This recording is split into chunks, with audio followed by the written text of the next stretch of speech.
The year was 2020, on Blue Star in the city of Jiangqing. Beneath the azure sky, the world had become a scarred wasteland.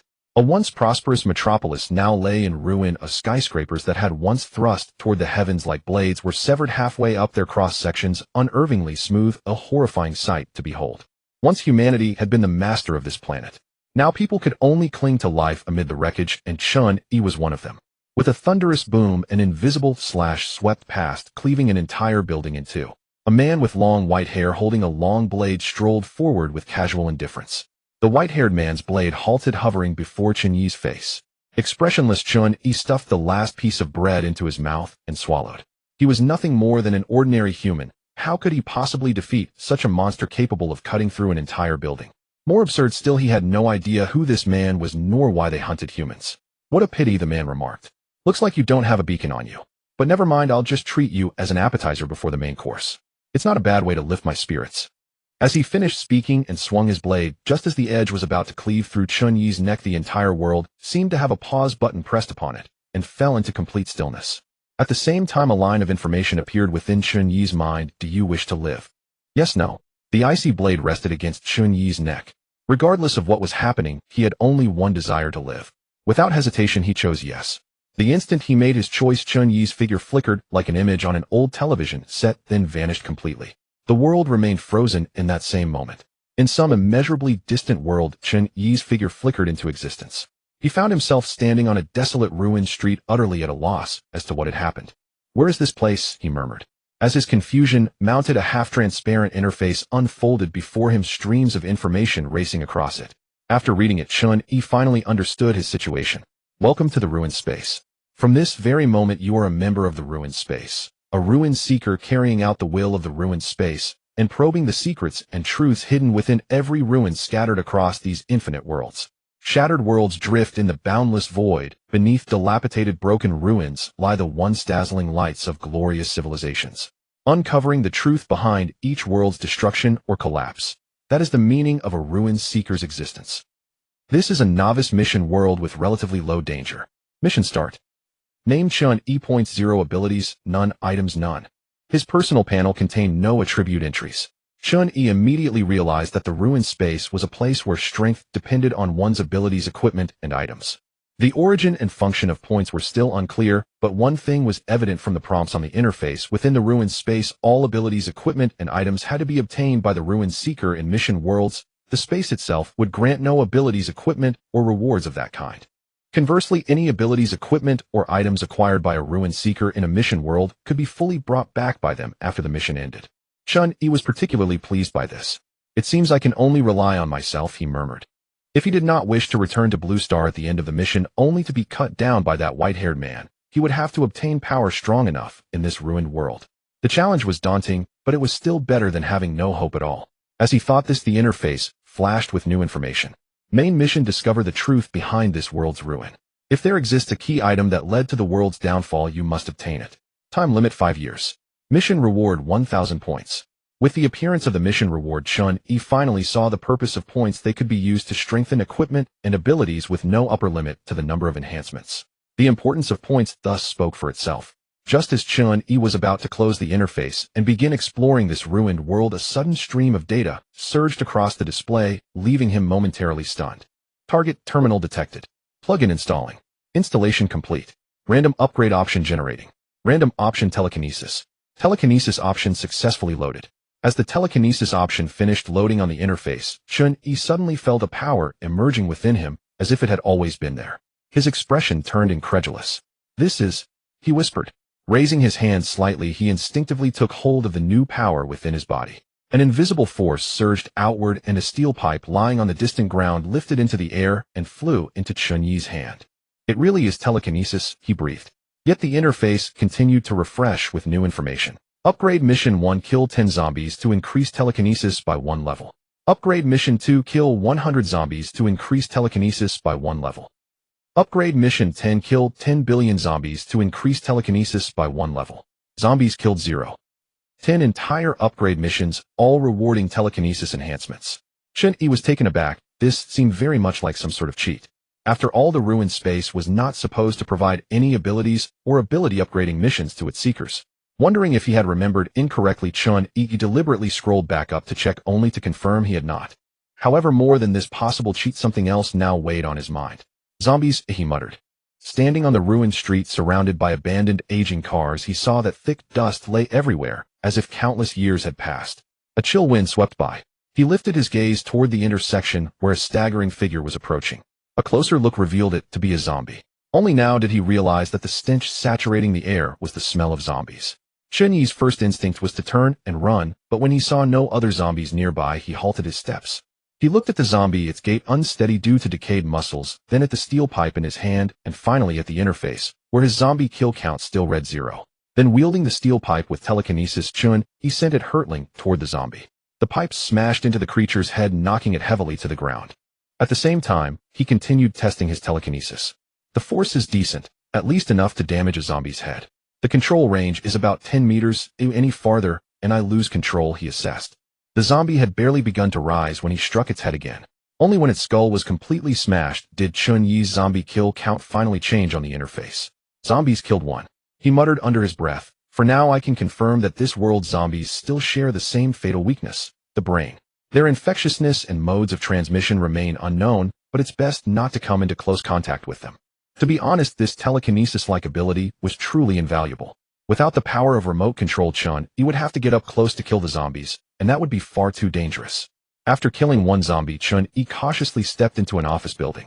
The sound of him smashing the zombie's skull earlier had been quite loud, and he did not know whether it would attract more zombies.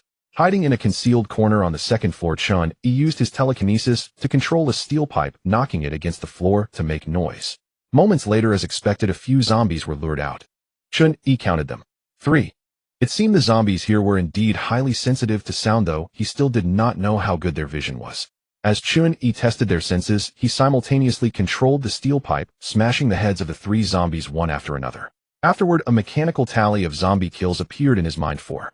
Chun-Yi exhaled a long breath as if he had personally swung the steel pipe himself to crush their skulls. He felt utterly exhausted. Stamina is also a problem, he murmured. I hope that when my telekinesis upgrades it will improve this as well. Otherwise I won't be able to use it for long in a single day. Of course, his constant use of the steel rod was part of the issue too. If he had a proper knife in hand, he could probably conserve much more energy. But at a time like this, he could not afford to be picky. He could only make do with whatever he had. When he was alone, Chun-Yi liked to talk to himself. It was a habit he had formed back on Blue Star, for if one did not speak often, one would slowly forget how to organize language, and that would impair both thought and intellect. To survive in such a wasteland, one had to remain rational and clear-headed at all times. It was also a way to dispel loneliness. After confirming that there were no zombies on the second floor, Chun-Yi began to search around. Soon in the break room, he found some bottled water, chocolate, and a fruit knife. At last he had a knife. Chun-Yi sharpened it briefly, then wolfed down a few pieces of chocolate and drained a bottle of mineral water, not caring in the least whether it was past its expiration date. He had long forgotten how many years it had been since he had last tasted chocolate. The cloying sweetness unfolded in his mouth, and in that moment, it was perhaps the happiest he had been in years. After resting for about an hour, Chun-Yi had recovered much of his strength. The glass windows were shattered. Through the broken frame, he looked out at the sun hanging in the sky. The sun is about to set, he said softly. I have to complete at least 1 upgrade task before it goes down, or the night will be far too dangerous. In his current situation, Chun-Yi had no mind to contemplate any so-called main quest. The most important thing now was to stay alive. Uncovering the truth of this world could wait. He had 5 years after all. His thin figure rose to its full height as he left the break room with the knife in hand. His eyes were as calm as still water, devoid of visible emotion. Only the blade in his grip carried a hint of killing intent. The sun sank steadily westward until dusk deepened. On the 3rd floor, a lone zombie wandered aimlessly. A sharp whistle of air cut through the silence as a fruit knife, reflecting a cold gleam, shot forward and drove straight into the zombie's skull. After stirring its brain into pulp, the blade was yanked free. With a dull thud, the zombie collapsed. The fruit knife flew back to Chun-Yi's side. His expression was already deeply fatigued, but the gratifying thing was that he had finally completed an upgrade task. A new tally surfaced in his consciousness: 10 zombies killed. The first upgrade task had been completed. His telekinesis option advanced, and his telekinesis rose to level 2. In an instant, Chun-Yi's exhaustion vanished. The telekinetic force within him swelled rapidly, and as it grew, his gaunt body became noticeably healthier and stronger. Chun-Yi could clearly feel that the strength of his telekinesis had increased by a great margin. If before the force of his telekinesis had been equivalent to his physical strength, now it was on a completely different level. He glanced at the steel pipe tucked at his waist. With a single thought it flew into the air. He merely extended his hand and gripped, and the rigid steel pipe was crushed into a lump. After the upgrade, the sheer intensity of his telekinesis delighted Chen-Yi. Roughly estimating, he judged his effective range of control to be a radius of 30 meters, far greater than before. Moreover, with the enhancement of his telekinesis, his physical stamina had clearly improved as well, just as he had anticipated. The endurance and strength of his body and telekinesis were directly correlated. The rise of one brought about the rise of the other. With telekinesis this strong, he mused, I should be able to crush a zombie's head from afar, even without a weapon. Still, using a weapon will be less taxing. And besides, Chen-Yi jumped lightly, then suddenly sprang upward and flipped, planting his feet on the ceiling. Invisible telekinetic force drove into the concrete, like nails anchoring his body firmly in place. I can swing between buildings now, he said with a hint of amusement. The night passed. When the sky grew pale, and after ample rest, Chen-Yi ate 2 pieces of chocolate, then took up his knife and headed for the higher floors. The fruit knife, stripped of its handle, had become a telekinetic flying blade, honed to an extreme sharpness. A zombie opened its mouth and roared, only to have its brain shredded as the flying blade drove into its mouth and tore through its skull. The other zombies, drawn by the commotion, rushed over, but the flying blade traced a lightning-like path through the air, slaughtering every zombie nearby in an instant. The mental counter ticked up again, 21 zombies killed. One after another, several zombies collapsed with Chen-Yi, standing at ease in an office, leisurely drew out a pair of scissors. While controlling the flying blade, he tried to split his focus to control the scissors as well, but he found that he simply could not do it. As expected, I still can't split my focus. He'll need training, he muttered. Layer by layer, Chen-Yi cleared the building floor after floor until every zombie inside had been dispatched. Only then did he feel a pronounced fatigue settling into his mind and body. The tally reached 96 zombies killed. Yet it was a pity there were far fewer zombies in the building than he had anticipated. By the time he had cleared even the rooftop, he still had not completed the second upgrade task. He would have to go elsewhere. Chen-Yi had practically ransacked every break room in the building and was now carrying plenty of chocolate. There was no need for him to continue hiding in this tower. On the rooftop, the wind howled. Chen-Yi glanced down, then leaped straight off the edge. His telekinesis turned into hooks and ropes, seizing the building's outer wall as he swung through the air. On the 23rd floor of a certain high-rise, the exterior glass had long since shattered. In the sunlight, one could see that many zombies were wandering about on that level. A zombie drifted near the window, and at that moment a flying blade pierced its skull with clean efficiency. In the next instant, Chen-Yi swung in from midair, landing precisely inside the floor. The sound alerted the other zombies at once. They roared in unison. With a flick of his wrist, Chen-Yi sent the flying blade sweeping forth in a streak of chilling light, mowing down the nearby zombies like grass. Black blood sprayed into the air as one corpse after another toppled to the ground. The counter climbed again, 105 zombies killed. The second upgrade task was complete. His telekinesis option advanced once more, and his telekinesis rose to level 3.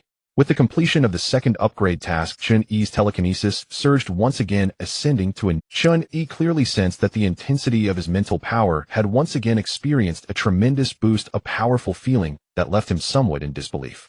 Each upgrade brought such a massive enhancement to his mental power that it was no exaggeration to say he suspected he could now use it to throw a tank. It was truly absurd. Aside from the intensity, this upgrade had resulted in another very noticeable change. His mental power had transformed into his sensory ability. What his mental power reached was what Chen-Yi could see and hear. Even in blind spots, as long as his mental power could touch it, he could sense the situation there. Sensory extension. This is quite convenient. With that, the surging mental power struck the floor with a loud bang, creating a large hole beneath his feet, making him too lazy to take the stairs and opting for a shortcut instead. At that moment, the entire floor of zombies was startled, rushing frantically towards Chen-Yi. He swept his gaze across, and his mental power immediately surged like a tide. Bang, bang, bang. Zombie kill count 112. Without even needing to hold back, all the zombies that charged over were instantly blown apart into a spray of blood. With the enhancement of his mental power, Chen-Yi was increasingly adept at using it. If he attached his mental power to his body surface with his current intensity, it would be akin to wearing a full-body defensive armor. He was unsure if it could withstand bullets, but knives and axes would not be able to harm him. After all, although the upgrade of his mental power also enhanced Chen-Yi's physical strength, he was still just an ordinary person in terms of physique, making this layer of mental defense quite necessary. Considering that such intensity was achieved at LV3, Chen-Yi found it hard to imagine how powerful his mental power would become if it continued to upgrade, especially since there were 10 upgrade tasks. He glanced at the interface. For upgrade task 3, the zombie kill count needed to reach 1,000. Chun-Yi estimated that he should be able to complete it within today. No one could refuse powerful strength.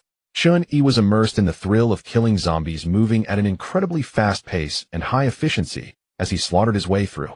Half a day later, within a building, the first floor was littered with zombie corpses, black blood pooling on the ground. Chun-Yi stood amidst the mountain of corpses and sea of blood, completely unharmed. Zombie kill count 1008. Upgrade task 3 completed. Mental power option upgraded. Mental power LV4. With the completion of the upgrade, the intensity of Chun-Yi's mental power surged once more, and he felt a sense of awe at the formidable power within him. It's only been one level up, yet this is already ridiculously strong. With a clench of his fist, his mental power surged forth like a raging tide, instantly crushing a 100-meter-tall building into ruins. The steel and concrete structure collapsed in the blink of an eye, turning into rubble that fell to the ground. Boom! The ground trembled violently. Billowing clouds of dust scattered in all directions. The enormous commotion startled nearby zombies, and a large group of them immediately roared and rushed over a dark mass that was chilling to behold. Bang! The buried ruins were blasted open, and Chun-Yi, unharmed, floated in midair with the assistance of his mental power, slowly rising from the rubble. With his mental power at such a level, achieving flight was no longer a difficult task. If it weren't for his absolute confidence, he wouldn't have caused such a ruckus. Looking at the zombies surging towards him like a tide, he reached out. I wonder what level I can reach by cleaning out all the zombies in this city. As he spoke, the invisible waves of mental power spread out, and a tremendous force slammed down on the zombie horde, instantly reducing countless zombies to mush. Boom! The terrifying force struck the ground, causing violent tremors, as if an earthquake had occurred, cracking the concrete surface with fissures. Zombie kill count 3849. With a single strike, he eliminated over 2,800 zombies. At this rate, it wouldn't be long before Chun-Yi completed the 4th upgrade task and enhanced his mental power once again. At this rate, Chun-Yi felt he might become a god among men. He estimated that his current attack range could reach up to 150 meters. At this moment, a streak of light flew out from a zombie's corpse, landing in Chun-Yi's hand. As the light faded, he discovered it was a vial of red liquid. Item acquired: G4 virus. Item: G4 virus. Description: a virus that can potentially grant evolution to humans. Virus. Chun-Yi speculated that this might be the virus that created zombies, or perhaps a mutant strain of the original virus, and he had no intention of risking his life by drinking it. Speaking of which, after killing thousands of zombies, only one item drops. Is the drop rate really that low? And I don't even have a spatial bag or anything.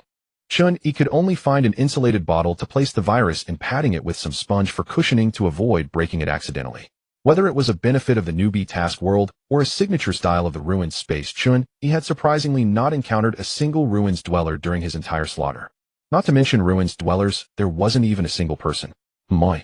A zombie entered Chun-Yi's mental perception range. He turned to look at a rooftop 100 meters away and saw a zombie beast covered in bone armor. This zombie beast was extraordinarily large, its explosive muscles radiating a sense of power, and its sharp claws and fangs were terrifying. It fixed its gaze on Chun-Yi from a distance, watching him with a predatory stare while seemingly sensing danger, not daring to get too close. Chun-Yi paid it no mind and focused his thoughts. Bang! The surging mental power instantly obliterated the zombie beast, and then a streak of light flew out from its body, landing in Chun-Yi's hand.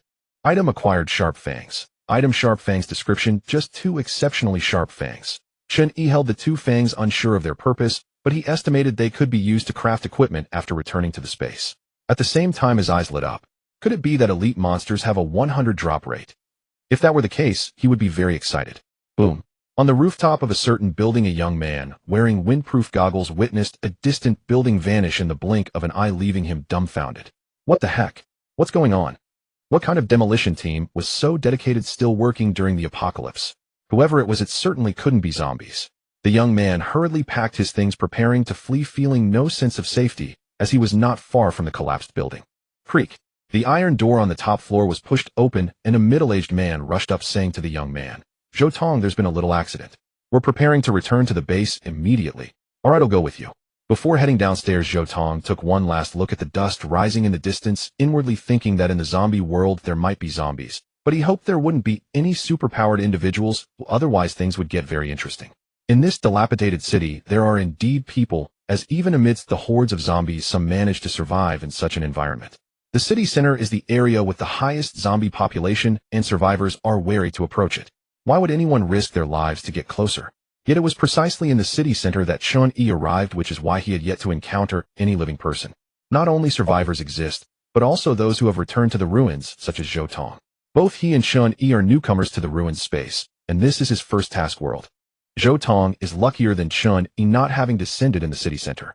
Moreover, he immediately encountered a survivor team that was out searching for food. The survivor team's original plan was to return to the base by morning, but the commotion caused by Chun-Yi attracted a large number of zombies, prompting them to change their plans and leave early. Uncle Lin, Zhou Tong cautiously followed behind the survivor team and quietly asked the middle-aged man beside him, "Is anyone at the base researching the zombie virus?" He asked this because he had seen the survivor team collecting cell samples from the zombies while searching for food. He heard that Uncle Lin was an elder at the survivor base, so he should know something. Uncle Lin nodded. Yes, the survivor base was established within a biological research institute. Since we have the conditions, we should study this virus thoroughly. Who knows, we might develop an antibody for it.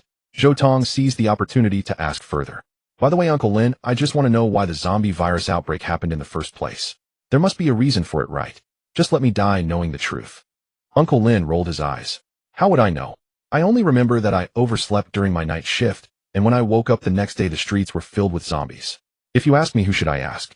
Zhou Tong felt somewhat disappointed. He always thought that finding the cause of the apocalypse within 5 years was unlikely, and he might not even survive 5 years. 3 hours later. It's just ahead. Uncle Lin reminded him. Zhou Tong looked out and saw an area surrounded by iron sheets and barbed wire separated by an artificial river. Only when the base lowered a wooden bridge could they cross, making it appear quite safe. Zhou Tong remained vigilant, still not fully trusting the people at this base. If he had another choice, why would he take? He wanted to be a powerful figure who could dominate, or a lone wolf skilled in survival techniques, but unfortunately, he was just an ordinary person, a weakling, who could only seek warmth in numbers. As soon as he stepped into the base, he was taken down by a tranquilizer gun, collapsing stiffly to the ground. His last thought was that the attack was way too quick. City center. Boom. A tall building rose from the ground, thrown by Chun-Yi, crashing into other buildings with a thunderous roar, crushing a large number of rushing zombies. The greater the commotion, the more zombies came. Chun-Yi completely unleashed himself, wreaking havoc like a human disaster, leaving a trail of ruins in his wake. Zombie kill count 95, 80 mini-zombies wandered inside the buildings, mindlessly unable to descend the stairs. Hearing the noise, they would only rush towards its source, even if there was a wall ahead. Chun-Yi had no time to clear each floor, directly smashing the buildings to eliminate them all at once. This is why he appeared as a destructive madman. Moments later, as another building was crushed by a surge of telekinetic force, all the zombies inside were eliminated, and Chun-Yi's zombie kill count finally surpassed 10,000. Zombie kill count 10007. Upgrade task 4 completed. Telekinesis option upgraded. Telekinesis LV5. Boom. An uncontrollable surge of powerful telekinetic energy swept out, rapidly expanding from Chun-Yi's center, destroying all buildings in its path, effortlessly flattening everything within 100 meters. Buzz. Amidst the swirling dust, Chun-Yi's figure could be seen hovering in midair, surrounded by telekinetic energy so potent that it distorted the air and vision, making his form appear ethereal. This is LV5 telekinesis. In an instant, he obliterated all buildings within 100 meters. The terrifying intensity and destructive power spoke for themselves, bringing Chun-Yi one step closer to becoming a god among men. Not only did his telekinesis improve, but this upgrade also significantly enhanced Chun-Yi's control precision over it. It is no exaggeration to say that he can now hit any target a kilometer away with a single telekinetic bullet. And this is not his limit. Based on the inherent perception extension ability of telekinesis, Chun-Yi can now control it with cellular precision. This means he can infuse telekinesis into his own cells, allowing his body to be comprehensively protected by telekinesis, thereby enhancing his physical strength. With powerful telekinesis infused into every cell, a blue glow flickered in Chun-Yi's eyes as he punched straight down into the ground. Boom. The earth trembled violently. The ground erupted with numerous fissures which spread wildly outward, and then the ground beneath him suddenly sank, dropping several meters in height within 100 meters. In this case, the issue with my physique is resolved. Of course, the improvement in control also allows for the development of many application techniques, depending entirely on one's knowledge and imagination. A whirlpool of telekinesis appeared in Chun-Yi's hand. The rapidly spinning whirlpool of telekinesis heated up the air through friction, igniting it, and a ball of flame burst forth from Chun-Yi's hand. Another whirlpool of telekinesis appeared in his other hand, rapidly absorbing a large amount of air. The moisture in the air condensed and flowed swiftly within the whirlpool, like a magical technique. In that moment, Chun-Yi was immersed in the development of telekinesis, knowing that the zombies could not escape. It was always beneficial to develop more application techniques. At least he wouldn't need to carry a lighter in the future. Half a day's time quickly passed, and Chun-Yi was in good spirits, having developed numerous techniques, especially achieving a breakthrough in sensing range techniques. Previously, his approach had always been to diffuse telekinesis in all directions. While this allowed him to grasp the surrounding situation completely, it greatly limited the distance. Now Chun-Yi improved this technique by focusing telekinesis in one direction, stretching it as far as possible, and then quickly sweeping around himself like a radar. This approach is highly efficient, allowing Chun-Yi to easily sense any situation within a 5-kilometer radius, keeping the entire city's situation under his control. Thanks to the improvement in sensing techniques, Chun-Yi immediately discovered the only survivor base in this city, looking astonished. It seems there is something interesting here. When Zhou Tong awoke, he found himself trapped in a transparent laboratory with a middle-aged man in a white coat standing outside. He checked his body and found no missing limbs, so Zhou Tong sighed in relief and calmly said to the middle-aged man outside, "Shouldn't you explain the situation to me? Am I some sort of experimental guinea pig?" The middle-aged man nodded. Damn. Zhou Tong's calm demeanor was instantly shattered, and he cursed, "I knew there was a conspiracy behind this. Those zombies outside were created by you, right?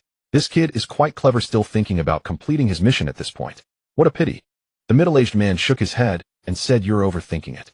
The zombies outside have nothing to do with my research. I only started studying them after the zombie virus outbreak." Since it seemed he couldn't escape, Zhou Tong calmly chatted with the middle-aged man, hoping to gather some useful information. He was quite curious. "What are you researching?" The middle-aged man appeared somewhat bored and actually began to explain how to enhance the human body using the zombie virus. Enhance? Yes, the zombie virus is not really a virus, but a substance that can strengthen the human body, though the failure rate is quite high. If it fails, you will turn into a zombie. As he spoke, the middle-aged man glanced at the time. Zhou Tong suddenly realized something, his eyes widening. "You injected me with the zombie virus."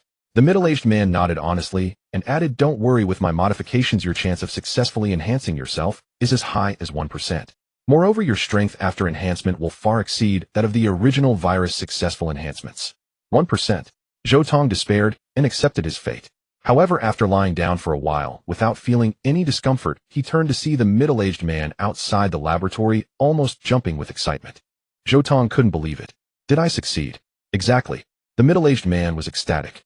"Finally succeeded. Young man, you are truly lucky, and so am I." But Zhou Tong didn't feel like he had been enhanced at all. "Are you sure?" "I am sure." The middle-aged man continued, "I have specifically enhanced your self-healing abilities. From now on, as long as your brain does not suffer a fatal injury, and you have sufficient energy, all your wounds will heal rapidly. Even if your limbs are severed, they can regenerate in a short time." "Is this for real?" Zhou Tong couldn't help but get excited. Without saying a word, he bit into his own hand, and only when he saw the wound he had bitten vanish did he confirm that the middle-aged man was telling the truth. Zhou Tong never expected that his first ability would come from being a guinea pig. The emotional roller coaster was truly overwhelming. "So what do you think?" The middle-aged man asked Zhou Tong excitedly. "From this moment on, you are a new human in this world. Would you like to lend me a hand and lead humanity towards a new evolution together?" Zhou Tong was at a loss for words. What the man said sounded too childish for him to respond. However, he had no other options and was just about to agree. Boom. The base shook violently. Zhou Tong and the middle-aged man in the laboratory were jolted about. They initially thought it was an earthquake until the ceiling was ripped apart and blinding sunlight poured in, allowing them to see the situation outside.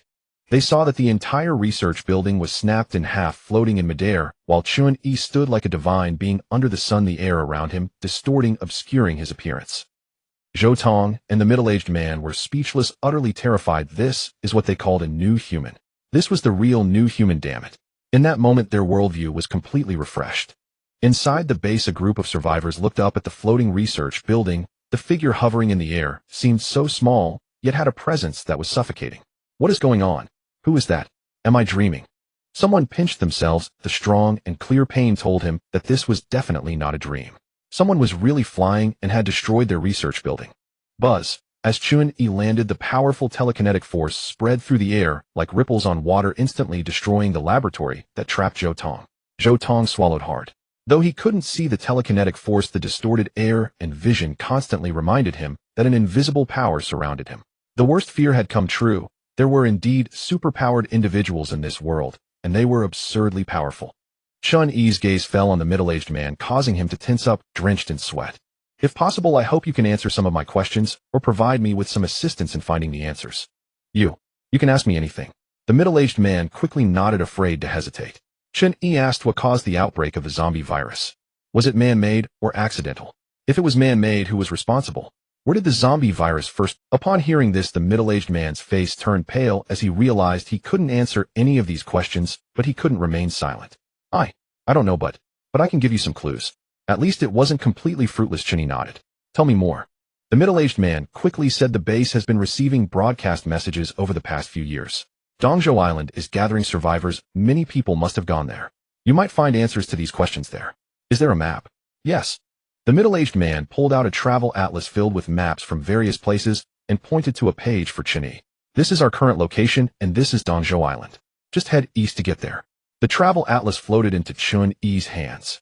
He looked at the distance and noticed that they would have to pass through several cities along the way, which would conveniently allow him to clean up the zombies. They're not delaying either the upgrade mission or the main mission. Thank you.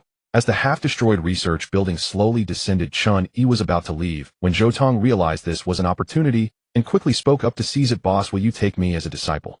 We're all new humans after all. Chun-Yi paused for a moment, then flew off directly. Not needed. Zhou Tong sighed, regretting not being able to cling to his thigh.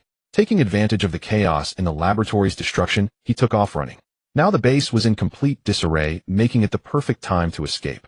The main quest has a lead, although it is uncertain whether the truth of the apocalypse can be found on Dongzhou Island. At least there is a clear goal. Chun-Yi did not hurry to leave. The zombies here should not be wasted.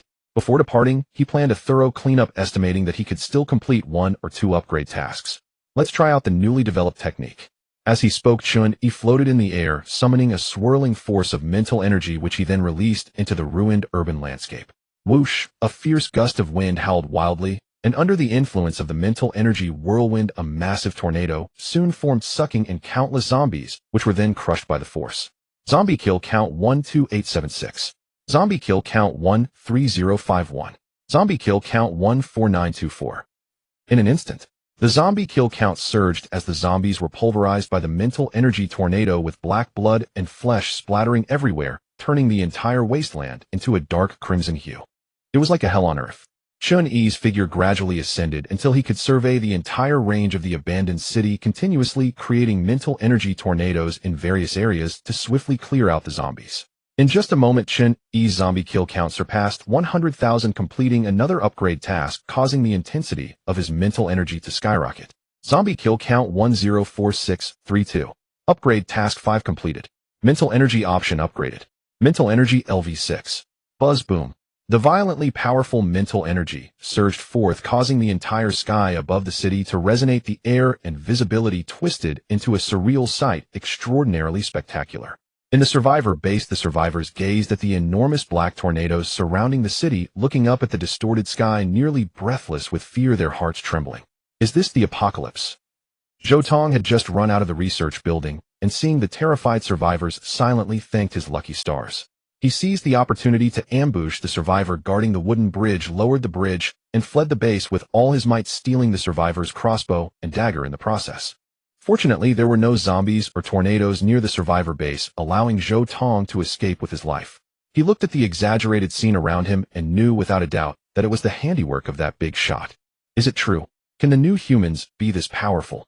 Inspired by the big shot, Zhou Tong was suddenly filled with confidence about his future. The LV6 mental energy did not undergo any significant changes, it merely experienced a dramatic increase in intensity. It was no exaggeration to say that Chun-Yi felt he could lift the entire city below him and even temporarily alter the weather within the area. He was well aware of the situation within a radius of several dozen kilometers. While he could not withstand a nuclear bomb, he could detect any missile or attack the moment it entered his perception range, making it impossible for them to strike him. In this case, clearing out the zombies will be much easier. Buzz. It was as if the furious sea was pouring down, and the surging mental energy swept into every corner of the abandoned city in the blink of an eye. With a single thought from Chun-Yi, all the zombies in the abandoned city exploded into a mist of blood. Boom. The entire abandoned city shook violently, and then not a single zombie could be seen. At the same time, Chun-Yi's zombie kill count skyrocketed, beams of light shooting up into the sky from various corners of the abandoned city towards him. Zombie kill count 560794. Acquired equipment, exquisite antique knife. Acquired item, tattered backpack. Acquired item, primitive virus. Acquired ability danger perception. In an instant, he wiped out hundreds of thousands of zombies. Even with a low drop rate, he was bound to gain a significant amount of loot, making Chun-Yi suddenly wealthy. After examining the dropped equipment and items, Chun-Yi realized a fact: monsters only drop items that fit the current world background and type. They even only drop equipment and items they possess or abilities, which is quite logical. The virus dropped a bunch of items, but there were no spatial rings or spatial backpacks. It seemed this world lacked such technology and items. What a pity. While most of the items were worthless junk, the sheer quantity was sufficient. Chun-Yi couldn't carry everything, so he could only take what was useful. Regardless, he must buy a spatial item when he returns. It was fortunate that this time the items were trash. If next time he got a pile of treasures, it would be quite painful. A moment later, Chun-Yi clipped an exquisite antique knife to his waist, a sharp dagger on the other side, and carried a brand new travel backpack on his back filled with high-energy food. 5 orbs of light lined up before Chun-Yi, each representing abilities dropped by zombies or zombie beasts. The 5 abilities were danger perception, jagged bone spines, sharp fangs, rumination stomach, and extreme explosion. The 3 abilities that were obviously unsuitable for humans were promptly discarded by Chun-Yi, who reached out with both hands to crush the orbs of danger perception and extreme explosion. As the 2 orbs burst, their light fused into Chun-Yi's body, and the interface refreshed with a message indicating that he had instantly acquired these 2 abilities.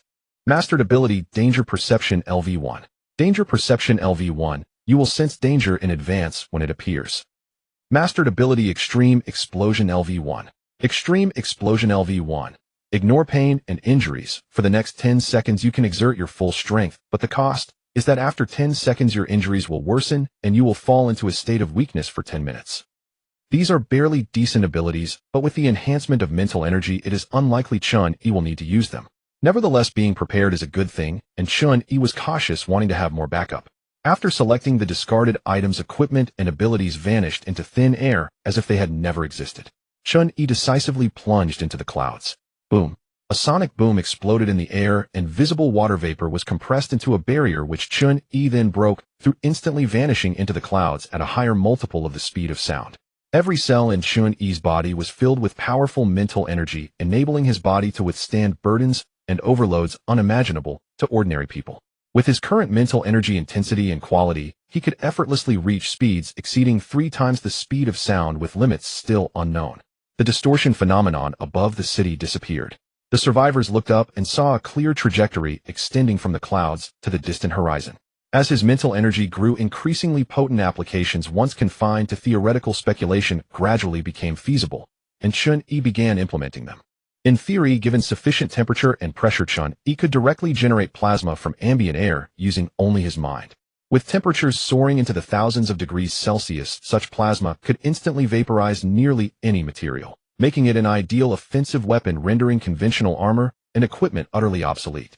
The crux lay in achieving extreme heat and pressure. While nuclear fusion typically relies on fission to create those conditions, Chun-Yi bypassed that complexity entirely, forging plasma manually with sheer mental force. First he formed a vortex of mental energy, then he relentlessly compressed surrounding air into its core.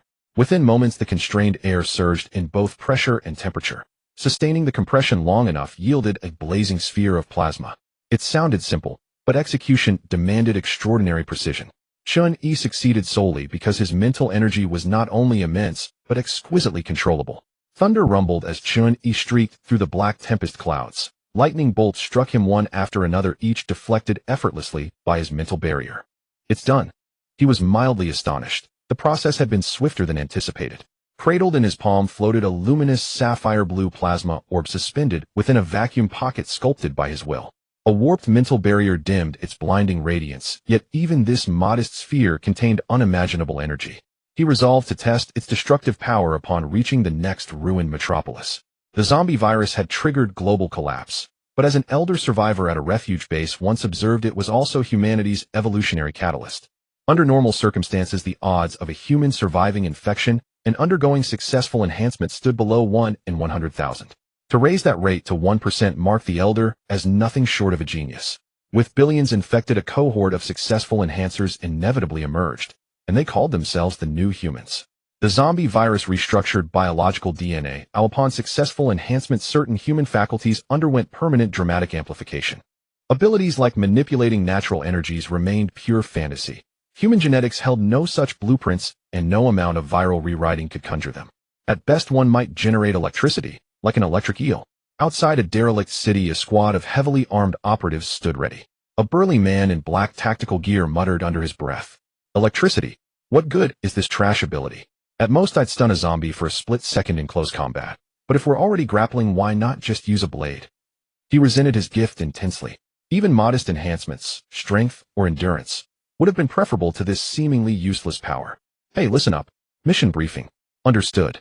The burly man slung his assault rifle and joined his team. At their forefront stood a middle-aged commander clad in identical black tactical gear, an exceptionally powerful new human reputed to have slain over 200 zombies single-handedly with nothing but a blade. Formidable.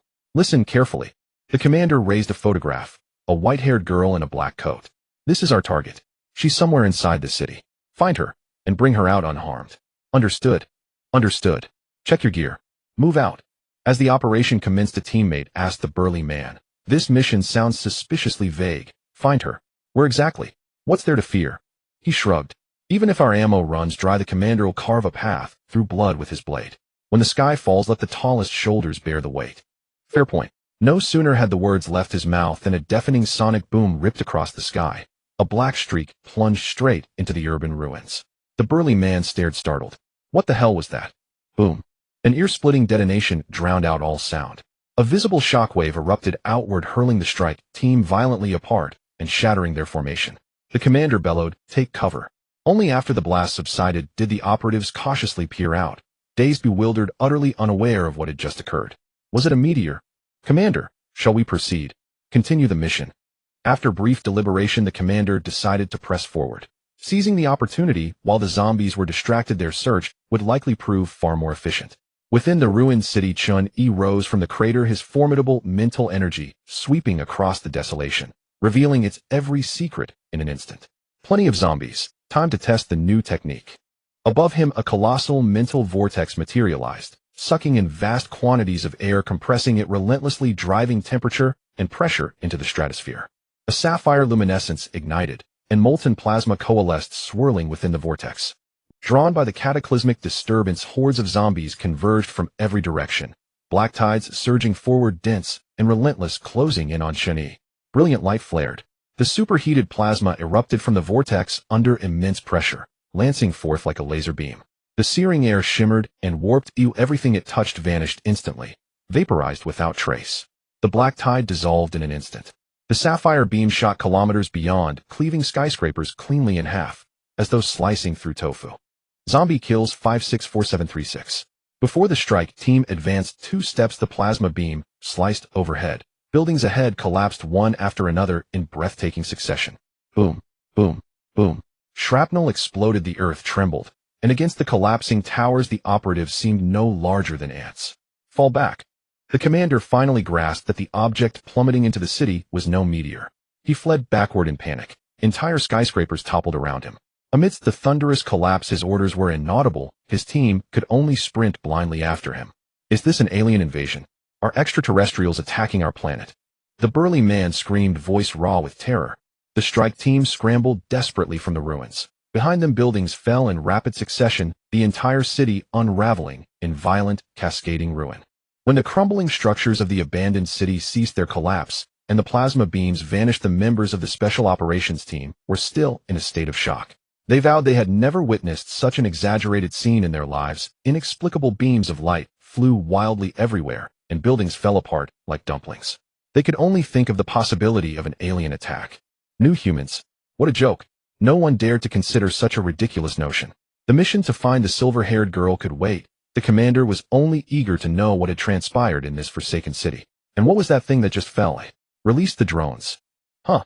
The team members were still in a daze. Once they regained their senses, they opened the boxes in their hands and released the drones, scattering to explore the interior of the abandoned city. Chun-Yi looked at his masterpiece with great satisfaction. The power of the plasma beams was roughly as he had imagined, though the area of destruction was slightly less, yet it was significantly stronger than pure telekinesis. The appetizer concluded, and now came the main course. His figure slowly ascended into the sky, and a terrifying wave of telekinesis enveloped the entire abandoned city. Buzz, an invisible wave swept across, instantly disabling all the drones in midair. After a single thought from Chun-Yi, the entire abandoned city shook violently. Boom, boom, boom. All the zombies and zombie beasts within the abandoned city exploded into a cloud of blood mist, a dense black-red mist lingering over the ruins, refusing to disperse. In an instant, Chun-Yi's zombie kill count skyrocketed. Streams of light flew in from all directions, and he could select the equipment, items, and abilities that exploded out. Zombie kill count 84792. 4 acquired items: zombie virus serum, acquired equipment, durable climbing boots, acquired ability night vision. There was nothing particularly valuable. Chun-Yi chose night vision and also collected the zombie virus serum, thinking it might come in handy later. Ability mastered: night vision LV1. Night vision LV1. Darkness can no longer obstruct your sight. A deathly silence ensued.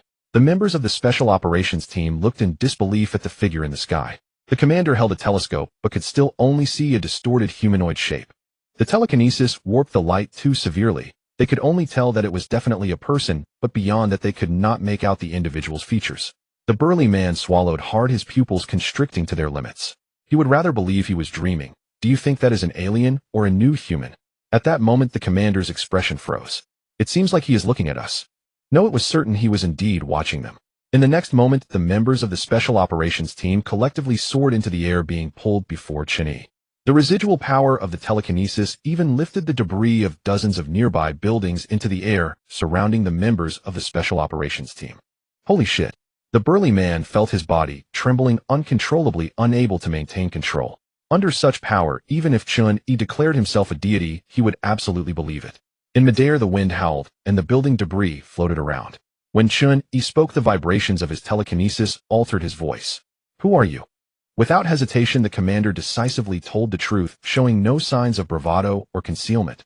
We are the 2nd Special Operations Unit of Dongzhou Island on a mission to extract a young female survivor from this abandoned city. Dongzhou Island. To maintain such armed strength and travel such a distant journey in the apocalypse indicates that Dongzhou Island's military equipment and power are indeed quite impressive. There was even a possibility that they were the masterminds behind the apocalypse, though that was merely speculation. Other places should also have survivor bases with considerable armed forces, and the masterminds may not necessarily be Dongzhou Island. Chun-Yi had originally intended to head to Dongzhou Island. Now encountering their people en route was quite fortunate. As he asked questions, the telekinesis around him surged, sending chills down the spines of the commander and his team. Not interested in why Dongzhou Island wanted to take that girl, Chun-Yi directly asked, "Tell me everything you know about the spread of the zombie virus and the causes of the apocalypse." The commander nervously swallowed hard and honestly replied, "I only know that Dongzhou Island was fully prepared before the outbreak of the zombie virus. Beyond that, I know nothing." That's sufficient. Knowing this was enough, it at least suggested that Dongzhou Island likely had foreknowledge of the zombie virus outbreak, which explained their preparedness. Regardless of whether it was true or not, a trip there would reveal all. Chun-Yi felt he was getting closer to the truth of the apocalypse. Which direction is Dongzhou Island? The commander opened the tactical tablet in his hand and pointed east. According to satellite navigation, Dongzhou Island is 500 kilometers away from us. Having satellite navigation makes things easier. Come with me for a bit. Huh? The commander looked bewildered. Was his business not finished yet? Then the floating debris in the air plummeted rapidly, crashing into the abandoned city and turning into piles of rubble. Above the ruins, a silver-haired girl gazed up at Chun-Yi's figure. Dongzhou Island sought her because she was the first new human to exhibit comprehensive enhancements in the apocalypse, even demonstrating telekinesis, possessing immeasurable research value. Even the survivors struggling to survive in these ruins worshipped her as a deity. However, at this moment, the girl seemed to have encountered a true divine being. Boom! The falling buildings shook the earth, and the silver-haired girl stood upon the ruins. The girl looked intensely, and in this despairing ruin, she seemed to find the meaning of survival. This is the true divine being. Boom! With a sonic boom, Chun-Yi and the commander instantly flew into the clouds, vanishing from sight. The members of the special operations team safely landed, still feeling as if they were dreaming. Exchanging glances, they felt that something significant was about to happen on Dongzhou Island. Quick, notify. In truth, it didn't matter whether they notified them or not. Chun-Yi was racing towards Dongzhou Island at 5 times the speed of sound. 500 kilometers might seem far on a map, but he only needed less than a minute. What could Dongzhou Island accomplish in a minute? They probably wouldn't even have time to react. Chun-Yi originally planned to clear out the zombies in the cities along the way, but plans changed. First, he needed to deal with Dongzhou Island. As it turned out, a minute was not enough time to even fully report emergency intelligence. The members of the special operations team did not even know how to report to their superiors. How to explain? that a suspected new human capable of instantly destroying a city was about to attack Dongzhou Island. Would headquarters believe such a report? Regardless of whether the higher-ups believed it, the special operations team reported it that way. Boom. The clouds parted, creating a clear trajectory as they slowly pushed aside, and the commander felt that this was perhaps the most magical experience of his life. They were approaching Dongzhou Island at 5 times the speed of sound, or even faster, with the positioning signal on the tactical tablet flickering further and further away with each blink. Moreover, Chen Yi's speed was still increasing. Dongzhou Island. Accustomed to the apocalyptic ruins, every survivor arriving at Dongzhou Island found it almost unbelievable. The towering buildings and bustling traffic here were indistinguishable from the prosperity before the apocalypse. The island's perimeter was surrounded by a 5-meter-high iron wall capable of blocking any zombie that might drift across the sea. Surveillance cameras were installed at regular intervals along the wall, monitoring every area around it without any blind spots. Behind the wall was a large buffer zone, and further inside were the armed forces on standby. Dongzhou Island boasted a complete array of production lines from food to military supplies, and it was based on this environment and conditions that over 10 million people lived on the island. Dongzhou Island was not a country, but rather a well-organized giant enterprise or company lacking king's presidents or leaders, only a board of directors. The board consisted of dozens of members, all leaders and elites from various industries, whose presence ensured the smooth operation of Dongzhou Island.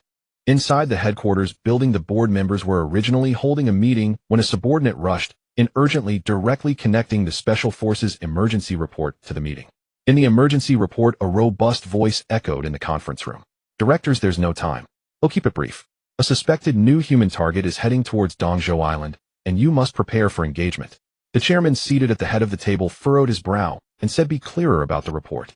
What do you mean by a suspected new human? Just one new human? Is this level of emergency reporting really necessary?" Bang! At that moment, an officer barged into the conference room, the door slamming against the wall with a loud bang. The officer quickly reported, "Chairman, radar has detected a supersonic target approaching Dongzhou Island." "That's him," the robust man exclaimed in a hoarse voice, reminding the board, "That's not a missile or anything. It's that new human. He's flying towards you, and the commander's position has been tracking him closely." Dongzhou Island Defense Headquarters. "Minister, there's no time to wait for the board's response. The target is about to reach Dongzhou Island. No more waiting, shoot it down." "Yes." The minister decisively issued the order. Immediately, missiles on standby were ignited and soared into the sky, trailing orange flames and white smoke heading towards the target on the radar. However, not only did the intercepting missiles fail to get close to the target, but they were inexplicably destroyed from dozens of kilometers away. The Defense Department could only watch helplessly as the target breached their aerial defenses and dove into Dongzhou Island. It was only after the target entered their line of sight and stopped that the defense personnel were shocked to discover that it was not a supersonic missile, but a person, or rather 2 people. A person. The minister thought he was seeing things, staring at the footage captured on the screen in disbelief. Was it really these 2 who had flown at hypersonic speeds just now? What a joke. Chen Yi slowly descended, standing in the air outside the headquarters building, while the commander felt somewhat dazed, as if his soul had yet to catch up. "This welcoming ceremony is quite lively." Chen Yi gently raised his hand, uprooting the entire headquarters building along with the dozens of underground floors, lifting them into the air. The commander was unfazed after all he had witnessed even more significant scenes just moments ago. Such a trivial event no longer shook his nerves. The board was completely bewildered. Before they could fully understand the Special Forces report, Chen Yi had already taken over their base. The islanders below witnessed such a grand spectacle for the first time, and chaos ensued. With a slight sense of perception, Chen Yi shattered the glass of a certain floor of the headquarters, causing dozens of board members to be yanked into the air, screaming in terror and losing control of their bladder. Chen Yi gave them enough time to regain their composure. Only after a moment did he speak. "Everyone, I initially intended to meet you politely, but I believe that if I flex my muscles first, things will go much smoother from here on." The chairman, having experienced storms before, quickly calmed down despite never having seen such a scene. "What do you want?" "It's simple." Chen Yi got straight to the point. "Tell me the truth about the apocalypse and the zombie virus." "All right." The chairman nodded crisply and straightforwardly, acknowledging that the truth was somewhat different from Chen Yi's speculation. The upper echelon of Dongzhou Island indeed knew the truth behind the apocalypse, but they were not the masterminds or directly responsible. Just a few days had passed since the 5-year main quest began, and Chen Yi had already accelerated through most of the progress. With the board's disclosure, he finally learned the truth about the apocalypse. 20 years ago, a meteorite from outer space landed on this planet, and upon research, it was discovered that this meteorite carried a certain special substance. This special substance could actually enhance human physical functions, even allowing humans to evolve telekinesis, which was undoubtedly a significant discovery. To research and develop this substance, various national funding sources collaborated to form a research organization, and some high-ranking officials of Dongzhou Island had once been members of this organization. This special substance was the root cause of everything. Although it could enhance the human body, it was extremely unstable and could cause unpredictable mutations. This is the special substance. A vial of yellow liquid was projected on the screen, while the chairman took out sealed documents and materials to show Chun-Yi desperately trying to recall the events of the past. Regardless, the research has continued from the initial animal experiments to later human experiments with volunteers. The issues arose during this stage. The special substance led to uncertain genetic mutations in organisms, which had always been a major dilemma for researchers. They just never expected the outcome would become irreparably severe. Researchers were very rigorous. Without solving the genetic mutation problem, they could not proceed with human experiments. However, the research had stalled and the invested funds were yielding no returns, prompting major investors to withdraw their support, forcing the experiment's leaders to become increasingly radical. We must produce research results to prove the value of our work. The stage of animal experiments had remained stable, without any uncontrollable accidents, until the phase of human trials began, when doom descended. Once the special substance entered the test subject's body, it rapidly restructured the subject's genes, and in just 10 seconds the subject lost control. A mutated state beyond control emerged, transforming the subject into a monster devoid of reason, but endowed with extraordinary physical abilities, the first zombie on this planet. Within less than an hour, the entire research institution fell, with hundreds of researchers turning into zombies driven solely by a desire to attack, leaving only a few who managed to escape. The chairman said, "Fortunately, we were well prepared," and promptly sealed off all exits of the research institution, trapping those zombies inside along with the initial mutated subject. Fortunately, the zombie virus cannot spread through the air. It must be transmitted through blood and wounds to infect others, which is a blessing amidst the misfortune. Later, local forces quickly dispatched troops to eliminate the zombies within the research institution. Faced with firearms, the zombies were utterly defeated and soon cleared away. There was only one problem. The first mutated subject was missing. They compared the bodies of all the zombies one by one and searched every corner of the institution repeatedly, but ultimately, they could not find the first mutated subject, nor did the remaining special substance within the institution. Realizing the seriousness of the issue, countries began to urgently search for the first mutated subject, while also starting to construct doomsday bases. It was at that time that the chairman led various investors to begin the construction of Dongzhou Island. On the 10th year since the disappearance of the first mutated subject, the zombie virus appeared simultaneously around the world, catching humanity off guard and leading to a catastrophe. Many of the doomsday bases that were still under construction were destroyed before they could be put to use, but Dongzhou Island was relatively lucky, escaping a calamity. In a direct confrontation with zombies, humanity's firearms could easily decimate them. The problem lay in the high concealment of the zombie virus before its outbreak, which left people unprepared. This is the first mutated subject. On the screen appeared a refined young man, his face ghastly pale, with striking short white hair and a pair of red pupils. He was an albino, hence his distinctive features. This is the entire truth. It can be confirmed that the outbreak and spread of the zombie virus is the work of the first subject. Please let me know if you require This is the entire truth. It can be confirmed that the outbreak and spread of the zombie virus is the work of the first subject. Please let me know if you require anything else. I will do my best to accommodate. Those who recognize the times are the true talents. The board members, having witnessed Chun-Yi's power, complied wholeheartedly. It was not a matter of whether they wanted to cooperate, but rather a question of whether they wanted to survive. Chun-Yi fell silent for a moment, and the board members immediately grew tense. The cause of the apocalypse had been found. The special substance should be with the first subject. Next, they would only need to locate the first subject to complete the main quest. Rest assured, I have no interest in Dongzhou Island, nor am I a destroyer. Just provide me with a tactical tablet, and I will travel around the world to see if I can find the first subject. If there is news, just let me know. No problem. Satellite navigation is far more useful than travel brochures.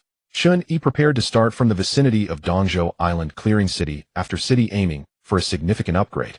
It all depended on the luck of the first subject. Perhaps they would encounter Chun-Yi at some point. After obtaining the satellite navigation, Chun-Yi departed quickly, leaving the board members exchanging glances. Before long, under the guidance of the satellite, Chun-Yi re-embarked onto land, arriving above an abandoned city and immediately unleashing his telekinetic power. Boom.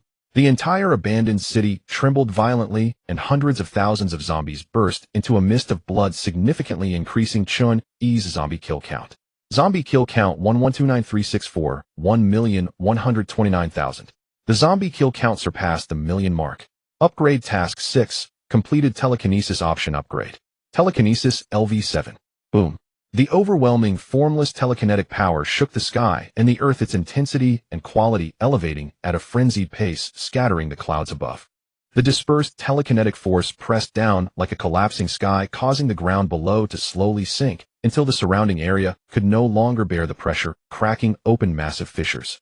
Moments later, everything returned to calm, and the telekinetic force receded like a tide into Chun-Yi's body, leaving only traces on the sky and earth as evidence of what had transpired. Chun-Yi could no longer describe how powerful this force was. He only knew that within a 200-kilometer radius, everything was under his control. There should be no substance or creature on this planet capable of contending with this power. As long as he wished, he could even lift the rocks within 200 kilometers beneath his feet into outer space. The strength was incredibly outrageous. Such powerful telekinesis was of course indestructible. As long as he did not disperse his telekinetic energy, there was essentially no attack that could threaten Chun-Yi. Streams of light flew in and hovered before Chun-Yi. These were the equipment items and abilities dropped from the defeated zombies. Acquired equipment: special long knife. Acquired item: hourglass. Acquired ability: elastic tongue. After looking for a while, Chun-Yi discarded the antique knife at his waist and replaced it with the special long knife, which seemed to be sharper and more resilient.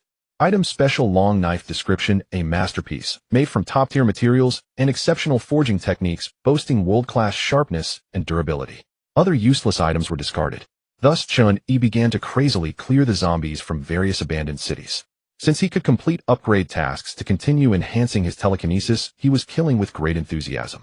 Upgrade Task 6 required the slaying of 1 million zombies, while Upgrade Task 7 necessitated the defeat of 10 million zombies. On average, an abandoned city had 200,000 zombies, which meant Chun-Yi would need to clear about 50 abandoned cities to complete Upgrade Task 7. With his current physical strength and spirit, clearing 50 abandoned cities was not a problem. He could complete it in a single day with extraordinarily high efficiency. Zombie kill count 1200, zombie kill count 13800, zombie kill count 16200. Zombie kill count 37400. The data was refreshing crazily. During the process of clearing zombies, Chun-Yi obtained countless equipment items and abilities. Most of the world's equipment and items were not very useful, but he did discover a particularly good ability that evolved from the mutated genes of zombies after careful selection. Mastering ability: Survival of the Fittest LV1. Survival of the Fittest LV1. The continuity of life is an ongoing process of self-evolution. No matter how harsh the environment, you can swiftly adapt. Chun-Yi tested it and found that he had evolved the ability to breathe through his skin while in the sea.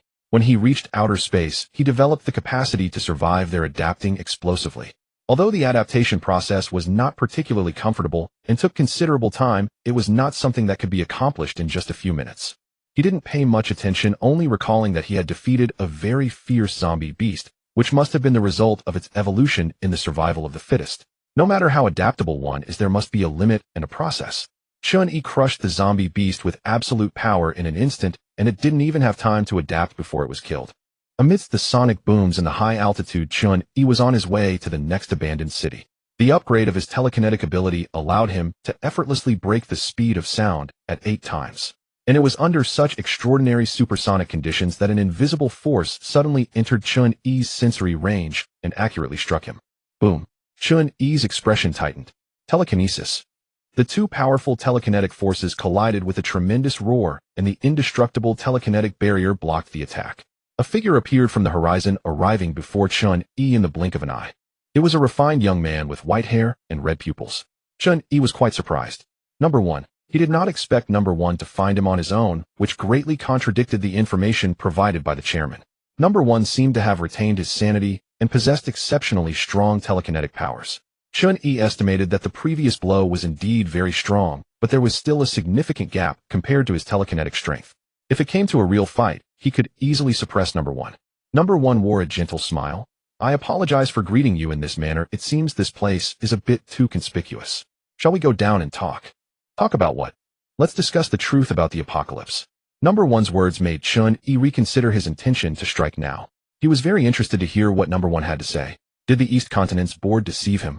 In any case, Chun-Yi had never fully trusted the board's explanation, so it was just right to hear what truth number one had to offer. However, the words that came out of number one's mouth surprised him greatly. The two slowly landed. Number one seemed to know everything, and said, "The East Continent's board did not deceive you. From their perspective, that is the truth about the apocalypse." Chun-Yi grasped the key point. Their perspective, yes. Number one looked at the sky and sighed. Compared to this magnificent and boundless universe, humanity is indeed insignificant and hardly worth mentioning. Before I elaborate on my perspective, I need to explain some things. Do you know what Gaia consciousness is? And what about Alea consciousness? Chun-Yi nodded. I know. The so-called Gaia consciousness is the entire system composed of life and non-life forms on a planet. It is a scientific hypothesis that has yet to gain widespread acceptance.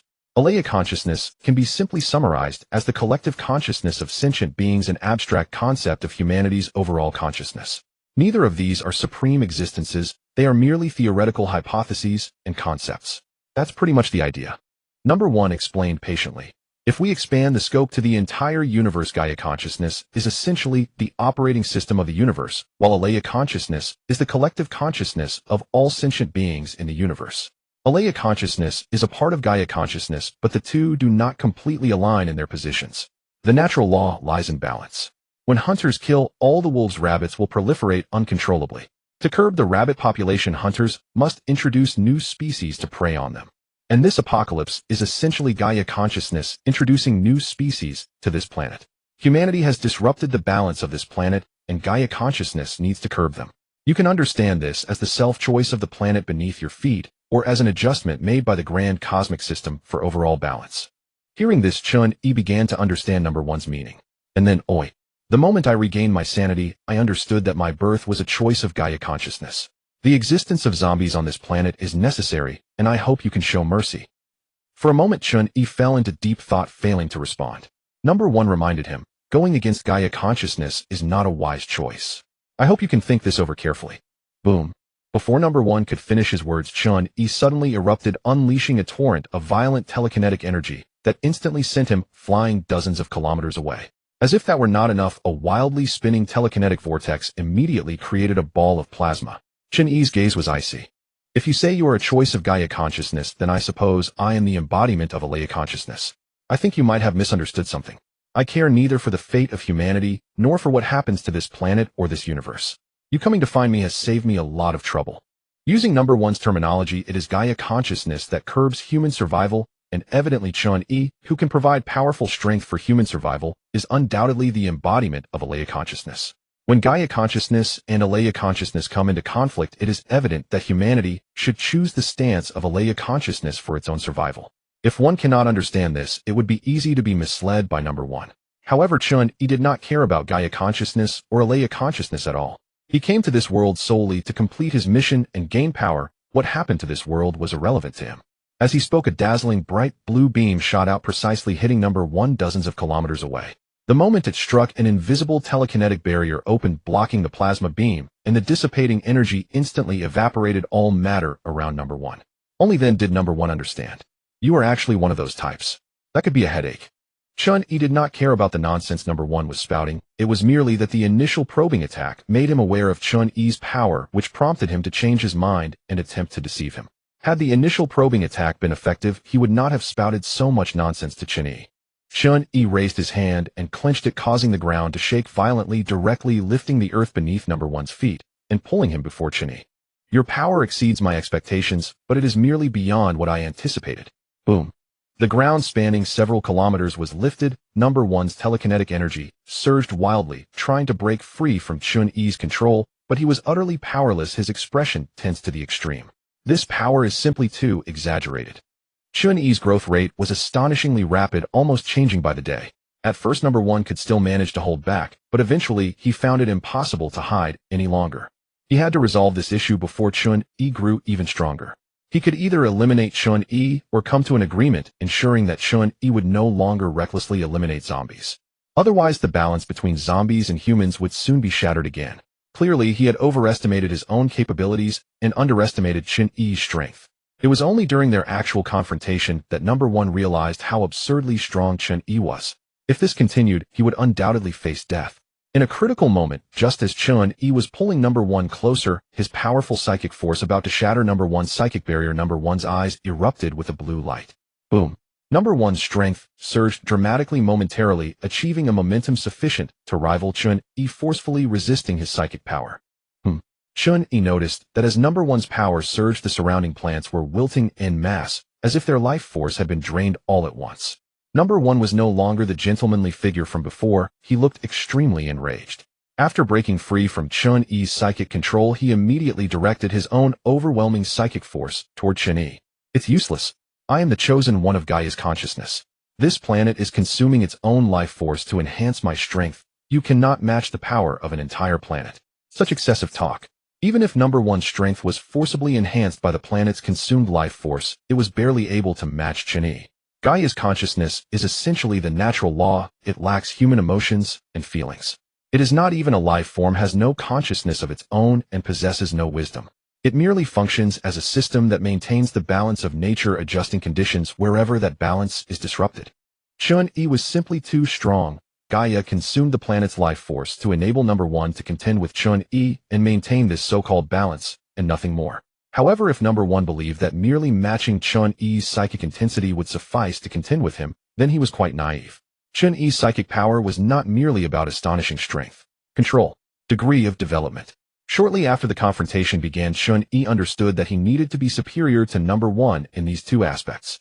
This kid was merely a child wielding a gun, completely unaware of how to utilize this power.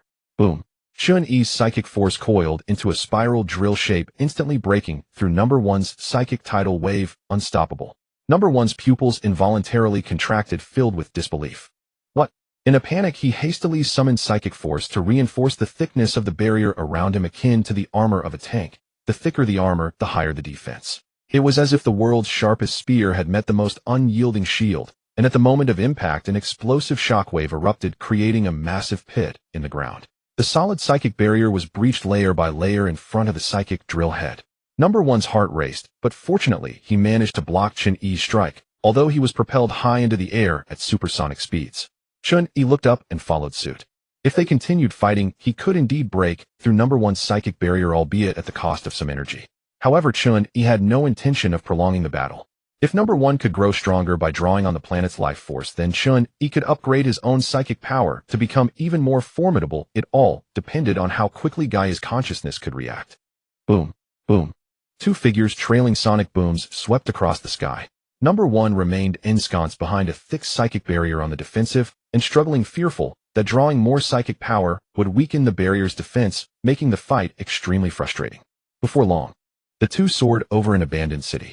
In just a moment, over 300,000 zombies in the city exploded into a mist of blood. It wasn't just this city. Within a radius of 200 kilometers, every abandoned city that fell within Chun-Yi's sensing range was experiencing the same scene. In the meantime, Chun-Yi's zombie kill count was skyrocketing. Zombie kill count 62700, zombie kill count 7840, zombie kill count 844000. Zombie kill count 100500. By the time number one noticed something was amiss, it was already too late. Even if he had realized sooner, it wouldn't have changed anything. He could not stop Chun-Yi. The moment the zombie kill count surpassed 10 million, upgrade task 7 was complete. Upgrade task 7 complete. Psychic power option upgrade. Psychic power LV8. At this moment, Chun-Yi's psychic power surged rapidly, expanding his sensing radius to 2,000 kilometers. His powerful psychic force shot up into the sky, causing light distortion that even reached outer space. Boom. The edges of the continental plates stirred up monstrous waves, and the true sky and earth quaked, presenting a terrifying spectacle of destruction and collapse. Mastering this power, Chun-Yi was confident that a single strike could sink the entire continental plate, virtually obliterating the civilization on the surface with ease. Buzz. An overwhelmingly powerful psychic force swept out, freezing number one in midair, rendering him completely immobile, his eyes filled with disbelief. What on earth is happening? He knew that Chun-Yi grew stronger by killing zombies, but he could not comprehend how Chun-Yi could become this powerful. His strength derived from Gaia's consciousness, from the planet's life force. Where did Chun-Yi's strength come from? Number one could not understand. There were no more wasted words. With a thought, Chun-Yi directed his swirling psychic power to crush number one's head, not allowing Gaia's consciousness a moment to react decisively, ending the battle. Clearly different from ordinary zombies, number one, as a vessel of Gaia's consciousness, was akin to the final boss. After being defeated, he immediately erupted in a spectacular explosion. As a transcendent existence, especially one that was a vessel for Gaia's consciousness, number 1 undoubtedly dropped high-level items and equipment. Several beams of light flew towards Chun-Yi, revealing the appearance of items and equipment. Acquired equipment. Sky Splitter. The psychic force infused by Gaia's consciousness is materialized and compressed to the utmost, shaped into the form of a longsword. Even an ordinary person wielding it can cleave the earth and split the sky. Acquired equipment. Barrier Cloak. The cloak itself has no defensive power, but it can store your psychic power for emergencies. When ambushed, it can automatically release a psychic barrier to block attacks, allowing you to fight at full strength for 10 minutes at max psychic capacity. Acquired item. Gaia's Insignia. Indeed, Gaia's consciousness is an abstract concept lacking entity and wisdom. However, by using this badge, you will confront this concept directly. Would you like to make a trade with it? Acquired ability. Voice of all things, transcending the barriers of language, species, and even life itself. Listen to the sounds of all living and non-living things. Equipped with the Void Slash and Barrier Cloak, Chun-Yi attempted to infuse his mental power into the Barrier Cloak, taking exactly 10 minutes. In case of special circumstances where his mental power runs dry, he could utilize the stored mental power within the Barrier Cloak to continue fighting for another 10 minutes, providing a decent safeguard. Chun-Yi didn't often use knives, he wore it purely for emergencies. Ability Mastery. Sound of all things. LV1. The ability orb exploded, transforming into light that merged with Chun-Yi's body, and instantly, he understood the information contained within the sound of the wind. The wind does not speak.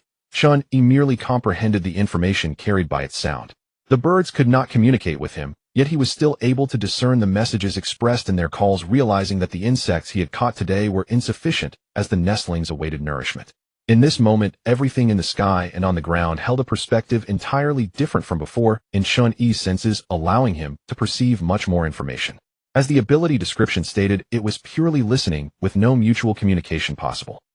Chun-Yi was very satisfied with this ability. One could almost say he was favored by nature.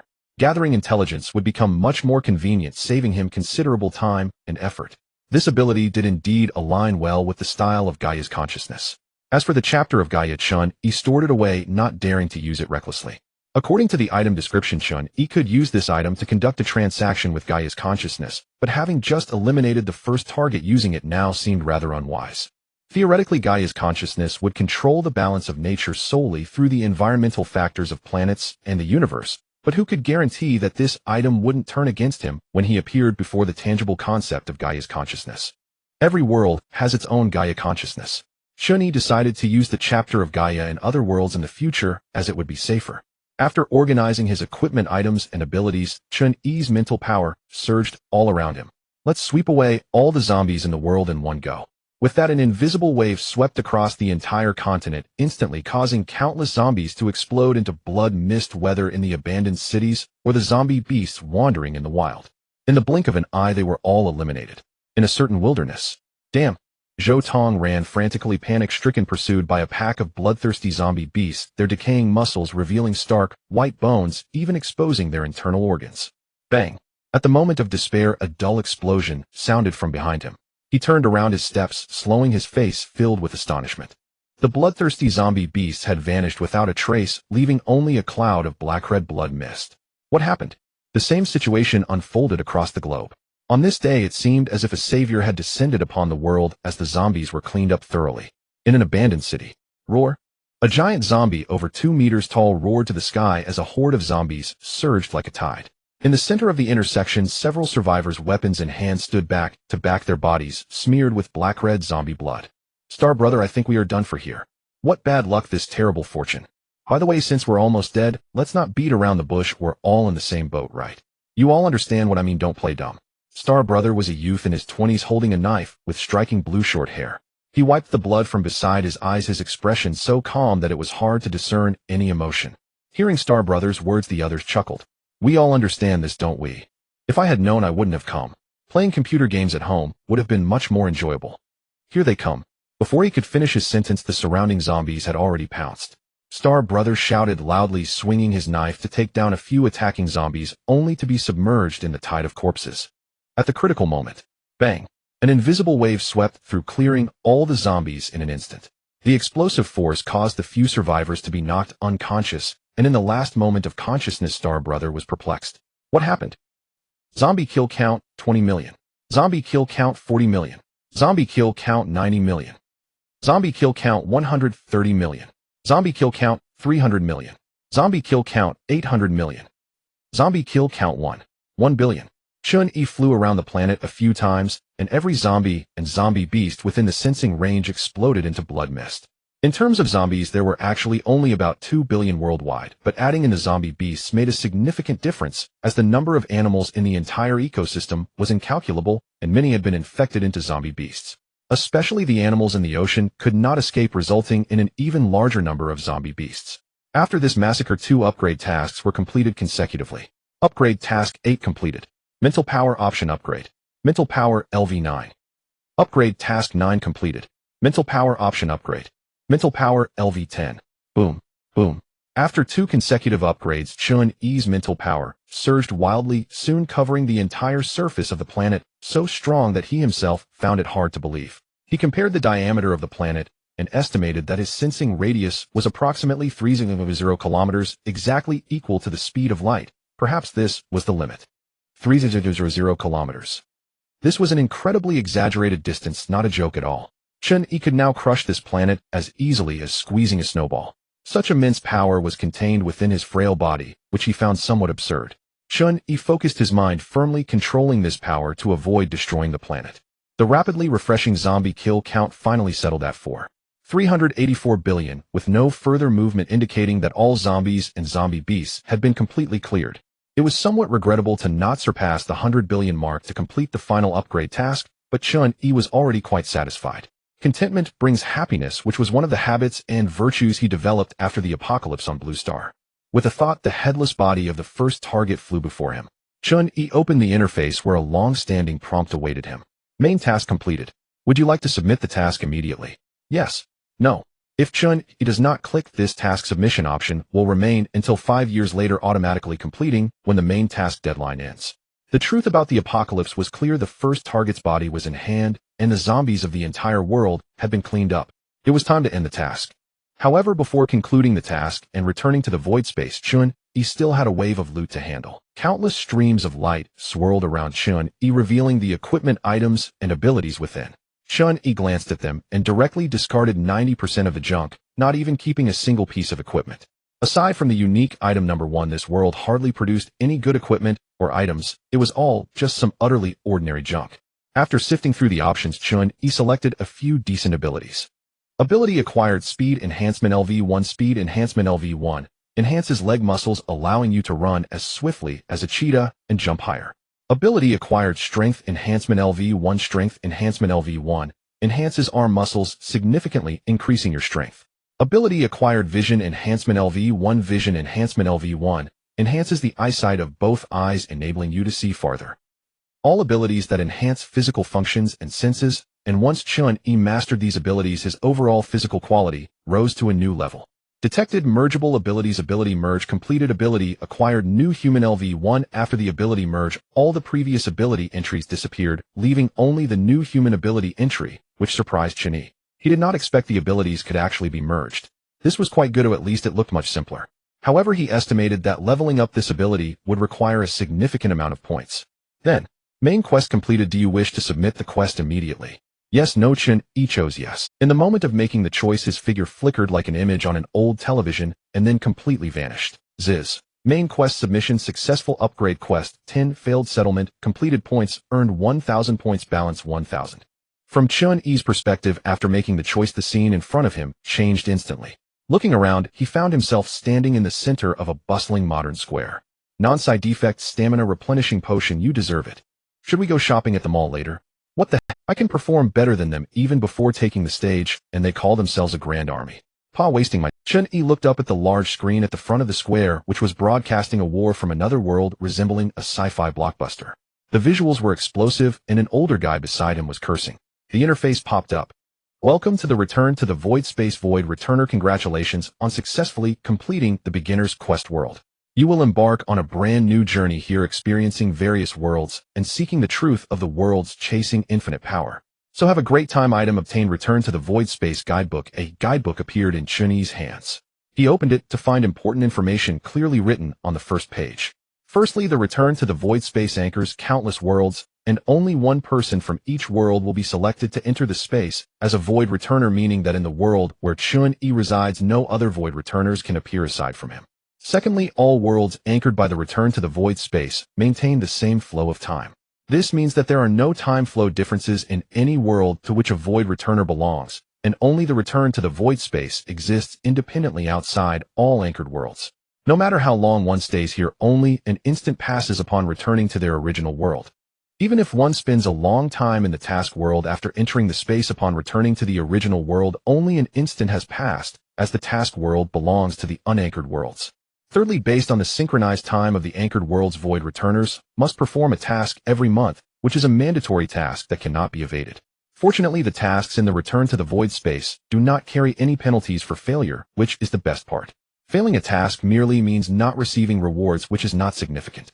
It is impossible to hide in the space to avoid tasks. If any malicious avoidance of tasks occurs, one will still be thrown into other worlds to execute tasks. Thus, it is said to be a mandatory task that cannot be evaded. Meanwhile, many other void returners also return to the space in the square, roughly estimated to be over 1,000 people, including Zhou Tong and others. After Chun-Yi submitted the main quest, they were all forcibly returned to the space as the task ended. The main quest failed, but at least many of them were still alive. Perhaps because the return to the void space often throws people into desolate worlds where not even ghostly images can be seen, the people in the space still enjoy the hustle and bustle, or rather present a polarized situation. The reclusive are truly reclusive, while the chatterboxes are genuine chatterboxes. Many have spent decades in certain worlds without seeing a single person, nearly going insane, and upon returning to the space, they catch hold of someone to chat with, moved to tears. The atmosphere of tension is genuinely faint here. Wow. Finally, I see a living person. Dude, how about a warm hug? One excessively excited guy dashed towards a person with a loud shout, but was kicked away. Zhou Tong paused his steps as he passed by Chun-Yi. Dude, have we met in the task world? No. Strange. Zhou Tong scratched his head, muttering as he walked. He really felt that Chun-Yi's figure was very familiar, but he just couldn't remember where he had seen him. Xinggu. Ha ha, we're still alive, Xinggu. A few young people in front were excitedly arm-in-arm, appearing as if they had a deep bond surrounding a young man with blue hair. Is there a newcomer? At this moment, a group of people rushed into the square with great enthusiasm, resembling hawkers at a train station, trying to attract guests for hotels. A friendly-looking thin man handed Chun-Yi a flyer. Handsome, if you want to join a legion, consider our Diamond Legion. If you're not interested, you can still learn about us. We have other services. The situation in the space was somewhat different from what Chun-Yi had imagined. He expected a bunch of lunatics or killing gods, but unexpectedly, it was quite harmonious. Chun-Yi flipped through the guidebook. The return to the void space was vast overall, resembling a modern large city divided into many areas such as residential and commercial districts. Undoubtedly, the most bustling place was the commercial district, filled with shops run by void returners and a free market.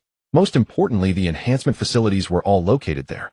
After completing the main quest, Chun-Yi earned 1,000 points, which could be used to enhance equipment, items, and abilities, which is of utmost importance to the void returners. Chun-Yi decisively headed straight for the enhancement facilities in the commercial district. The exterior of the enhancement chamber exudes a strong sense of power and mechanical design, revealing its internal mechanisms and components characterized by a rugged style. Once Chun-Yi entered the chamber, the heavy and somewhat sluggish door slammed shut with a bang, suggesting it needed some lubrication. Click. A storage compartment opened inside the chamber, and Chun-Yi removed all his gear and items, placing them inside before the compartment closed. A moment later, a screen popped up. Identification complete. Item rift/type weapon rank tier 3 description. A thought force infused with Gaia's consciousness compressed to its utmost and shaped into a long sword. Even an ordinary person can split the earth and cleave the sky with it. Enhancement cost 1 of 0 points attempt. Item barrier cloak type armor rank tier 3 description. The cloak itself has no defensive power, but can store your thought force for emergencies. When ambushed, it can automatically release a thought force barrier to block attacks, allowing you to fight at full strength for 10 minutes, while fully charged. Enhancement cost 1 of 0 points attempt. Item Gaia's badge type item rank none description. Indeed, Gaia's consciousness is an abstract concept lacking form and wisdom, but by using this badge you will confront this concept directly. Do you wish to engage in a transaction with it? Unable to enhance. The inability to enhance Gaia's badge was not surprising, especially since Chun-Yi had no intention of enhancing these items, not to mention that his points were insufficient. Tier 3. According to the classification of the void space, the stronger the void dweller, the higher their rank, making the task worlds they enter more dangerous and powerful. Similarly, equipment and items also have ranks. Typically, novice task worlds can only yield Tier 1 equipment, but Chun-Yi was an exception, having obtained Tier 3 equipment. Aside from that, Chun-Yi also brought back some items from the zombie world, such as zombie viruses and serums, which were essentially common goods with little value. Next, he checked his personal panel and abilities. Name: Chun-Yi, rank Tier 1 points, 1000 abilities. Thought Force LV10, A Danger Perception LV1, Limit Break LV1, Night Vision LV1, Survival of the Fittest LV1, Sound of All Things LV1, New Humanity LV1. Ability: Thought Force Level LV10. Description: an extraordinarily powerful thought force under your control, within a radius of 300,000 kilometers. Planets are mere toys to you. Enhancement cost 0 points. Attempt. Ability: Danger Perception Level LV1. Description: you will receive an early warning when danger approaches. Enhancement cost 100 points. Attempt. The enhancement cost for Thought Force is the most extravagant, reaching 0 for each attempt, while the cost for Danger Perception, Limit Break, Night Vision, and Survival of the Fittest are the lowest, requiring only 100 points each. Although the ability data only has levels but no ranks, Chun-Yi still realized that the enhancement costs were calculated according to the equipment ranks. The Sound of All Things was obtained along with the Rift Slash and Barrier Cloak from the first target, and based on its function it rightly falls into the Tier 3 category, so its enhancement cost is 0 points per attempt, while New Humanity is likely Tier 2, with an enhancement cost of 0 points per attempt. Chun-Yi thought for a moment, and ultimately chose to enhance Survival of the Fittest. With only 0 points, enhancing New Humanity wouldn't provide a significant boost to his strength. It wasn't cost-effective. On the contrary, the cost-effectiveness of Survival of the Fittest was the highest. In case the environment of the next task world was extremely harsh, at least Survival of the Fittest would be useful. Enhancement: Survival of the Fittest cost 100 points. Points balance 900. Enhancement: Complete Survival of the Fittest LV1. 1. Chun-Yi felt a tingling sensation throughout his body, which quickly faded. After seeing the enhancement results, he realized that it took 10 enhancements to level up. Still, leveling up tasks is more worthwhile. Upon closer inspection, he had completed 9 leveling tasks in the zombie world, which was equivalent to enhancing his thought force 90 times. In terms of points, that was an astounding figure. In short, he had made a huge profit. With that thought, Chun-Yi continued to enhance Survival of the Fittest, doing it 10 times in a row, completely depleting his points and enhancing it to LV2. Ability: Survival of the Fittest Level LV2. Description: the continuation of life is a constant self-evolution, and no matter how harsh the environment, you can quickly adapt within an hour.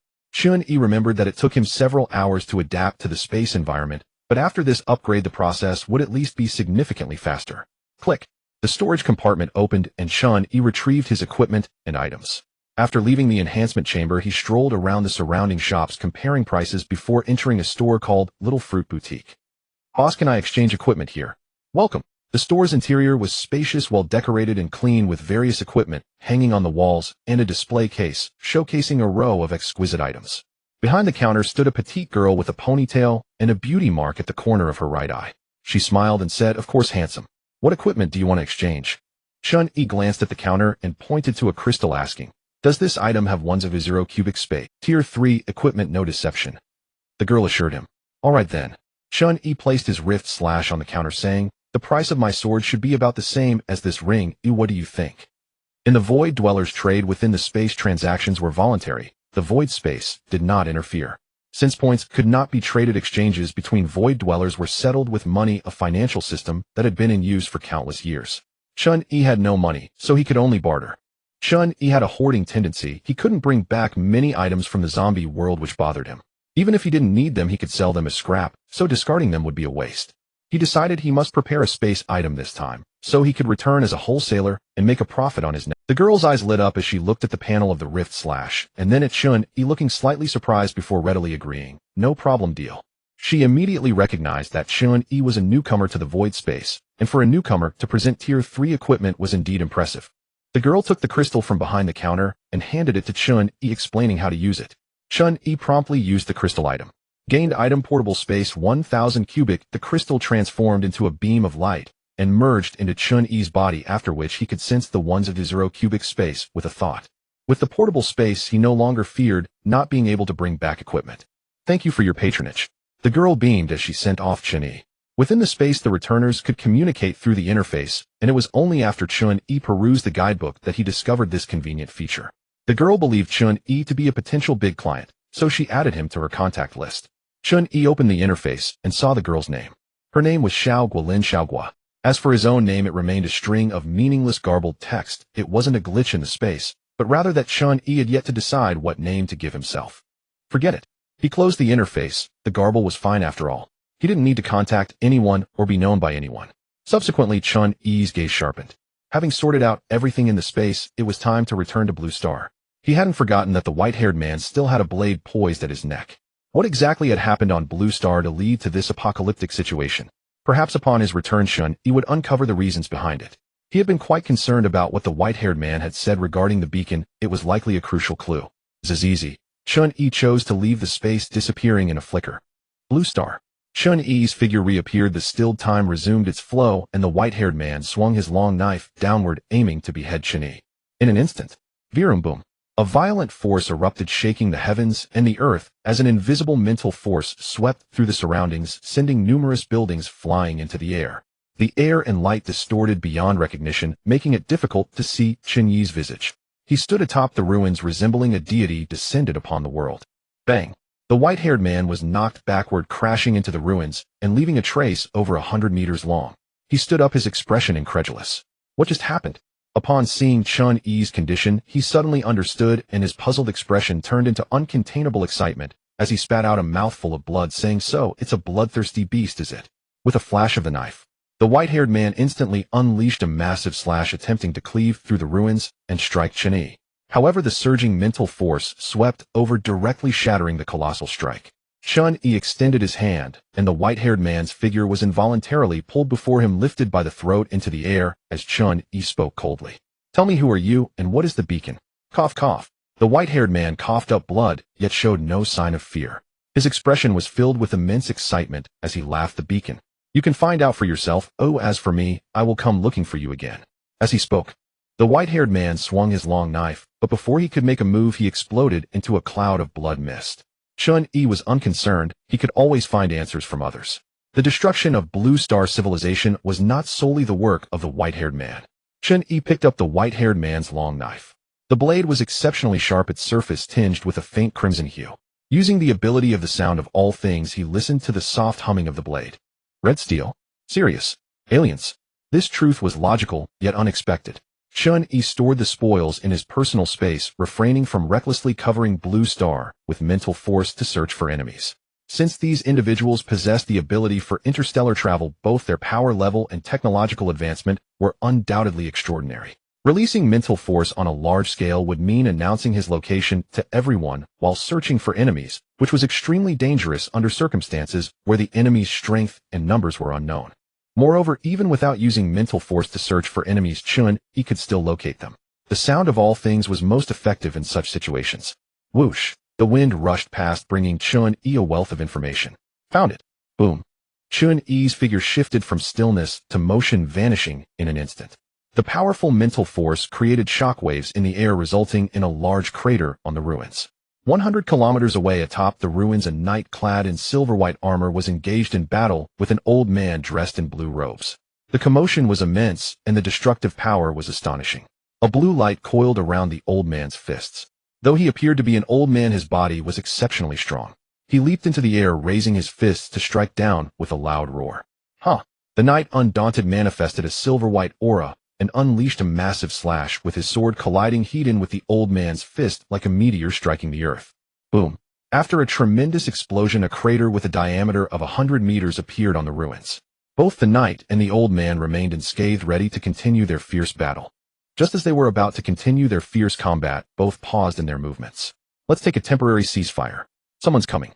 As soon as the words left his mouth, Chun-Yi's figure materialized in midair, and the rapidly compressed air exploded violently, causing the atmosphere to grow tense.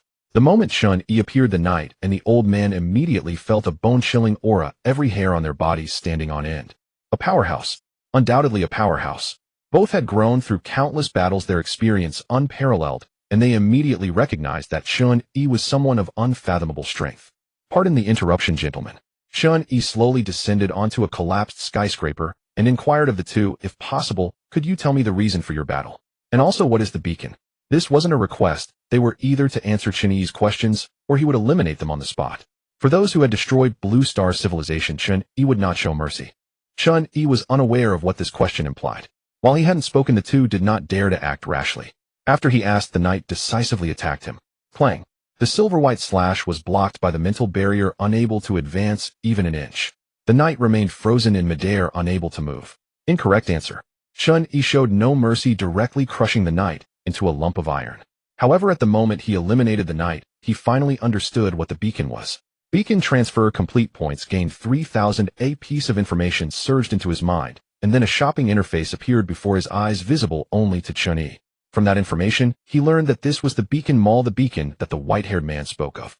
Chun-Yi was astonished. What was this? Another space. Logically speaking, the world Chun-Yi was in should have been completely anchored by the returner space, entirely under its control. How could something similar to the returner space emerge again? Chun-Yi temporarily had no time to think further, and shifted his focus onto the old man, who quickly admitted, esteemed one, I am very willing to answer your questions. It was simply impossible to win, and the gap in power was too great. Upon a nameless planet in an unknown galaxy, a desolate wasteland lay before the eyes, with the dim yellow sun hanging high in the sky, scorching the earth. Suddenly, a thunderous explosion shattered the tranquility of the sky and the earth, an immensely violent strike, cleaving the entire planet into a force powerful enough to defy gravity, forcibly splitting the celestial body apart. From the distant reaches of space, one could see the severed planet gradually drawing closer together under the influence of gravity. On a section of the ruins within the planet, a man with long white hair sheathed his long blade, a flash of blood red glimmering across the bright blade. He closed his eyes as if sensing something, then turned to gaze into the depths of the starry sky. The Milky Way. The vastness and grandeur of this universe surpassed imagination, and to make a simple data comparison, the sun's volume is 1.3 million times that of Earth, and within the Milky Way there are billions of such stars, while the universe is replete with countless galaxies akin to the Milky Way, as numerous as the sands of the Ganges. The blue star and human civilization are merely insignificant specks of dust within this vast ocean, and beyond that, numerous races and civilizations exist within the universe. Some races excel in technological research, while others are adept at harnessing various energies from the cosmos, capable of exhibiting tremendous combat prowess with mere flesh and blood. The old man said the appearance of the beacon dates back so far that it cannot be traced. Killing the individual with the beacon grants you the beacon and points. As long as you possess points, you can purchase anything you desire in the beacon mall, be it power or knowledge. The existence of the beacon has always been a secret, but this is only true for the vast majority in the universe. The existence of the beacon has long been circulated among the strong, leading to not only beacon holders fighting amongst themselves for points, but even powerful beings in the universe hunting them down. The good news is that beacon holders can only sense each other within a certain proximity. Those powerful beings without beacons cannot easily locate them. The bad news is that some of those with beacons can be extraordinarily powerful. If you do not become strong quickly, one day, when someone passes by, they might easily harvest you. This is an exceedingly brutal cosmic hunting game. Chun-Yi has already obtained a beacon. Even if he does not hunt others, other beacon holders will come to hunt him. This is why the knight directly attacked after hearing his question. Both he and the old man are beacon holders. Once Chun-Yi learns of the beacon's existence, he is very likely to kill them to seize the beacon and points, as no strong person desires power. We never care about what civilizations we destroy, because countless civilizations and planets are being obliterated every moment in the universe. We merely follow the beacon's signal. The old man's words were chillingly cruel. At this point, Chun-Yi likely understood the reason behind the destruction of the Blue Star civilization. It was simply because a certain beacon holder arrived at the Blue Star, followed by other beings from the universe responding to the signal. Or perhaps it was even simpler, a certain Blue Star individual whose luck could be debated obtained a beacon and was subsequently killed by a beacon holder from the universe, leading to more and more beings descending upon the Blue Star, resulting in a chaotic battle that ultimately destroyed the Blue Star civilization. It is truly difficult to survive. Chun-Yi could only lament this. Your Excellency, this is all I know. Chun-Yi responded, and then the old man exploded into a mist of blood. If it weren't for these people, he should be in the comfort of his apartment playing games with the air conditioning on rather than fighting amidst the ruins. Indeed, these people brought in the beacon, but the beacon was obtained through Chun-Yi's own strength, not handed over by others, so he had no need to feel grateful. He had no intention of letting any of these beings from the universe go. The prompt from the beacon mall flashed. Points obtained 3,000 points, balance 6,000. Chun-Yi sat amidst the ruins, and with a thought opened the beacon mall, revealing countless items spanning various categories from food and entertainment, to science and technology, to weapons and body enhancements, even including trade for population and planets. It truly had everything one could desire. Even the resurrection of the dead was possible. If one wished to become strong swiftly, they could directly purchase abilities or genetic traits here, albeit at a high price. Chun-Yi had 6,000 points, and the items he could purchase were limited. He specifically searched and found that a telekinesis strong enough to crush a planet actually cost 1 million points. In accordance with the classification of abilities and equipment in the Goeishu space, a first-tier destructive power could match conventional firearms. A second-tier could annihilate a modern city. A third-tier would be disaster level for the surface, and a fourth-tier would be planetary destruction. Chun-Yi's points could at best only purchase second-tier items in the Beacon Mall, and thinking about the Goeishu space, he quickly realized a problem. The abilities and items obtained from Goeishu space could be brought back to the Blue Star world, but could the abilities and items purchased from the Beacon Mall enter Goeishu space? If not, it would mean that to maximize the use of points, Chun-Yi could not directly purchase abilities and equipment, or else it would be a waste. On one side was Goeishu space, and on the other was the Beacon Mall. Chun-Yi understood this was a remarkable opportunity. If utilized properly, he could step forward with one foot, and then the other directly taking flight. Let's try and see. Without delay, Chun-Yi immediately purchased the two cheapest items in the Beacon Mall, an almost useless ability, and an equally nearly useless piece of equipment. Consumption of 200 points balance 5,800. He placed the equipment into his personal space, then promptly returned to Goeishu space. It turned out his guess was correct. Upon entering Goeishu space, the ability purchased from the Beacon Mall disappeared, and the equipment in his personal space similarly vanished. Even the interface of the Beacon Mall could not be opened. Returning to the Blue Star, the purchased ability and equipment reappeared. If there is a concept of hierarchy, it seems the hierarchy of Goeishu space is above that of the Beacon Mall. The Blue Star universe is anchored by Goeishu space, and Goeishu space cannot be unaware of the existence of the Beacon Mall. Since Goeishu space allows its existence, Chun-Yi used it without reservation. With his guess confirmed, Chun-Yi also realized how to maximize the use of points, which is to develop his existing abilities or purchase knowledge. His abilities were already obtained in Goeishu space. Utilizing the techniques bought from the Beacon Mall for deeper development should pose no problem. A streak of light descended from the sky, precisely hitting Chun-Yi. Boom. The dazzling flames shone like the sun slowly rising.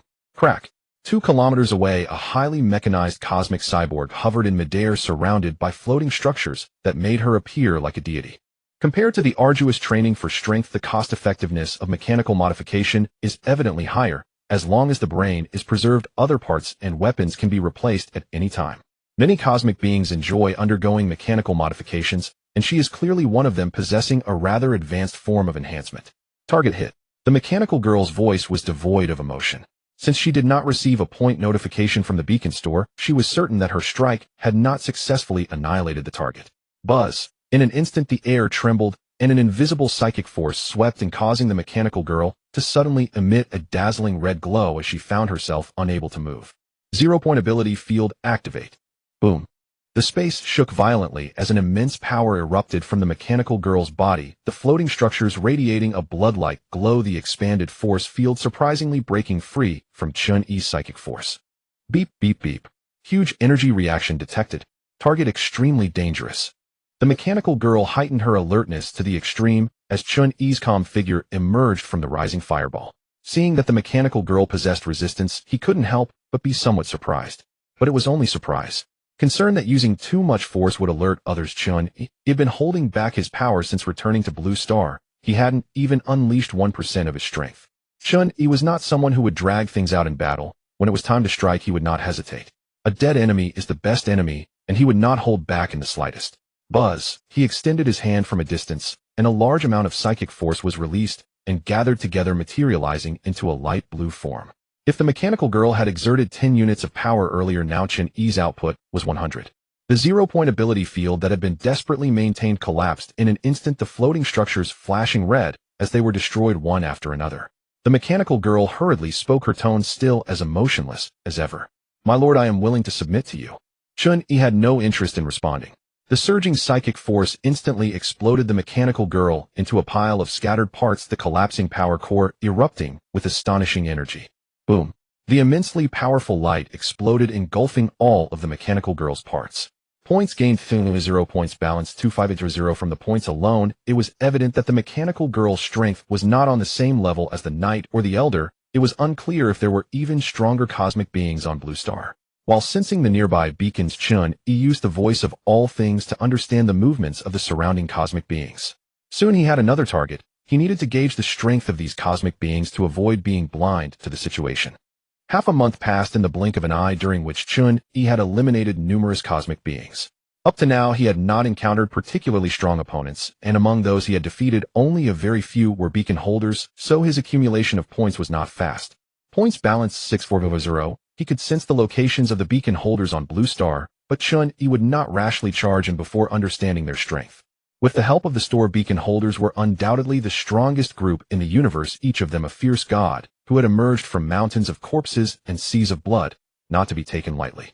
Being cautious is always better than recklessly courting death. By analyzing the battle traces left by those cosmic beings, Chun-Yi could use the voice of all things to gauge their approximate strength. Coupled with the information he had gathered from the cosmic beings during this time, he had gained a rough understanding. There are many advanced civilizations in the universe, but in terms of individual combat power, most are not particularly high. Generally, being able to single-handedly destroy a city would count as a formidable figure.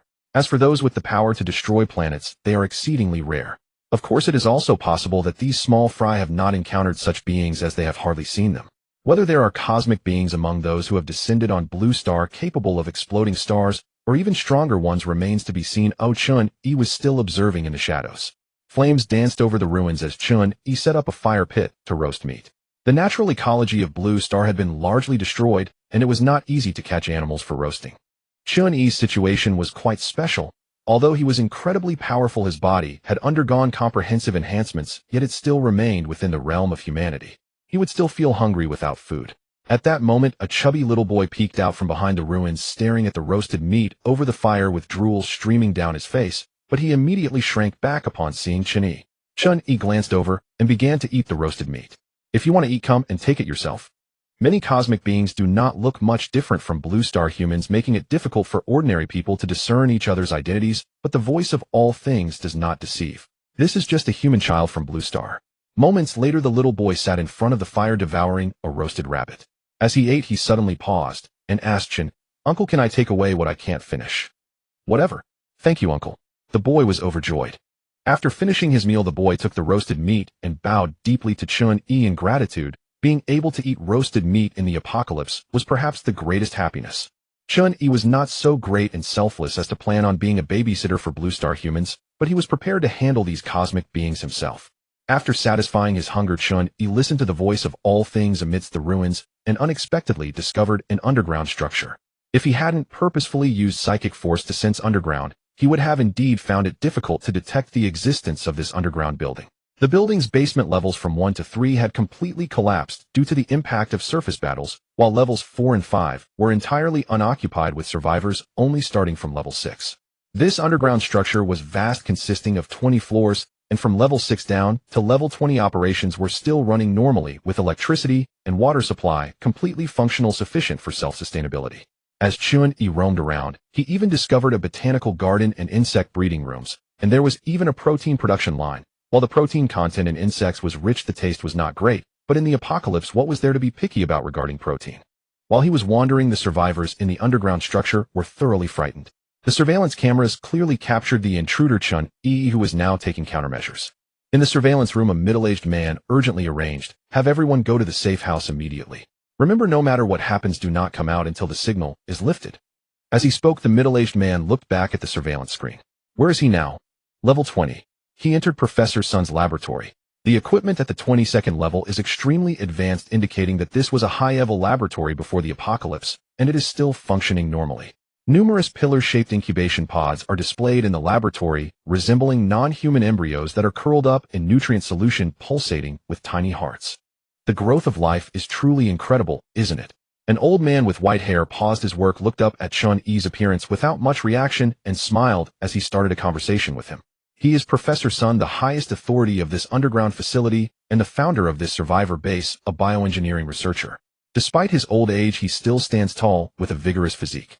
Chun-Yi looked at the small life within the incubation pod and said its development is somewhat deformed, its heart is too weak, and it will perish if it continues to grow like this. The voice of all things told him that these are genetically modified humans cultivated using the genetic material of extraterrestrials that Professor Sun had collected through biotechnology, and the defects are still considerable. Professor Sun was surprised. "You can tell."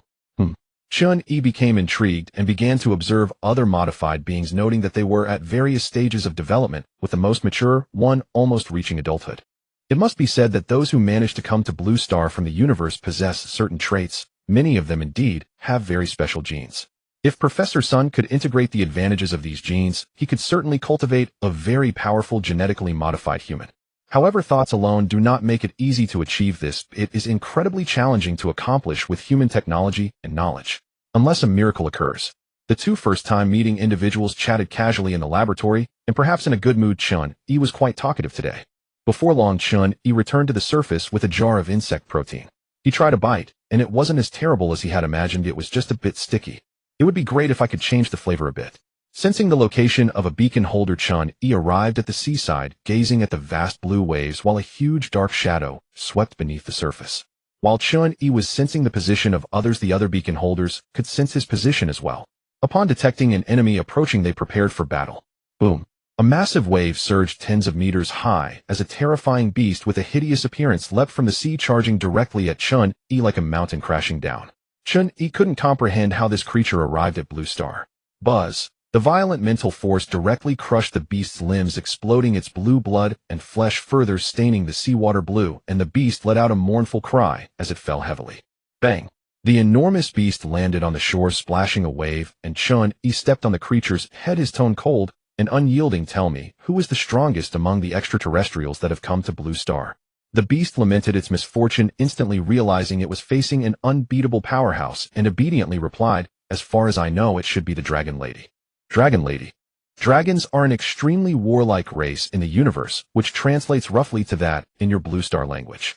She is very strong, said to be capable of sinking continental plates, and I have never dared to approach the area where she resides. Sinking continental plates. If that's the case, I can handle it. Is there anyone else? No. Bang! The mental force suddenly shook, exploding the beast into a cloud of blue mist. Despite the beast's lackluster performance, its strength was anything but weak. Points gained 30,000, point balance 94,000. Chun-Yi initially thought it might not be so soon before encountering the Dragon Lady mentioned by the beast, but luck is notoriously unpredictable. A few days later, a female dragon person clad in crimson scales hovered in the sky, like a king, her gaze condescending, exuding an aura of dominance. Fierce, brutal, bloodthirsty. This was Chun-Yi's first impression of the Dragon Lady. He had learned about her appearance from other extraterrestrials and could naturally recognize her identity. The Dragon Lady and Chun-Yi locked eyes from afar, battle intent surging, but Chun-Yi was not inclined to engage. To be honest, I don't really want to fight you. If possible, how about we just pretend we haven't met? He knew that saying this was futile. A fight was inevitable. The Dragon Lady did not seem like someone easy to negotiate with. He simply wanted to avoid causing a big commotion and exposing his strength. Boom. The Dragon Lady did not respond verbally. Instead, she gave a response through action. With a flap of her wings, she shot towards Chun-Yi with a sonic boom. However, Chun-Yi was faster. Before she could react, the Dragon Lady was sent flying by a powerful mental force. Chun-Yi's figure flickered, and he grabbed the Dragon Lady's face in midair, pressing her down into the sea. Boom. Their speed was so fast that only a phantom was visible. As the Dragon Lady was slammed into the sea, a terrifying force instantly generated waves dozens of meters high. Chun-Yi pinned the Dragon Lady to the seabed, allowing her to struggle in vain. Since a fight was necessary, he would only display just enough power to dominate her. The Dragon Lady's eyes widened in disbelief. In the dim depths of the sea, Chun-Yi's intense mental force radiated, his eyes glowing with a ghostly blue light. Buzz! The mental force rippled the currents of the sea, surged violently, as if a heavy hammer struck the seabed, instantly creating a massive crack. The Dragon Lady spat out a mouthful of blood that dispersed in the seawater, and she was violently thrust deep into the fissure. After an unknown amount of time, two figures erupted from the surface of the sea. The Dragon Lady was severely injured, looking utterly disheveled. She had not only broken an arm, but had also been punctured through her abdomen.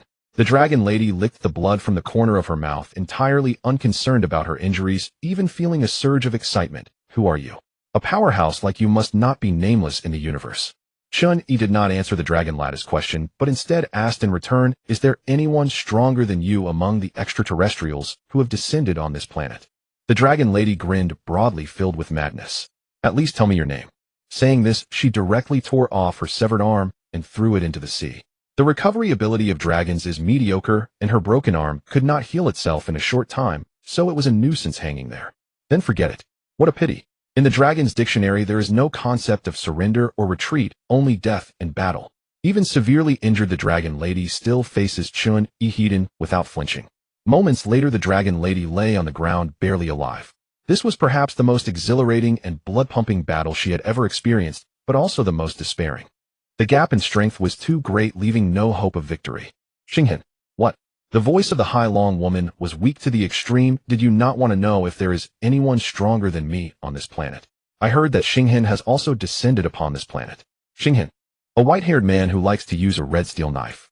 It is said that he possesses the power to cut through planets. I really want to compete with him. The voice of the Hai Long woman grew weaker until it completely disappeared. Points gained 70000. Points balance 164000. Red steel. White-haired man. The words of the Hai Long woman plunged Chun Yi into deep thought. He took out the long knife, which glimmered faintly with blood-red hue, and thought of the white-haired man who nearly killed him. Is he Xinghan? The characteristics and weapon match, but Chun Yi was certain that the other party did not possess the power to cut through planets. He still remembered the white-haired man had said he would come back to find him before he died. Then there is only one possibility. The one who died at Chun Yi's hands was not the true Xinghan, but perhaps just a clone or something like that. Is he personally on launching? Or is his true body still on the way to launching? Chun Yi leaned towards the second possibility. If Xinghan's true body were on launching, there would be no reason for him not to find Chun Yi. For a powerhouse capable of cutting through stars, the distance within a planet is not an issue at all. That said, it is difficult to determine Xinghan's power level based solely on the Hai Long woman's description. It is unclear whether it is cutting through stars, or even beyond that. Before understanding Xinghan's strength, Chun Yi felt there was still some risk. He glanced at the 1600 points in the beacon mall, estimating that it should be able to significantly enhance his strength. Before understanding Xinghan's strength, Chun Yi felt there was still some risk. He glanced at the 1600 points in the beacon mall, estimating that it valued at 15000 points. This is the one. Chun Yi made the purchase decisively. Consumption of 15000 points. Purchase successful. Mind Power Deep Development Manual. Points balance 14000. Any power or equipment from outside the Guishu space cannot be brought into the Guishu space. Thus Chun Yi can only purchase knowledge and skill-related items from the beacon mall. Although Chun Yi's mind power was strong, he had always lacked a deeper understanding and application of his own power. The Mind Power Deep Development Manual was just right for him. After the successful purchase, a stream of information surged into Chun Yi's mind. There was no need for a learning process nor any pain. He directly mastered all the content and techniques within the Mind Power Deep Development Manual, as if he had practiced them countless times before. This is the power of the beacon mall. Buzz. Countless development techniques flowed through his mind, and the mind power surrounding Chun Yi trembled incessantly, repeatedly expanding and contracting. As he compressed his mind power over and over, the formless energy gradually rippled, displaying a bright blue glow rippling like waves around him. The universe contains various forms of energy: chemical energy, nuclear energy, dark energy, void energy, vacuum, zero-point energy, and spiritual energy, among others. The common point is that only by efficiently utilizing these energies can one unleash greater destructive power. Because of this, even among individuals of the same level, there can be significant disparities in strength. How could someone who can only exert 10% efficiency of their energy compete with someone who can unleash? In the universe, all powers originating from the mind and spirit are collectively referred to as spiritual energy, and mind power is one of them, being the most widely used form of spiritual energy.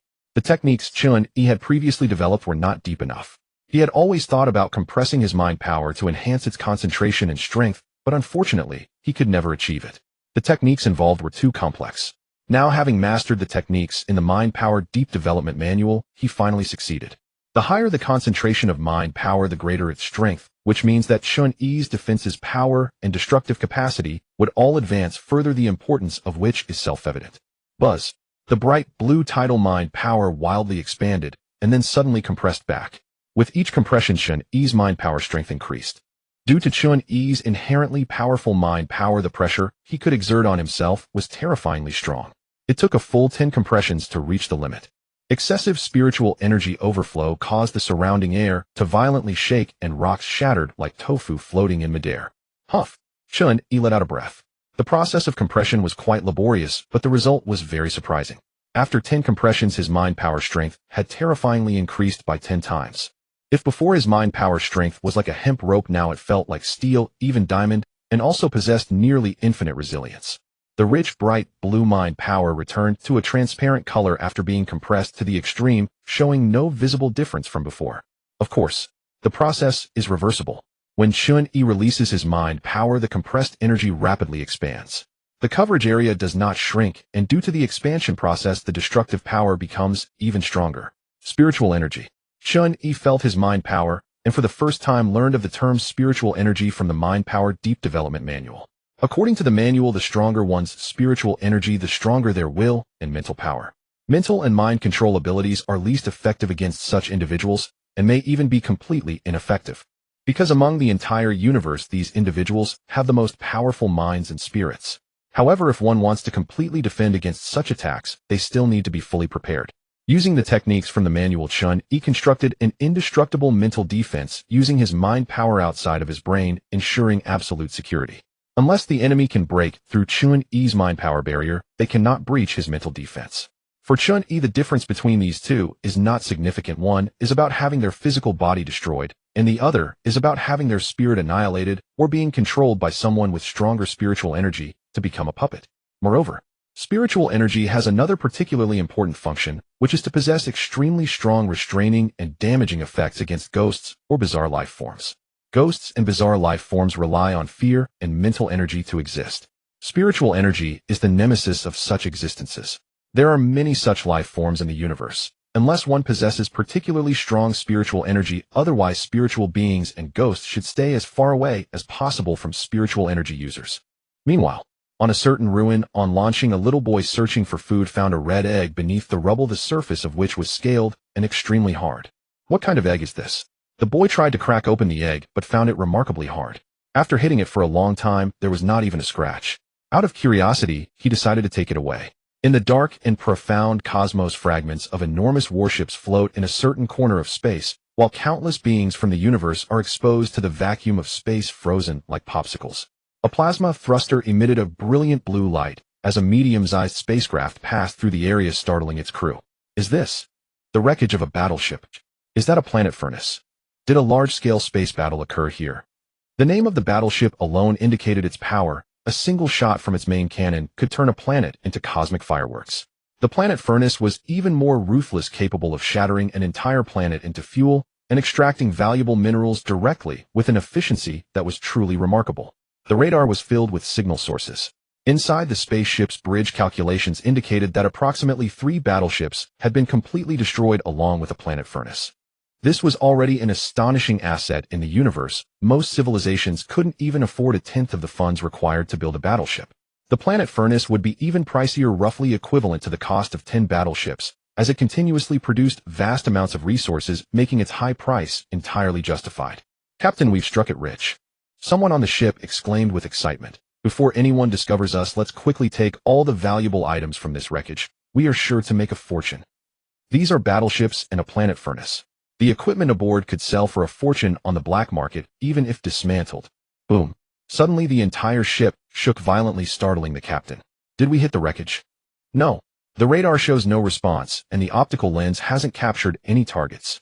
Zzz. While the bridge was reporting the situation, a panicked shout came through the communication channel. "Report to the bridge, we've detected an intruder." Boom. Another loud noise echoed as the hard, thick metal was easily sliced open, revealing a figure slowly stepping through the gash. With long white hair and a long knife in hand, faint traces of blood red floated on its surface. "Ladies and gentlemen, how about we change our course?" Snap. A scaly egg appeared with a crack seemingly on the verge of hatching. In the dim space, the small boy curled up under the rubble, wrapped in a blanket. Sleeping in such a precarious place was extremely dangerous, yet it was nearly the safest way to survive in this wreckage. The boy's bright eyes were fixed on the egg in front of him, curious about what might hatch from it, and whether it would be edible. The boy rubbed his stomach. So hungry. His eyes brightened even more as he gazed at the egg that was about to hatch. Time flew by. Chun-Yi returned from the ruined space to Blue Star exactly 30 days later. A month had passed, and a new space mission was about to begin. Zzz. Chun-Yi's figure flickered as he entered the ruins, space, the flow of time in the Blue Star world immediately halting. Looking around the space, it was rather lively. The mandatory monthly task in the ruined space could not be avoided, and as the time for the task approached, the activity within the space naturally increased. Passing by the boutique of Little Fruit, Chun-Yi noticed a large crowd gathered outside the shop, chattering loudly, seemingly playing a game. In the square. Xinggu. Haha Xinggu, let's treat you to drinks when you return. Hey, why are you setting up? Beat him. Hey, no. Zhou Tong carried a large travel bag stuffed with various survival tools and food. As a newcomer, he couldn't afford to buy space props, so he had to make do. He glanced at the timer on the interface and silently counted down. 5, 4, 3, 2, 1. When the time reached 24 hours, an interface popped up simultaneously in front of Chun, Zhou Tong, Xinggu, and other ruins participants from the same batch. The interface flashed with information. Task type: anchoring task. Task difficulty level 1. Exploring the fundamental cause of the destruction and decay of the unknown world is part of the anchoring process for the ruined space. Once the main quest is completed, it means the task world is thoroughly anchored. Additionally, although Chun-Yi's strength reached level for the ruined space would only allow ruins participants to undertake an advanced task after every 3 anchoring tasks. Before advancing, Chun-Yi was considered a level 1 ruins participant, thus the tasks assigned would naturally be of level 1 difficulty. In an instant, a large number of people disappeared from the space. Zzz. Chun-Yi appeared on the rooftop of a skyscraper. Main quest stage 1. This world frequently suffers attacks from star beasts. Please kill a star beast to prove your strength before investigating the cause. Task reward: 300 points. Task start. Name: Chun-Yi. Rank: level 1.0. Abilities: Telekinesis LV-10A, Danger Perception LV-1, Extreme Burst LV-1, Night Vision LV-1, Survival of the Fittest LV-2, Sound of All Things LV-1, New Humanity LV-1, Items: Personal Space 1000, Cubic Barrier Cloak, Level 3, Chapter of Gaia, Zombie Virus Serum G4 Virus, Primitive Virus. The ruined space was generous, although it did not grant any abilities or equipment rewards to ruins participants. All abilities and items earned through their own efforts were allowed to be brought into the task world. Even the zombie virus was permitted. This junk was worthless in the space, but undeniably it posed a tremendous threat to human civilization. One careless move could lead to a catastrophe in the task world. Unlike the unique main quest in the novice world, this main quest was staged. Thus, as long as there were ruins participants capable of completing stage tasks, they could all earn point rewards. Chun-Yi looked at the description of the main quest. Star beasts. Did that mean he had to fight monsters in this world? The interface continued to refresh the information. Target terminal detected. Plugin installation in progress. Installation complete. Random upgrade options. Random options. Star beast option loaded. Chun-Yi was puzzled about what a star beast was when a star beast was loaded for him by the plugin. A flash of light appeared, and a soft round little white ball appeared at his feet. Woo-woo. This star beast was only the size of a soccer ball, and truly round like a ball, appearing entirely pure white. Its 2 eyes resembled black sesame seeds on a glutinous rice ball, lacking arms, or a tail with only 2 plump feet that would be easy to overlook. After pondering for a moment, Chun-Yi wondered if killing this little creature would immediately complete the stage 1 main quest. After thinking for a while, he decided to give it a name first. From now on, I will call you Wang Kai. Woo-woo. Wang Kai seemed to understand Chun-Yi's words, his small eyes squinting into a line as he happily rolled around him, prompting Chun-Yi to feel an urge to kick him. He really resembled a ball. This little chubby fellow had feet like 2 balls, and he seemed to have no knees at all, wobbling left and right as he walked. Surprisingly, he could run incredibly fast. Star Beast Wang Kai. Type Pet. Rank: First Rank. Description: this is a special star beast that can devour other beasts and evolve infinitely. Its master can share all the powers it possesses. After reading the data about Wang Kai, Chun-Yi understood that as long as Wang Kai continued to devour other beasts and evolve, he, as the master, would also grow stronger. The reason he felt nothing now was that Wang Kai had not yet devoured any beasts. For now, he was merely a harmless mascot. Immediately afterwards, a series of upgrade tasks refreshed. Upgrade Task 1: Kill 1 first rank star beast. Increase star beast option by 1 level. Upgrade Task 2: Kill 1 second rank star beast. Increase star beast option by 1 level. Upgrade Task 3: Kill 1 third rank star beast. Increase star beast option by 1 level. Upgrade Task 10: Kill 1 10th rank star beast. Increase star beast option by 1 level. A total of 10 upgrade tasks. Let's not worry about the main task and upgrade tasks for now. The most urgent thing is to first understand the background and situation of this world before making plans. Woo-woo. Wang Kai leaned against Chun-Yi's feet, squinting like a little dumpling. Though not very big, running around with him was still somewhat troublesome. Is there a way to hide myself? Woo-woo. Wang Kai flipped over, seemingly pondering, then scampered off with his little short legs disappearing without a trace. Woo-woo. A round little head cautiously peeked out from the corner with sesame-like small eyes staring at Chun-Yi as if asking if this was acceptable.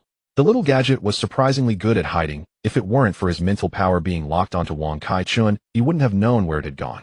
You can hide. Woo-woo. Receiving affirmation, Wang Kai hit again. Clearly different from the initial quest world, this world had not erupted into a large-scale catastrophic disaster, but it was evident that it was heading toward destruction. An advertisement screen on the street was playing a news segment about a city that had been attacked. The scenes were extremely tragic, almost entirely reduced to ruins. One day ago, Rangon City was attacked by a fourth-rank star beast, causing severe casualties. The arriving star killers engaged in a fierce battle with it, and after paying a heavy price, they finally succeeded in killing the star beast. Unfortunately, as the main battlefield, Rangon City was devastated with over 80% of the area destroyed. Following a resolution by the Union, Rangon City was deemed uninhabitable and survivors will be relocated to other cities. After discussions, the Union has named this unprecedented superstar beast Weilong, which stands 84 meters tall and 137 meters long, making it the largest star beast encountered so far. Chun-Yi paused at the street corner watching the news while the surrounding citizens wore visible expressions of fear and worry, anxiously wondering if their city would face such an attack.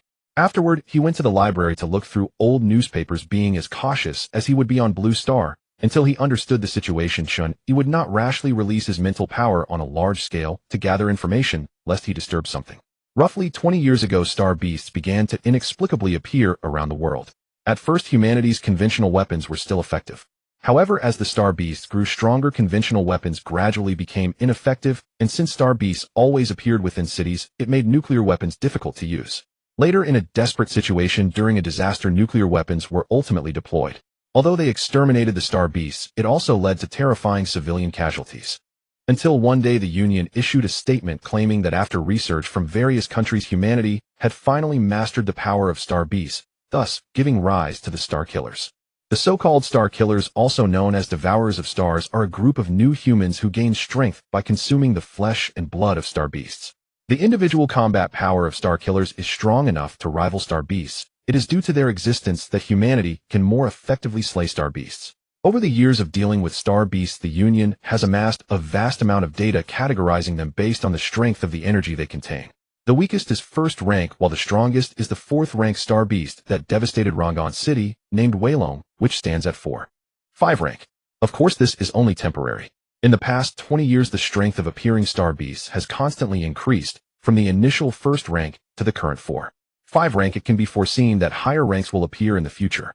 First rank star beasts can be dealt with using conventional tanks and heavy weapons, while for 4.5 rank star beasts without star killers, nuclear bombs would be necessary. Whether there will be star beasts capable of withstanding nuclear bombs in the future is nearly certain. When that time comes, it will mark the beginning of despair and doom for humanity. Boom! A loud sound echoed through the bustling market, and everyone on the street stopped in their tracks, immediately rushing to seek shelter as the alarm rang out. Alarm! Star beast attack! Alarm! Star beast attack! For the people of this world, star beast attacks have become a common occurrence. They only hope that the attacking star beast's rank is not too high. They don't want to bear the burden of refreshing the rank record, and aside from that, they just need to run as far as they can. Run, don't just stand there. Head to the nearest shelter. City center. The once bustling commercial street was transformed into ruins in the blink of an eye, as a star beast towering 4 to 5 meters tall rampaged, destructively, recklessly, venting its violent aura. Roar! Chun-Yi stood amidst the ruins, observing the star beast, estimating it to be roughly first rank. Its size, not particularly large compared to those towering dozens of meters. It's probably the weakest rank of star beast. As he spoke, bang! His invisible mental power swept across, and a massive bloody hole suddenly exploded in the star beast's abdomen, which let out a wail before crashing to the ground. Chun-Yi approached, observing that the flesh around the star beast's abdominal wound was rapidly regenerating. If left unattended, it would likely heal completely very soon, showcasing a strong recovery ability. Star beasts generally possess powerful self-healing abilities. The higher the rank, the faster the recovery rate, making them particularly adept in war of attrition, which is quite troublesome. Wang Kai. Hearing Chun-Yi's call, Wang Kai appeared, as if from nowhere, wobbling over from the corner. In an instant, his entire body rapidly inflated, and then he swallowed the entire star beast whole. Ugh! And Wang Kai let out a contented belch. Though no larger than a soccer ball, he had swallowed an entire stellar beast in one gulp, as if his stomach were a spatial pocket, then instantly reverted to his original size, a truly astonishing feat. Chun-Yi could not perceive how much Wang Kai's strength had increased, yet he distinctly felt a surge of power flood into his own body the moment Wang Kai devoured the stellar beast. In an instant, Chun-Yi's physical constitution underwent subtle enhancement. An enhancement: successful survival of the fittest LV2. 1. Neo-human LV1. 1. In new ability acquired stellar beast physique LV1 incompatible ability detected merge complete new ability acquired stellar human LV1. 5. Due to significant functional overlap among these abilities, Chun-Yi's acquisition of the stellar beast physique triggered an automatic merger with both survival of the fittest and neo-human. The newly formed stellar human ability encompassed all functions of its three predecessors, and following their fusion appeared to chart a clear evolutionary pathway toward a higher form of life. Moreover, in upgrade mission 1 completed stellar beast option upgraded, and stellar beast LV2. And suddenly, a blinding white light erupted from Wang Kai's body. In that very instant his innate power surged dramatically, leaping to a far greater magnitude. Likewise, as Wang Kai ascended, Chun-Yi, the sovereign who commanded him, shared in that ascension. A torrent of energy flooded into Chun-Yi's body, propelling his newly acquired ability to yet another level of advancement. N. Stellar Human LV2, his strength, speed, physical resilience, sensory acuity, regenerative capacity, and even sensitivity to ambient energy, all underwent extraordinary enhancement. At Stellar Human LV2, Chun-Yi's raw physical might enabled him, even without activating his psychic force, to hurl a compact car with ease while his sprinting velocity rivaled that of a high-performance sports car. Chun-Yi understood, continuing to evolve within this mission world, he would soon transcend into a far more advanced life form and prospect that filled him with quiet anticipation. What heights of power might he ultimately attain? In Wu, in beside him Wang Kai, somehow having procured a cigar, clenched it between his teeth and puffed with practiced nonchalance, exuding the weathered aura of a man steeped in untold stories. Chun-Yi stared dumbfounded. In could devouring a stellar beast alter Wang Kai's personality? In retreat for now, in Wu. Wang Kai exhaled a slow plume of smoke, then strode calmly toward the shadowed corner, his silhouette radiating quiet gravitas, brimming with the unspoken trust and deep camaraderie of an old friend. Halfway there he deliberately paused, turned his profile halfway back, held the pose for a breath, and then vanished decisively into the gloom, as though stepping off a cinematic frame. Chun-Yi was left speechless. In would this newfound persona ever revert? And meanwhile the Stellar Beast Monitoring Division blared with alarms, crimson warning signals flashing wildly. Monitoring personnel paled, scrambling frantically to triangulate the signal source. Stellar Beast alert. In location Jinshan City. In energy level. And upon reading the value the monitor's face drained of color, and he cried out in sheer alarm, level 4. 9. A level 4. 9 Stellar Beast has appeared in Jinshan City.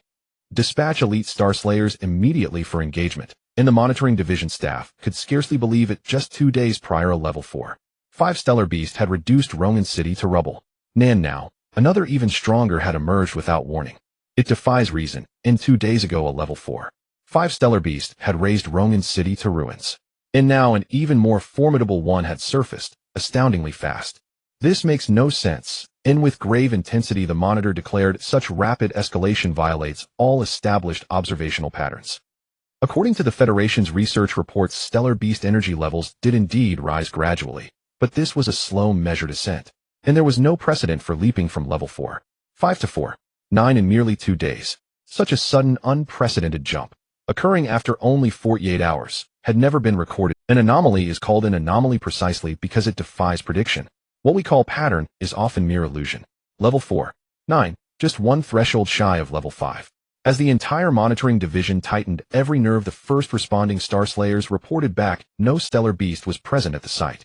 What? No Stellar Beast detected on site. In Jinshan City downtown. 2 young Starslayers clad in tactical armor stood atop the rubble of a commercial district scanning the desolation. All they found was a single dark pool of blood, nothing else. In fact, our initial alert registered only level 1. Based on forensic analysis of the scene, the destruction pattern aligns precisely with a level 1 Stellar Beast. The monitoring division director pressed urgently, no signs of combat, and only that one pool of blood, and the director fell silent. Rather than resolving the crisis, the situation had grown markedly worse. A living level 4. 9 Stellar Beast had vanished beneath their very watch, its reappearance threatening catastrophic consequences. In truth, the signal had merely captured residual energy leaking from Chun-Yi's brief exertion. He had in fact restrained himself considerably. Had he unleashed full power, the energy signature would have been far more extreme. After all, Chun-Yi could effortlessly crush an entire planet into dust. Director, what do we do?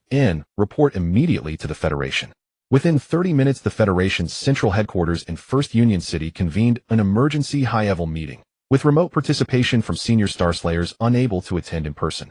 Given urgency, I'll be concise. 30 minutes ago, Jinshan City emitted a level 4.9 high-energy signal. The stellar beast remains unlocated and poses extreme hazard. Preliminary assessment suggests exceptional concealment capability. To date, every known high-energy stellar beast has been eliminated. Real-time positional data for all active Starslayers remains continuously accessible to both the Federation and Monitoring Division. Based on these two certainties, we can confidently conclude that this anomalous energy signature originates from an undiscovered stellar beast. The Federation's chief outlined the situation and issued immediate directives. Lucia Jace, you are to suspend all current assignments and deploy to Jinshan City without delay. Should the entity manifest, engage immediately. Understood. In acknowledged. In the virtual conference room, a golden-haired young woman and a black-haired young man, both clad in Starslayer armor, stood amid ruins clearly fresh from battle. Both ranked among the Federation's elite. Lucia, at level 4. 3. Jace, at level 4. 2. Command tier warriors among Starslayers. Only warriors of this caliber stood any chance against Jinshan City's emergent superstellar beast. Lesser fighters would perish instantly upon engagement. With frontline conflicts escalating globally and forces stretched perilously thin, diverting these two was unavoidable, and the Federation had already prepared contingency plans. They were merely the vanguard. One more thing, the Federation chief added, voice resolute. Bring along Flash. Roar. In the ruins, a star beast towering over 50 meters let out a deafening roar, its sound waves transforming into tangible shockwaves that completely flattened the surrounding buildings. Boom, boom, boom. Amidst the rolling smoke, a flash of blade light swept past, and with a powerful strike the smoke was cleaved apart, instantly splitting the entire star beast in half, crashing to the ground. The brain of the star beast suffered a fatal injury, rendering it utterly dead. Bang! Lucia landed, sheathing her long knife at her waist. For her combat prowess, this mere 3.2 star beast was clearly as easy to cut down as slicing through vegetables. Are there any more? This is the last one, Captain. Star beasts continued to emerge all over the world, and the star hunters could barely keep up. It was not just a matter of stamina, the casualties were also severe. Not all star hunters possessed captain-level combat strength. Just then the sound of a helicopter's rotor blades filled the air, and a gust of wind stirred up a cloud of dust, as Jess, who had arrived first, said to Lucia, "I've brought the kid Flash with me." Good. Lucia boarded the helicopter, racing towards Jincheng City. It was only during their journey that they could have a moment to rest. On the helicopter next to Jess was a polite young man with a friendly demeanor, always wearing a gentle smile when speaking to others. "Thank you, Captain Lucia. It's just a task," Lucia replied nonchalantly. Her personality was generally quite good, she just didn't like the kid Flash. Despite his seemingly decent exterior, he was actually very arrogant, and Lucia despised such arrogance. Flash didn't make himself uncomfortable either. After greeting, he fell silent. To be honest, he was just used to putting on a facade and secretly looked down on Lucia and Jess. No. In fact, he looked down on everyone weaker than him. Flash was different from Lucia and Jess. He was not from this world. He was a Ruins Wanderer and a member of the elite Nova Corps within the Ruins space. Although he was merely a newcomer as a Ruins Wanderer, he always felt superior, never taking the task world's inhabitants seriously, viewing them merely as NPCs in a game. By sheer luck, many members of the Nova Corps had entered this task world, and some even managed to control a senior member of the council using superpowers within just one day. Under the mutual cooperation and operations of the Nova Corps members, and bolstered by his own luck, Flash successfully fused with the Thunder Dragon, gaining its power. Indeed, it was the 4-5 star beast that was destroyed in Rangon City. The strength of the Star Hunters came from the Star Beasts. As long as they received the acknowledgement of a Star Beast, and had a high enough genetic compatibility with it, they could fuse with the Star Beast, gaining its power and living symbiotically. News reports claimed that the Thunder Dragon had been completely eradicated, but in reality it had been severely wounded during the battle in Rangon City, and had to fuse with Flash to survive at the cost of its consciousness only existing within Flash's body, while the dominance of the body was entirely controlled by Flash. This was akin to a mobile prison. This is the true source of the Star Hunter's power. Regardless of combat skills and experience, with the power of the Thunder Dragon, Flash undoubtedly possessed the highest combat strength among the Star Hunters, which gave him confidence. Though they hadn't spent much time together, Jess had somewhat noticed Flash's personality issues, and asked with a hint of concern, "How is the Thunder Dragon doing?" "It's throwing a fit right now," Flash chuckled, "but it should be fine and it will settle down soon enough. Make it quick." As an experienced Star Hunter, Jess understood the intention behind the chief sending Flash along, but Flash's experience as a Star Hunter was still too immature, especially his careless attitude towards handling Star Beasts, which genuinely worried Jess. He reminded him again. Seriously resolve this issue quickly, otherwise the Thunder Dragon might take advantage of you and the consequences would be dire. The Star Hunter squad suffered heavy losses in the battle against the Thunder Dragon, and Jess did not want to face it again.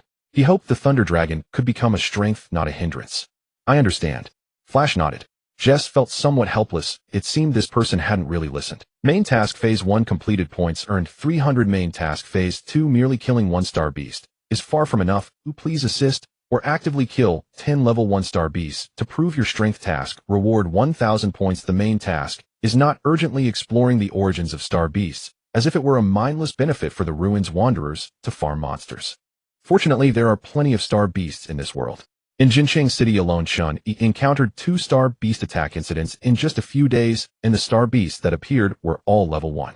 After experiencing a level up, Chun-Yi understood that Wang Kai's upgrades seemed to greatly enhance his existing power. Thus it was best for him to let Wang Kai devour a large number of star beasts to grow until further enhancement became difficult before opting to complete the upgrade task, maximizing his power increase. The stronger Wang Kai became, the stronger he would be. This logic made perfect sense to Chun-Yi, and he acted accordingly, meaning that before completing the upgrade task, he would let Wang Kai devour as many low-level star beasts as possible. He would also complete the main task in the process. To be honest, Chun-Yi didn't really care about the main task. The rewards from the main task were nothing compared to the bountiful rewards from the upgrade tasks. In Jincheng City, boom. 3 level 1-star beasts fell to the ground, gasping for breath. As 2-star hunters prepared to finish off these 3-star beasts, an unexpected change occurred. They hurry up and take them down. Bang, bang. Before one of the star hunters could finish their sentence, an overwhelming sense of pressure descended from the sky, an invisible force pinning both of them to the ground, as if a mountain were pressing down on their backs. The two were immediately terrified. What happened? Are there other star beasts? Just as they were filled with fear, footsteps echoed. They attempted to raise their heads to see what was happening, but found it utterly impossible. They could see nothing beyond the sound of footsteps. Then came a spine-chilling sound of swallowing, as if something was consuming the 3-star beasts, causing the 2-star hunters' faces to turn pale, completely unable to make a sound.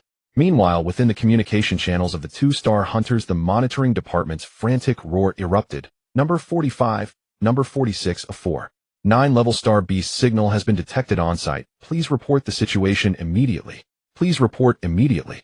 One of the Star Slayers could not care too much anymore. Just as he was about to risk his life to report the situation, the invisible pressure that weighed upon him vanished without a trace. The two immediately stood up and quickly realized that the 3-star beasts had vanished. Remembering the chilling swallowing sound from earlier, their expressions turned grim. Report to the monitoring department. Wang Kai trotted alongside Chun-Yi, adorned with a large gold chain around his neck, letting out a satisfied burp. Chun-Yi had confirmed that depending on the tastes of the star beasts, Wang Kai exhibited different personalities, appearances, or decorations. This time he displayed a delinquent personality. After devouring 3 level 1-star beasts, Wang Kai's strength had significantly increased, a surge of power flooding into Chun-Yi's body as his star human underwent a boost. Strengthening successful. Star Beast LV2. 3-star Human LV2. 3. Over the past few days, Wang Kai had consumed 6 star beasts, and Chun-Yi's star human had leveled up by 0.3 levels. Based on Wang Kai's growth rate, he planned to complete the second upgrade task when the star human reached LV2. 5. As more level 1-star beasts were devoured, Wang Kai's growth rate slowed down. Although he could continue to devour indefinitely, there was no need to waste too much time. Just enough would suffice. Hide away. Woo. Wang Kai shook the large gold chain around his neck and strutted into the shadows of the corner, appearing harmless, but his combat power was remarkable. It was rather unfortunate that these level 1-star beasts did not drop anything valuable. Given the type of this world, they could have probably obtained some good equipment this time. Suddenly the ground began to shake beneath them. Chun-Yi initially thought another star beast was attacking Jincheng City, only to realize it was just an earthquake. The earthquake was of very low intensity. However, as the seismic waves radiated across the ground under the influence of the ability of all things sound, Chun-Yi heard the mournful cries of the planet beneath his feet. His expression turned serious. Is this planet crying out? The information conveyed by the seismic waves was very limited, and Chun-Yi could not discern the reason behind the planet's lament. Was it because of humanity? Or because of the star beasts? Chun-Yi was somewhat suspicious. Could it be Gaia's consciousness causing trouble again? With too little information to analyze anything of value, Chun-Yi temporarily set aside these doubts. All he needed to do was quietly upgrade. At this moment, it was not wise to be overly anxious. If it was indeed Gaia's consciousness, adjusting the natural balance being noticed would be troublesome. Chun-Yi did not fear the planet's Gaia consciousness. He feared the Gaia consciousness of the universe, as the levels of these two entities were not comparable. Several hours later, Lucia and her companions arrived at Jincheng City, where the recent battle had taken place. Lucia was currently gathering information from the individuals designated as No. 45 and No. 46. Their task was to locate the whereabouts of the superstar beast, as allowing it to roam freely was far too dangerous. Footsteps. Yes. We can be certain that those are human footsteps. Upon hearing this, Lucia's expression grew extremely serious. There were no surveillance devices on site to capture footage. If what these two Star Slayers said was true, it would be serious. She speculated this star beast might possess the ability to mimic human forms, meaning it appears just like us, unlike the massive star beasts of the past. It wasn't a matter of mimicking or invisibility, but rather completely transforming into a human shape, blending in with the millions of ordinary people in Jincheng City. This was no ordinary predicament. It's still just a hypothesis. It doesn't necessarily mean it is a humanoid star beast. As he spoke, Jess sniffed the air around him and nodded affirmatively. One thing is certain, 4 star beasts have indeed appeared here. The scent of star beasts differs from that of humans. Jess' sense of smell was extraordinary, and he was confident he wouldn't be mistaken on this point. Flash looked around the environment and speculated, even if it is not a humanoid star beast, its size shouldn't be too large. As long as it is over 5 meters tall, it would basically be a giant. The surrounding buildings are not high enough to obscure such a figure.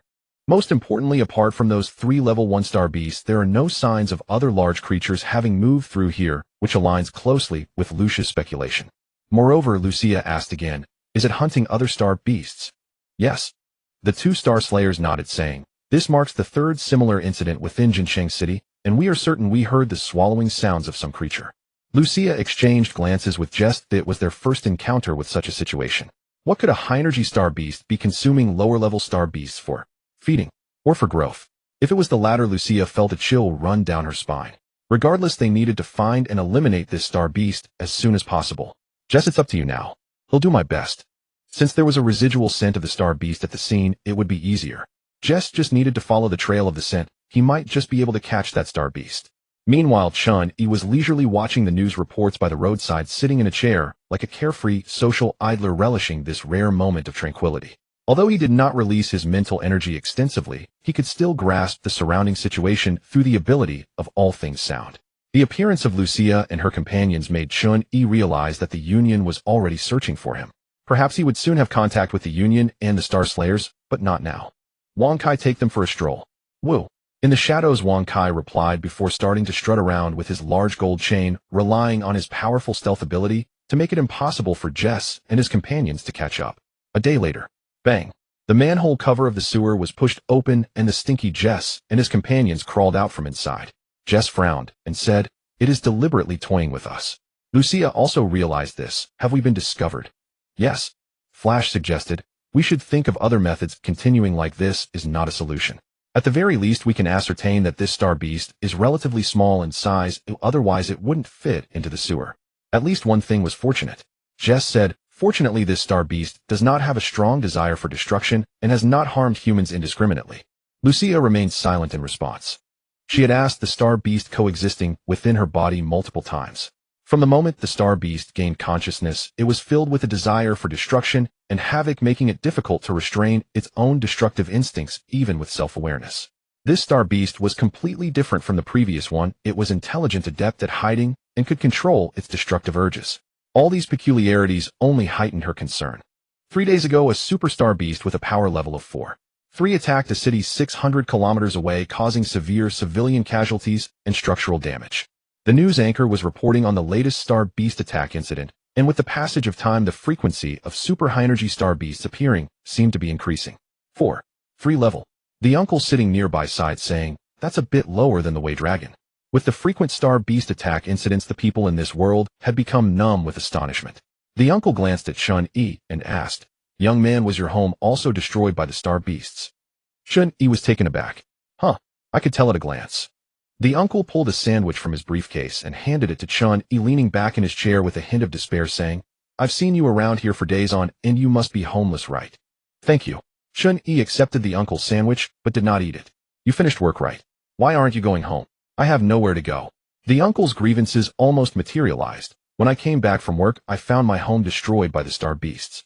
There weren't many buildings damaged, yet mine was among them. Talk about bad luck. Chun-Yi recalled that the last level 1 star beast that Wang Kai swallowed had only demolished a few shops' first and second floors. It was indeed unfortunate to have encountered it. Fortunately, I had insurance, but now I need to find a new place to rent. I hardly had any spare money, and now this is another expense. The uncle complained about the difficulties of life. The destructive power of the star beasts and the star slayers was so overwhelming that ordinary people were like ants in front of their might. However, Chun-Yi quite liked this world, or at least it was more vibrant than the zombie world. He could even play on the computer when he had free time. Boom. The ground shook and the star beast alarm rang out.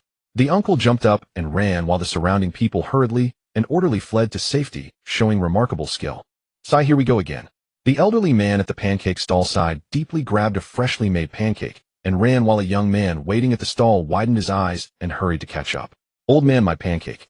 7 days had passed since entering the Star Beast world, and the returners had evidently figured out the situation of this world and began to hunt Star Beasts with clear objectives. Unlike the novice world, the returners in the Star Beast world were evidently more numerous and denser. In Jincheng City alone, Chun-Yi had encountered quite a few returners over these days. Those who had only passed through the novice world were generally quite weak. Even a level 1 Star Beast required several of them to barely take it down, and that was under the condition that the Star Slayers did not intervene. Once the Star Slayers arrived, they would hardly have any chance, and these individuals with unknown sources of power would also be targeted by the Star Slayers and investigated by the Association, leading to a plethora of troubles. Recently, the Association had also been overwhelmed by these individuals puzzled about where the returners came from. Bang! A middle-aged man was sent flying crashing through a wall and quickly scrambled to his feet to continue fighting against the level 1 Star Beast in front of him. This star beast possessed both strength and defense, with an armored shell covering its body, standing 4 meters tall and 8 meters long, making it unstoppable as it charged. Hey, hurry up and take it down. If we delay, someone will come to steal the kill. I heard there's a bastard who loves to steal kills. No kidding. If we could have taken it down, we would have done it already. Does anyone still have a trump card to use? Stop dawdling, that bastard is coming. Damn, watch me. Just as he said this, footsteps sounded. Buzz. An invisible force swept across, and several returners immediately fell to the ground, realizing that the bastard who stole kills had arrived. Damn it. Though they were angry, they did not dare to speak out. This bastard was unscrupulous, but his strength was indeed unquestionable and formidable. Bang. The armored star beast's defense was like paper in front of Chun-Yi, destroyed in an instant, half of its head blown off before it fell to the ground. On the surface, this was just another ordinary star beast attack incident, but beneath it a tempest was brewing. At this very moment, no less than 5 high-level Star Slayers were lying in ambush nearby, 3 of whom were Lucia and her companions. They were not fools. Since they couldn't catch up, they decided to lie in wait, knowing that if the target was hunting Star Beasts, they would just wait for the other party to appear. It proved to be a useful tactic. In the shadows, Lucia watched the figure on the battlefield, but could never see through the distorted barrier to make out the other's appearance, only catching a glimpse of the silhouette. Indeed, it's a human form. It must be him. Flash was so excited that he could hardly contain himself. As a Star Slayer, he had yet to experience a proper battle, and this was a great opportunity for him to showcase his skills. Wait a minute. Lucia sensed something unusual and quickly held Flash back, just in time to see a tiny star beast scurrying out from a corner, and to her shock it swallowed the armored star beast whole. Jace was furious. The one devouring the star beast is this small star beast. That person is not a star beast in human form. He is a real human. He is raising star beasts. In any case, let's capture that person first.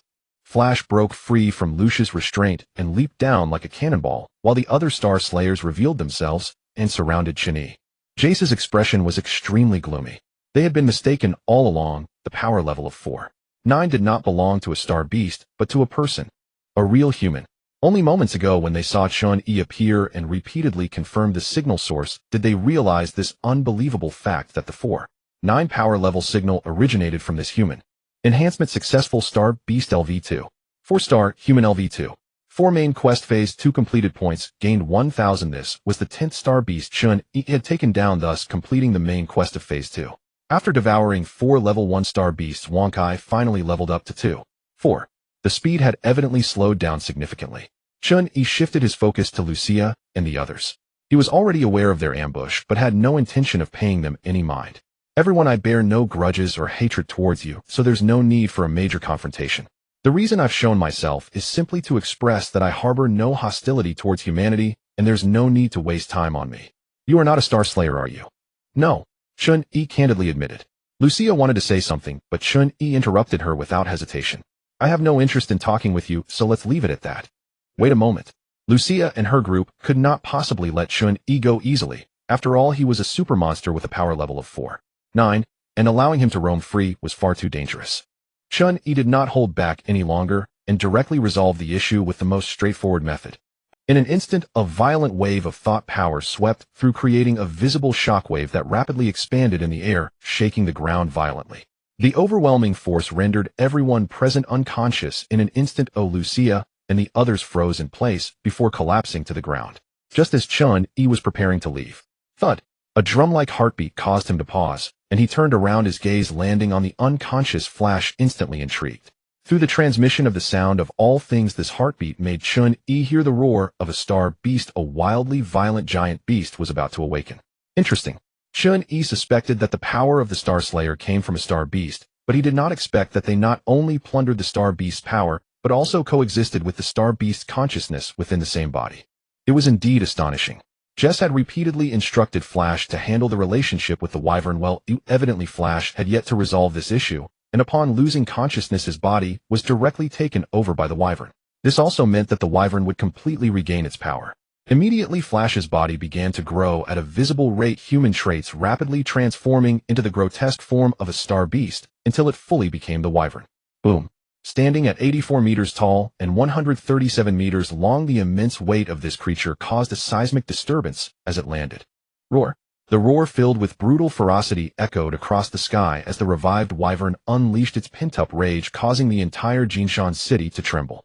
Outside the shelter, ordinary people looked on in sheer terror at the giant beast roaring towards the heavens, tremblingly saying, "Is that the Wyvern? Run! Get to a safer shelter. This place is no longer safe." Soon Jinshan City was thrown into chaos. The destruction of Rangon City was still fresh in their memories. Amidst the atmosphere of despair, it felt as if breathing had become difficult, and someone roared, "Didn't they say the Wyvern had been eliminated?" What? I can't believe it. Some returnees felt their hands and feet trembling from a distance, exchanging glances before joining the fleeing crowd, cursing under their breath. Damn, isn't this supposed to be a beginner's village? Do you think you're playing a game? It's not a beginner's village. Chun-Yi looked at the enormous beast before him, marveling at its size while he rubbed his hands together to form a highly concentrated mass of thought power, causing the energy reaction in the area to spike instantly. The Wyvern was venting its suppressed anger at regaining freedom when it sensed the energy reaction and glanced down at Chun-Yi. Then, boom. It was merely a moment. The highly concentrated mass of thought power struck the Wyvern at extreme speed, directly piercing through it, scattering blood and flesh in the air. A massive hole appeared in the Wyvern's body, with nearly its entire abdomen, chest, and half of its head disappearing. The deafening roar abruptly ceased, and the Wyvern's gaze was filled with shock and terror, its remaining half-head staring at Chun-Yi before it collapsed, flattening all the buildings along its path. The entire revival process took less than 10 seconds.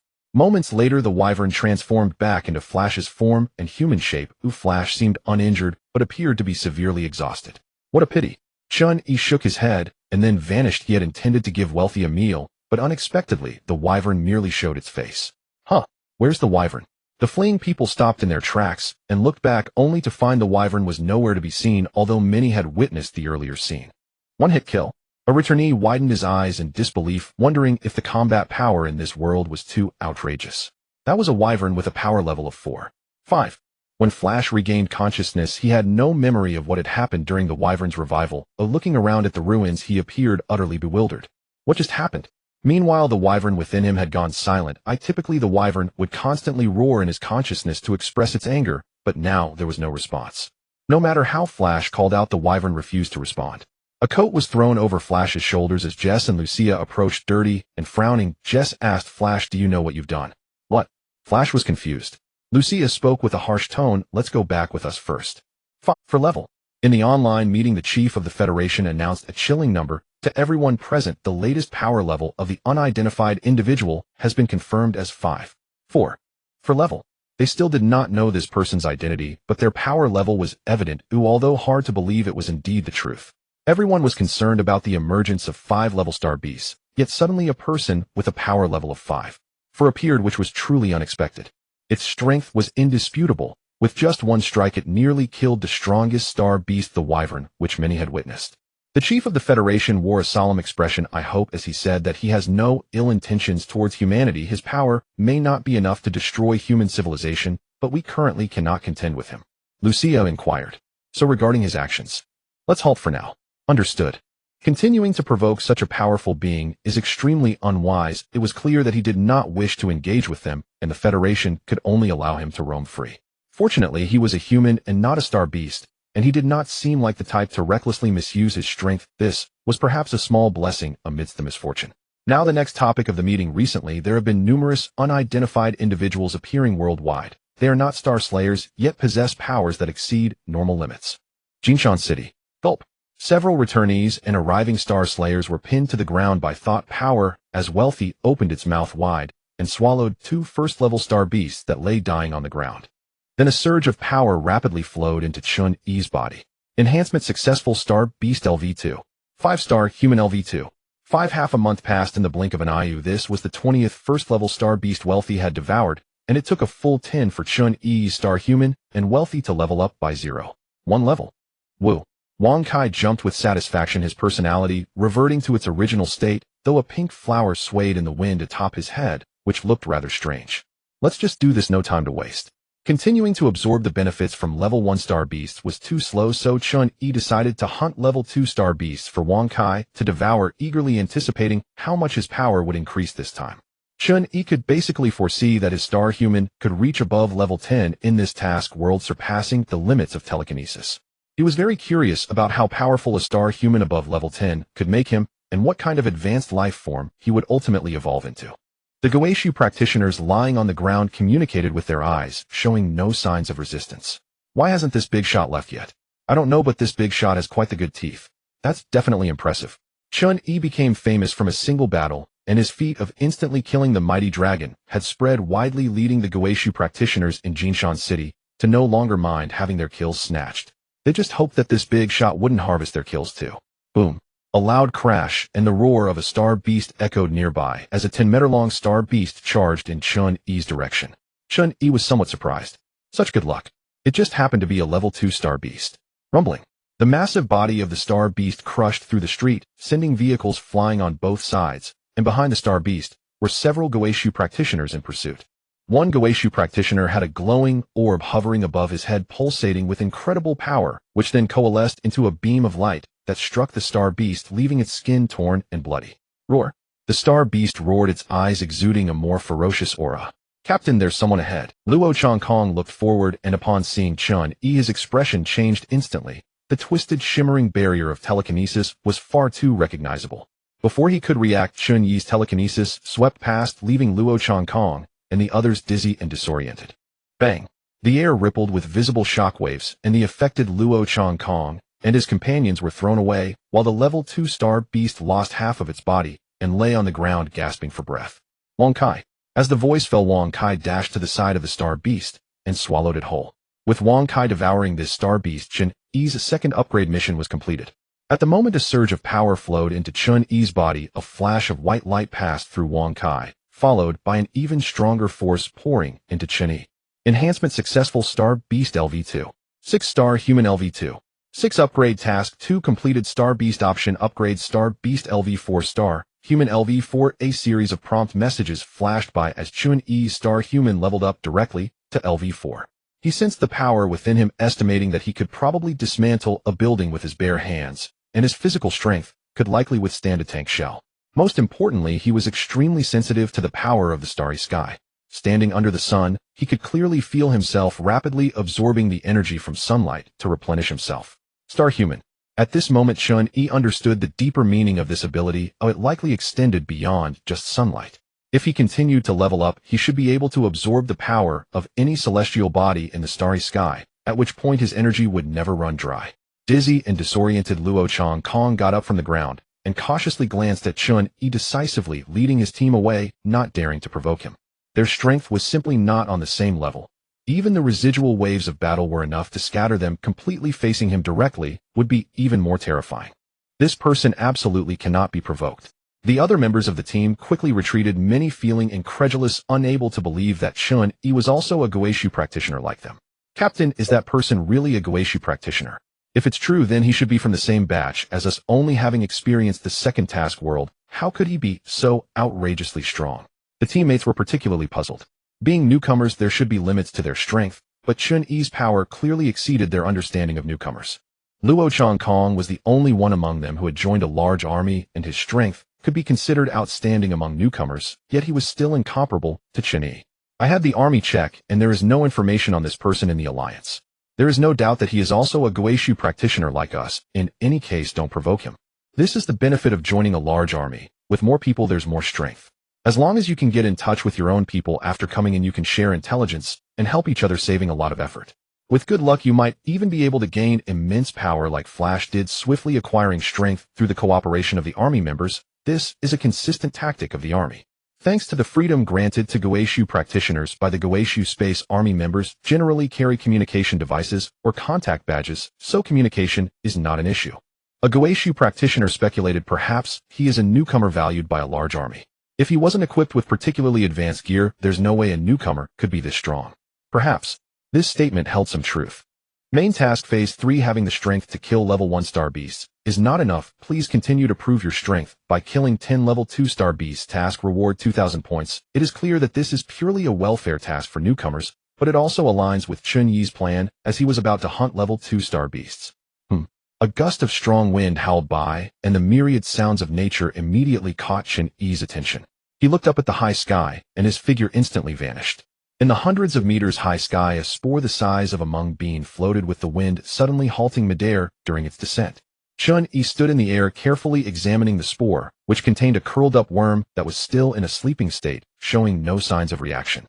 The sound of the wind told Chun-Yi that this spore had drifted down from a higher place, riding the air current for an unknown number of kilometers to reach here. Loosening his telekinesis, Chun-Yi watched as the spore fell from the sky. Upon landing, the worm inside immediately awakened and broke free from the spore. In just a few breaths, the mung bean-sized worm rapidly expanded, transforming into a massive creature over 10 meters tall, beginning to wreak havoc. Chun-Yi suddenly realized this is the process of star beasts being born. But then the question arose. Where do star beast spores come from? One must admit that the ability of the sound of all things is indeed incredibly convenient. Chun-Yi's telekinesis is strong in surveillance, but when it comes to gathering clues, the sound of all things is even more powerful. While listening to the clues carried by the wind, Chun-Yi searched against the wind for the source of the star beast spores, and along the way, he even encountered more star beast spores. If he can find the source of the star beast spores, Chun-Yi would be able to create star beasts, endlessly eliminating the need to run around and hunt for them. After half a day, this is the place. Above a massive canyon, Chun-Yi stood in midair, the canyon deep and unfathomable. Strong winds continuously blew out from within, carrying the star beast spores high into the sky and dispersing them around the world. With no sense of danger detected, Chun-Yi's telekinesis slowly probed into the depths of the canyon, and his figure fell into it, plunging into the darkness. As he went deeper, sunlight could no longer penetrate the canyon, but large areas of fungal mats began to appear on both sides, emitting a faint green glow that illuminated the depths of the canyon. Pop! A small bubble on the fungal mat burst, scattering the star beast spores, which were then swept outside the canyon by the strong wind. Chun-Yi witnessed it all. This is the truth of the birth of star beasts. Finally, Chun-Yi landed at the bottom of the canyon, where the fungal mat beneath his feet was incredibly soft. In the green glow, the entire bottom of the canyon was covered with the fungal mat. Like breathing, the fungal mat continuously expelled star beast spores. Your actions are faster than I. A voice echoed in the silent canyon, and a humanoid star beast slowly appeared, politely indicating its presence to Chun-Yi. This star beast was not large, roughly the size of a human, but its appearance was quite fierce, covered in hard dark red material with a thick tail. Chun-Yi was not surprised. He had long sensed the presence of this star beast. He was just a bit astonished that this star beast seemed to hold no hostility towards him. You knew I would come here. With your strength, it was only a matter of time. This star beast appeared quite cultured, always speaking in a refined and polite manner, then continued. I can sense that your power is enough to destroy this planet, and besides, you are not my enemy, even though you enjoy hunting star beasts. Oh, Chun-Yi found this star beast quite interesting. What's the reason? Let me introduce myself first. Humans always like to give star beasts a code name. I have also given myself a name, Tyrant. What do you think? Very imposing. Haha, right. I think so too. A final boss should have such grandeur. Tyrant laughed happily and said, I was born from this fungal mat. Since I gained consciousness, I understood my mission to destroy human civilization and obliterate this planet. Chun-Yi's heart sank. To destroy this planet. From this point on, it could be confirmed that this was definitely not the will of the planet's Gaia consciousness. After all, planets do not actively seek to destroy themselves. But unfortunately, no matter how strong I am, stronger than other star beasts, I still cannot destroy this planet. In comparison, humans are not within my considerations. Exterminating them is simply too easy. Just when I was feeling troubled, you appeared. Your power far exceeds mine, and I finally saw the dawn of fulfilling my mission. Me, Chun-Yi retorted, why do you think I would destroy this planet? You might not, he said. Tyrant looked aside, and Wang Kai had quietly followed him, appearing at the bottom of the canyon, curiously examining the fungal mat. But it might. Huh. Upon hearing its name, Wang Kai was momentarily stunned, looking up in confusion, as if it understood nothing, then continued to examine the star beast spores on the fungal mat, evidently tempted to have a feast. Tyrant explained, this star beast grows by devouring other star beasts. As you can see, star beast spores are born from this fungal mat. Do you know what the nutrients of this fungal mat are? What? The life force of this planet. Tyrant stepped on the fungal mat beneath his feet and said, the roots of the fungal mat extend deep into the planet's earth, continuously drawing the life force from this planet. If you want to continue raising this star beast, I would be more than happy to provide ample nutrients for your pet. Chun-Yi understood. On the surface, Wang Kai was devouring star beasts, but in reality, it was consuming the life force of the planet. If he allowed Wang Kai to continue growing, it would eventually drain the planet's life force, effectively destroying it to some extent. What do you mean? Then I won't hold back. Haha, please go ahead. Chun-Yi was indifferent to what happened to the planet. Since Wang Kai's growth required the planet's nutrients, he might as well drain the planet's life force. Pop! A burst of spores shot out from the fungal mat, and Wang Kai eagerly swallowed one, followed by a faint surge of power flowing into Chun-Yi's body. Chun-Yi was slightly astonished. Can you directly eat star beast spores? Upon further thought, it was indeed not a problem. Although the embryos within the spores had not fully matured into star beasts, they were still fundamentally a star beast. Once they landed, they no longer needed to absorb nutrients and could directly grow into mature forms. Eating the embryos in mature forms was theoretically no different. Realizing this, Chun-Yi smiled. This way, Wang Kai's growth speed would significantly accelerate, saving a lot. Perhaps it had been too long since he last communicated with anyone. Tyrant appeared very enthusiastic, bringing several level 3 star beast spores to present them before Wang Kai. Little one, these spores have more nutrients. Those can be given to it later. Chun-Yi did not rush to feed Wang Kai the level 3 star beast spores. The fungal mat was continuously expelling a large amount of spores, and he carefully sensed the energy intensity within these spores. Ever since the star human reached LV4, Chun-Yi had become extremely sensitive to energy. After all, the life force of the planet was also a form of energy, and he could completely sense it. Soon Chun-Yi gathered 8 level 2 star beast spores, and Wang Kai directly swallowed them all, converting them into power to strengthen itself, while sharing with Chun-Yi. Enhancement successful. Star Beast LV4. 2-star Human LV4. 2. As the ability levels increased, the energy required for enhancement also grew immensely. It took 8 level 2 star beasts to increase by 0.2 levels. After Wang Kai devoured these 8 star beast spores, 2 orbs of light suddenly appeared in front of Chun-Yi. This glow was all too familiar to him, as it indicated equipment explosion. Acquired ability Energy Sensitivity. Acquired ability Steel Skin. Level 1 star beasts possess no unique characteristics apart from their size. Only starting from level 2 do star beasts gradually exhibit special abilities. The 8 spores revealed 2 abilities, a remarkably high yield. Chun-Yi did not hesitate and decisively mastered both abilities. Ability mastered Energy Sensitivity, LV1. Energy Sensitivity, LV1. Your sensitivity to energy will be heightened, enhancing your affinity for and control over energy to some extent. Ability mastered Steel Skin, LV1. Steel Skin, LV1. Your skin will possess hardness surpassing that of steel. The reason Chun-Yi only allowed Wang Kai to consume 8 level 2 star beast spores was that he did not wish to complete the 3rd stage of the main quest so soon. Once the main quest was completed, he might have to return to the void space. Clearly, the cost-effectiveness of leveling tasks was higher than that of the main quest. He intended to control the pace of the main quest. Even if the main quest failed, it would be better than failing to complete the leveling task, as the benefits of the two were entirely unequal. Including the level 2 star beast he defeated earlier in Jincheng City, Wang Kai had consumed 9 level 2 star beasts, needing just one more to help Chun-Yi complete the stage 3 main quest. Chun-Yi did not continue to let Wang Kai devour level 2 star beast spores, but jumped directly to level 3 star beast spores. Upon seeing his nod, Wang Kai opened his mouth and swallowed the 20 level 3 star beast spores held by the tyrant. Once the 20 star beast spores were ingested, they transformed into an immense energy, causing a rapid surge in both Wang Kai's and Chun-Yi's starhuman levels. Enhancement successful. Star Beast LV5. Star Human LV5. Not only that the leveling task was also completed. Leveling task 3 completed. Star Beast options level up. Star Beast LV7. Star Human LV7. Chun-Yi's Star Human and Wang Kai's levels suddenly jumped from LV4 2 to LV7. Such a significant increase could no longer be called a mere upgrade. It should be referred to as evolution. Considering Wang Kai's characteristics, it was indeed correct to say it was an evolution. For it leveling was not simply about increasing its level, but about unleashing the energy and potential it had consumed. Wang Kai let out a long burp, a smile curling at the corners of its mouth, yet its tiny eyes conveyed a haughty disdain for everything. Its temperament had changed again. Glimmers of light appeared before Chun-Yi, revealing that the 20 level 3-star beasts had produced 2 abilities along with 3 pieces of equipment and items.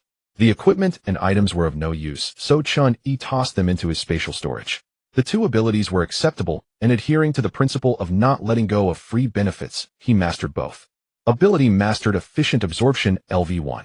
Efficient Absorption LV1. You will be able to absorb energy from the universe more efficiently and rapidly, with significantly enhanced digestion capabilities. Ability mastered Super Outburst LV1. Super Outburst LV1. Unleash all the energy within you in one go. As a level 7-star human, Chun-Yi felt his physique had become powerful to an unimaginable degree, estimating that at the very least he could withstand a nuclear bomb without issue. Moreover, with the tremendous rise in the star human level, Chun-Yi could even observe the energy within the cosmic starry sky and on planets directly with his eyes.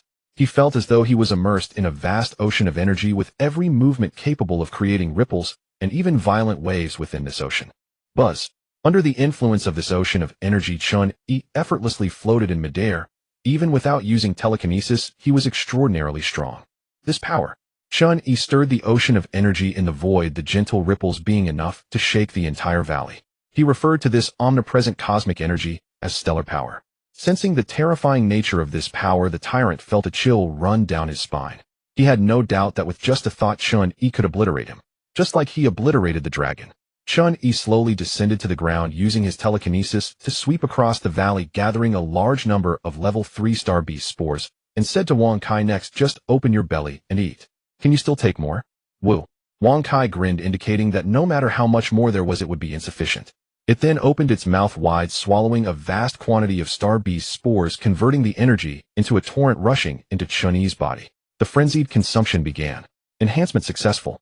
Star Beast LV7. 1. Star Beast LV7. 2. Star Beast LV7. 3. Wang Kai's stomach was an absolute bottomless pit capable of consuming countless items. Chun-Yi did not deliberately count how many level 3-star beast spores were consumed, but eventually Wang Kai's level rose to LV8. Star Beast LV8. Star Human LV8. Countless luminous orbs surrounded Chun-Yi, and all the equipment and items were stored in his spatial storage. Suitable abilities were mastered on the spot, causing a frenzied increase in Chun-Yi's ability count, until a certain moment when a vast amount of abilities stacked up to their limit. Quantitative change led to qualitative change, and a massive ability merge suddenly occurred. Detected mergeable abilities.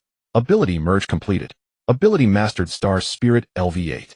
Not only abilities gained from killing star beasts, but also the previously acquired abilities such as night vision, danger sense, extreme outburst, sound of all things, and the telekinesis ability reaching LV10 were merged into Star Human, resulting in a brand new ability. Its name is Star Spirit. The merged abilities did not disappear. Instead, the new ability produced by the merge granted Chun-Yi even greater power, transforming him into a new life form far surpassing humans. A super advanced new life form born from the fusion of stellar power and spiritual energy. Chun-Yi remained a flesh and blood being, but the strength of his body far exceeded imagination. Situated in the ocean of stellar power, Chun-Yi no longer needed any movement. A single thought could stir up tumultuous waves in the sea of energy capable of shattering a planet. He could see all the energy on the planets, could touch all the energy on the planets. Energy seemed to him as if it possessed life, obeying his commands and control. Since its birth, the Star Spirit has been the darling of the cosmic starry sky, walking upon planets as their sovereign, a part of nature and an embodiment of the energy of the cosmic starry sky. The tyrant could feel the breathtaking and turbulent energy under Chun-Yi's firm control. He always felt a sense of difference in Chun-Yi, as if he had become somewhat kinder. In places filled with stellar power, nothing could escape Chun-Yi's perception. Not only the events occurring on this planet, but the entire planetary system encompassing it was within Chun-Yi's awareness. As long as Chun-Yi wished, he could instantly reach any location within this area through the ocean of stellar power. The activities and perception range of the star spirit are not constrained by the speed of light, nor are they limited by space, but only by the boundaries of the planetary system, which is quite unreasonable. The larger the planetary system, the broader the star spirit's perception and activity range. As a uniquely special life form in the cosmic starry sky, this is its privilege. The tyrant realized it was time for him to go out and stretch his legs. After all, he was a BOS-level existence, and needed to show his face, otherwise he would miss his opportunity. It seemed that soon Wang Kai would swallow him as well. Your Excellency, I am going out to stretch my legs. Before the tyrant left the canyon, Chun-Yi noticed the issue with the fungal blanket and asked, "It seems this fungal blanket cannot cultivate higher-level star beasts." Yes.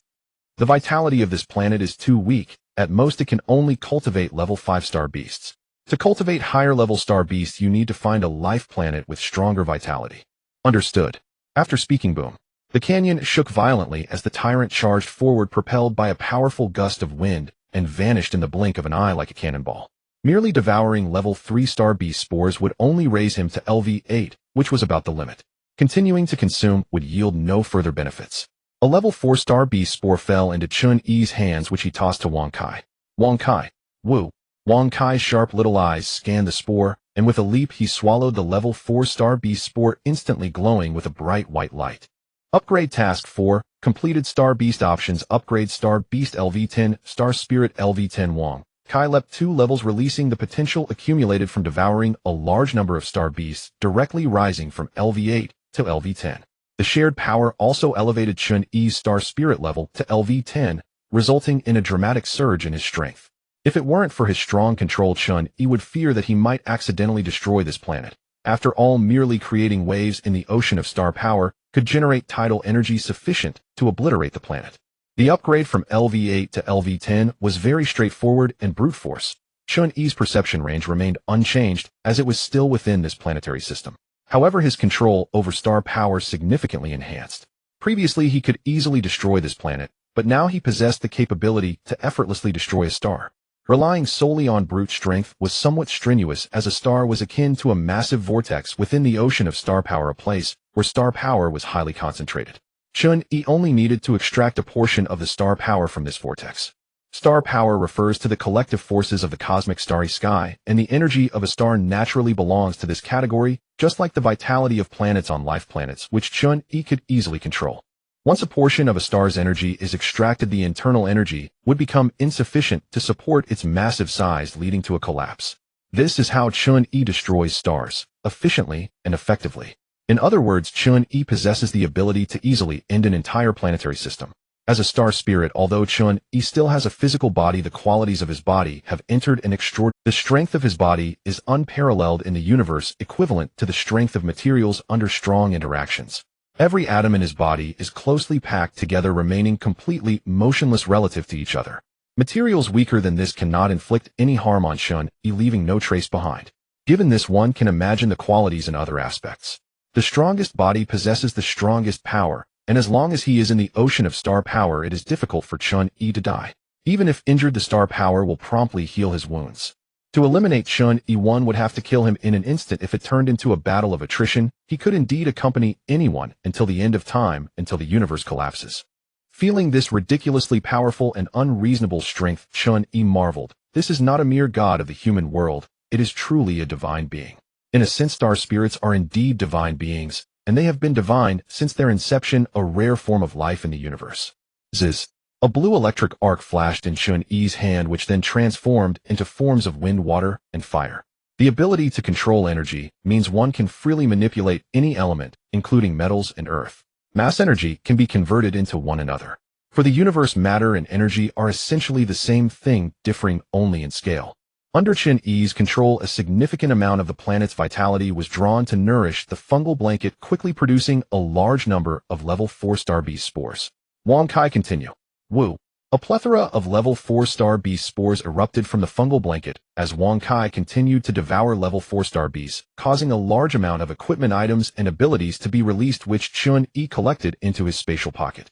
Having fused countless abilities, Chun-Yi evolved into a star spirit life form, and he no longer needed these ordinary abilities. Unless it is a truly special ability. However, facing an entity as high as LV-10A, the gains from level 4 star beast spores were already minimal, and his level up was very slow. On the other side, the blade light flashed, instantly slashing a level 3 star beast to death. Lucia, wielding a blood-stained long knife, wondered, why have there been so few star beasts lately? Isn't that a good thing? Came the voice of Jess from the communicator. After the mission in Jincheng City was terminated, they returned to their respective areas. The two were quite familiar, so they often chatted. Lucia always had a sense of foreboding concern etched on her brow. Fewer star beasts is certainly a good thing, but this inexplicable situation is particularly unsettling. By the way, how is Flash doing? He's in confinement. He can't step out of the base until he completes his closed training. That kid almost caused a serious accident last time. This outcome is well-deserved. At this point, Shin Yi's figure flashed through Lucia's mind. If it weren't for him, the Dragon King would have likely already destroyed Jincheng City. Every time she recalled that encounter where she lost consciousness, Lucia couldn't help but grip the knife handle tightly, feeling an immense sense of pressure and urgency. She needed to become stronger quickly. Suddenly, the blade light turned fierce as Lucia pivoted her knife, slashing at supersonic speeds. In response to this strike, a hand was raised to firmly grasp the blade. Boom! The residual force of the blade severed all buildings within a dozen meters, causing skyscrapers to collapse amidst the deafening roar. The one who caught the blade remained unharmed and grinned, revealing sharp fangs. Not bad for a slash. Upon hearing this, Lucia's pupils constricted sharply. A robust tail struck the ruins as a tyrant resembling a humanoid figure appeared before Lucia, exuding an overwhelming sense of oppression. Lucia's astonishment at this moment was beyond words. It was not unusual for advanced star beasts to communicate, but she was shocked that this star beast had effortlessly caught her strike. Clang! The blade let out a light chime. Lucia withdrew her blade, retreating with utmost vigilance, realizing that she was absolutely no match for this star beast. The gap in strength was immense. Beep! At this moment, the Star Beast Monitoring Department sent an urgent alert detecting a super high energy signal at Lucia's location, a signal reaching an incredible level of 4.8 energy level. The tyrant glanced at Lucia's wristband, appearing relaxed and carefree, almost as if he were here for amusement, and asked, "Aren't you going to check the information?" Lucia remained silent, her expression growing increasingly serious. This star beast was too unusual, devoid of the brutality characteristic of other star beasts, displaying a rationality indistinguishable from that of humans. Forget it. Realizing Lucia had no intention of communicating, the tyrant felt a hint of disappointment, and a surge of pure hostility erupted from his body. "Before the other star slayers arrive, let me play with you first." Boom. The moment the words fell, an intense pressure was already upon her. By the time Lucia reacted, the tyrant's fist was already in her line of sight. With a loud bang, Lucia's figure was sent flying backwards, carving a massive ravine several dozen meters long in the ruins. The power condensed in the fist exploded, destroying all buildings in its path, forcibly clearing a vast empty area in the ruins. Cough, cough. Lucia gripped her long knife tightly, blood trickling from the corner of her mouth, feeling as if all the bones in her body had been shattered. Ignoring her injuries and pain, she resolutely swung her blade. The strength of this star beast was unprecedented. A single strike had nearly robbed her of her combat ability, rendering the previous foes utterly incomparable. "This time I might die in battle." As she murmured to herself, Lucia poured all her strength into a massive slash. The tyrant, somewhat disappointed, easily shattered her attack with a single punch. "Too weak." He shook his head and said, "You don't even reach the level of making me enjoy myself." "Then what if we—" A figure descended from the sky. Jess was surrounded by azure energy, gritting his teeth with veins bulging, and struck the ground with a punch. Boom. In an instant, it felt as if an earthquake had occurred. The entire ruins were swept by a fierce wind. The ground trembled violently, and amidst the rolling dust, Jess and several other high-ranking star slayers arrived one after another. Jess asked Lucia, "How are you? Do you still have combat capability? I won't hold you back."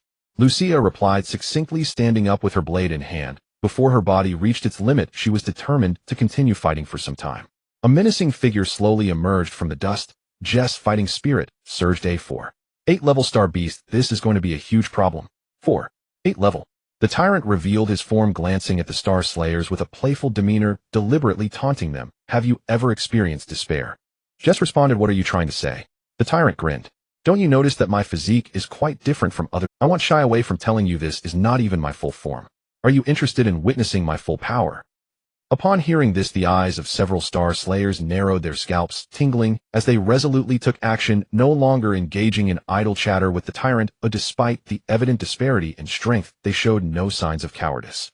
Haha. The tyrant was also stirred into a fighting spirit, laughing heartily. "You've got guts." Boom. An extremely fierce battle erupted in the ruins, under the tyrant's deliberate delay more and more Star Slayers rushed to join the fight. The council stated a single command: at all costs eliminate this star beast. 2 hours later, amidst the ruins lay numerous Star Slayers in disarray. In full power mode, the tyrant's size had surged to 15 meters tall, with an energy level reaching 5.2 level.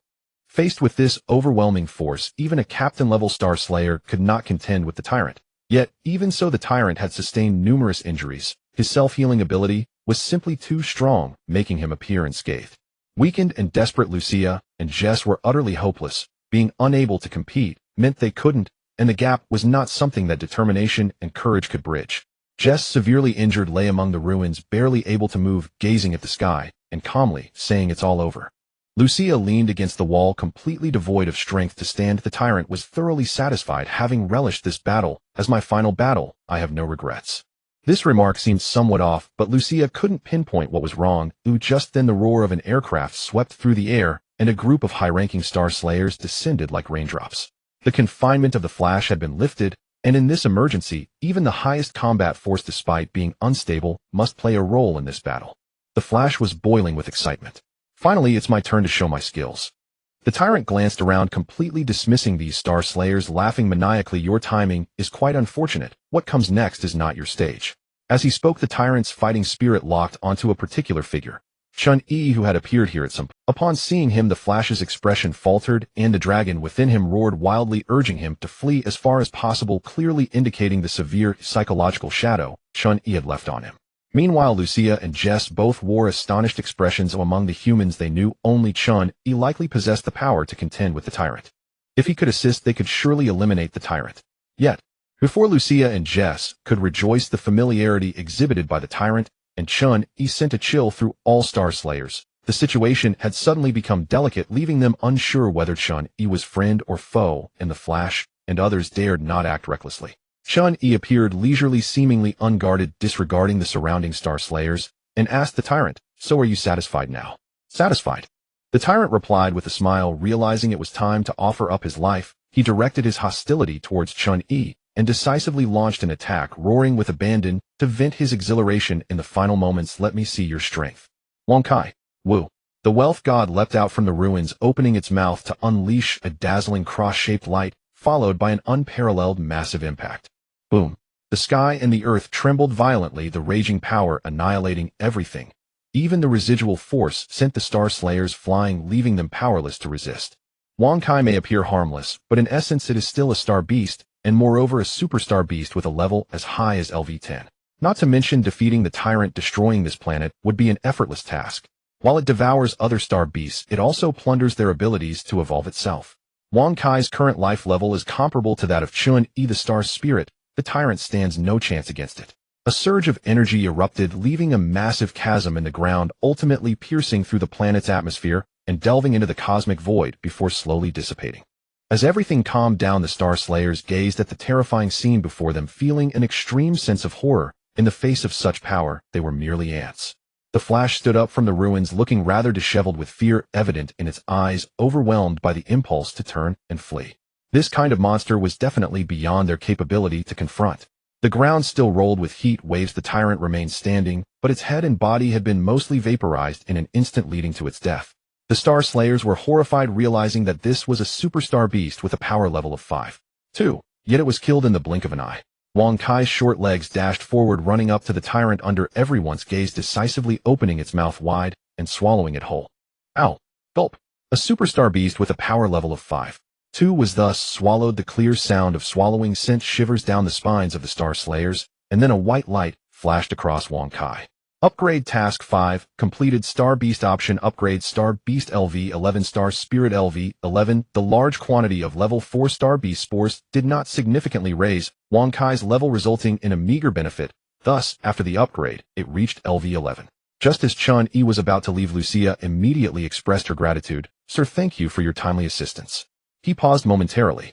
Chun-Yi's figure then vanished without a trace. "Thank you." Chun-Yi's intention was not to save the Star Slayers, it was purely to complete the upgrade task. They were still able to converse normally. If the Union knew what he had done to this planet, they would likely become enemies. That said, in Chun-Yi's view, the Star Slayers did not qualify as his enemies, and there was no need for him to. At that moment, the main screen of the Star Beast monitoring department was flashing with a top-level red alert, and the monitoring personnel seemed frozen staring ahead, without movement, until a moment later.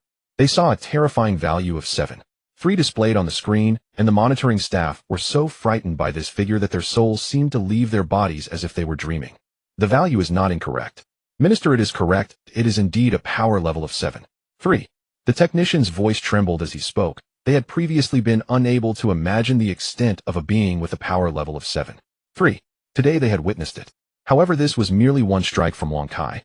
Prepare a report immediately. Oh, I will personally go to the Union. Understood. Coming back to his senses, the minister realized his hands and feet were icy cold. Without a hint of hesitation, he knew he had to personally report this fact to the Union.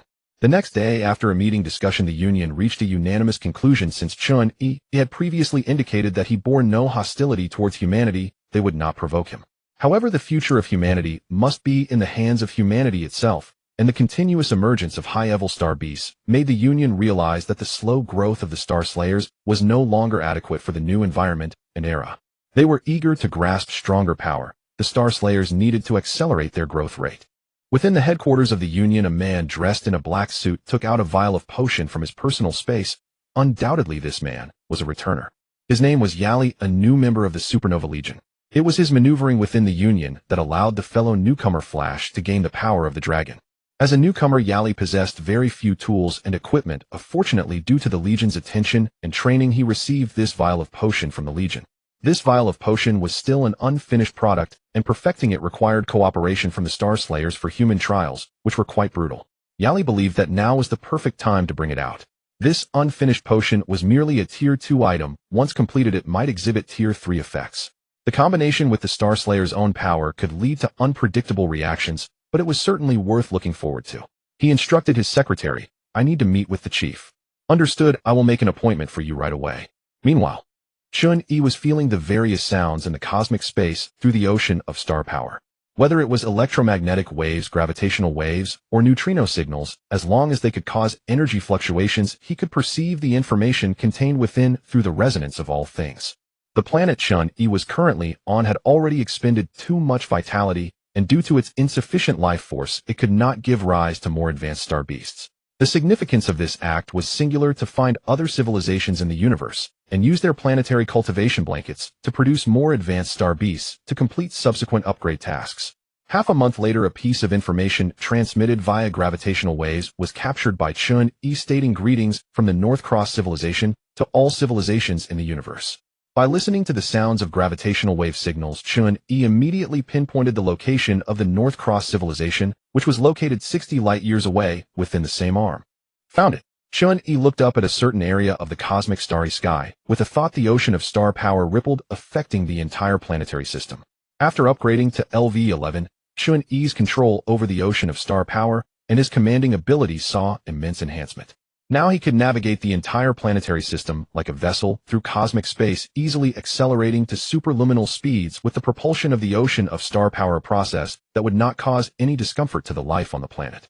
In other words, Chun-Yi could directly lift an entire planetary system to smash into others. After locating the North Cross civilization, he immediately pushed the entire planetary system towards the position of the North Cross civilization. The first to notice the anomaly were the astronomers. Initially, they discovered that celestial bodies in the universe seemed to be accelerating. Later, they realized that it was their own galaxy that was accelerating in a certain direction, a discovery that immediately terrified the astronomers. This abnormal phenomenon was undoubtedly extremely shocking, yet humanity felt utterly powerless. After all, they could not stop the movement of the galaxy. The Union simply wanted to know what was causing the acceleration of their galaxy's displacement. The North Cross civilization is located 60 light-years away, and even if Chun-Yi's star system travels at superluminal speeds, it will take another 20 years to fully reach it. Unless during this time Chun-Yi's life level upgrades again, becoming a higher-grade star spirit capable of wielding greater power in the ocean of star energy. Unfortunately, the Tyrant is the only level 5 star beast on this planet, and the mycelium cannot produce any other level 5 star beasts. Moreover, due to the excessive consumption of star beast spores by Wang Sai, the planet's vitality has severely diminished, and now even level 4 star beast spores have become difficult to produce. The side effects of the loss of vitality will soon manifest on the surface, with green plants gradually wilting, the natural ecosystem collapsing, and earthquakes becoming increasingly frequent. The threat of star beasts will gradually lessen, but humanity's confrontation with the deterioration of their living environment is just beginning, and they are still completely unaware of it. Chun-Yi currently finds himself somewhat idle.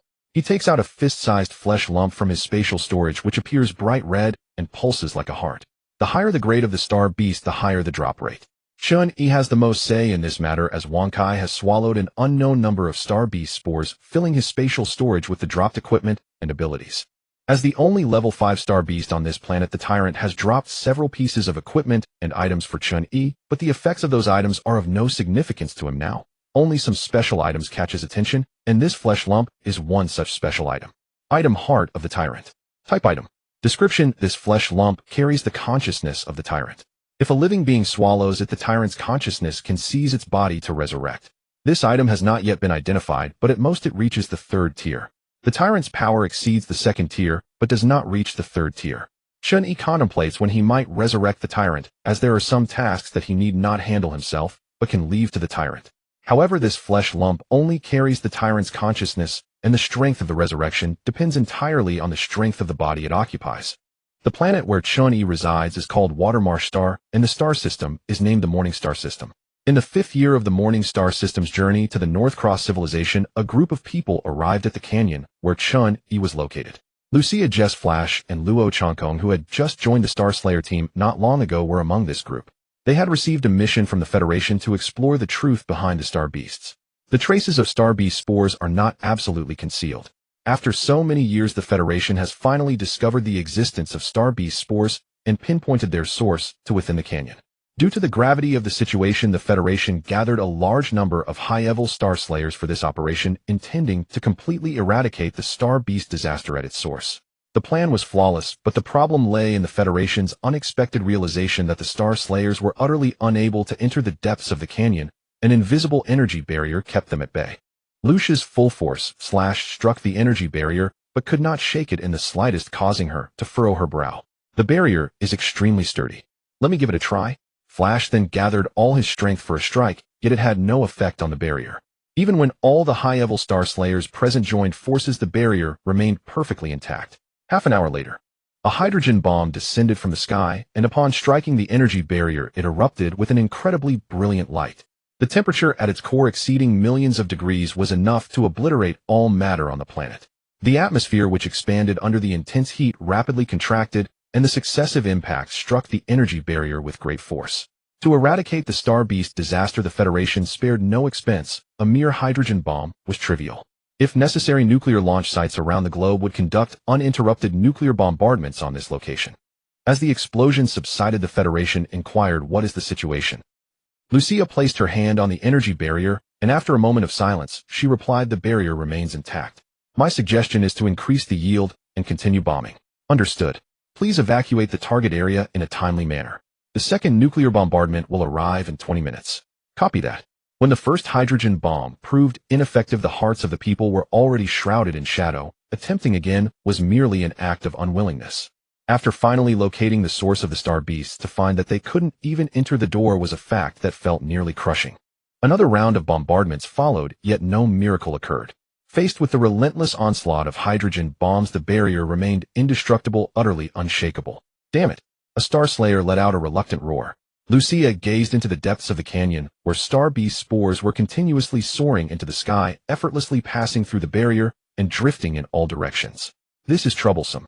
Luo Changkong sighed inwardly. His main quest had reached its final stage, and as long as he thoroughly explored the truth behind the star beasts, he could complete his main quest, yet he was stuck here. This was precisely Chun-Yi's intention.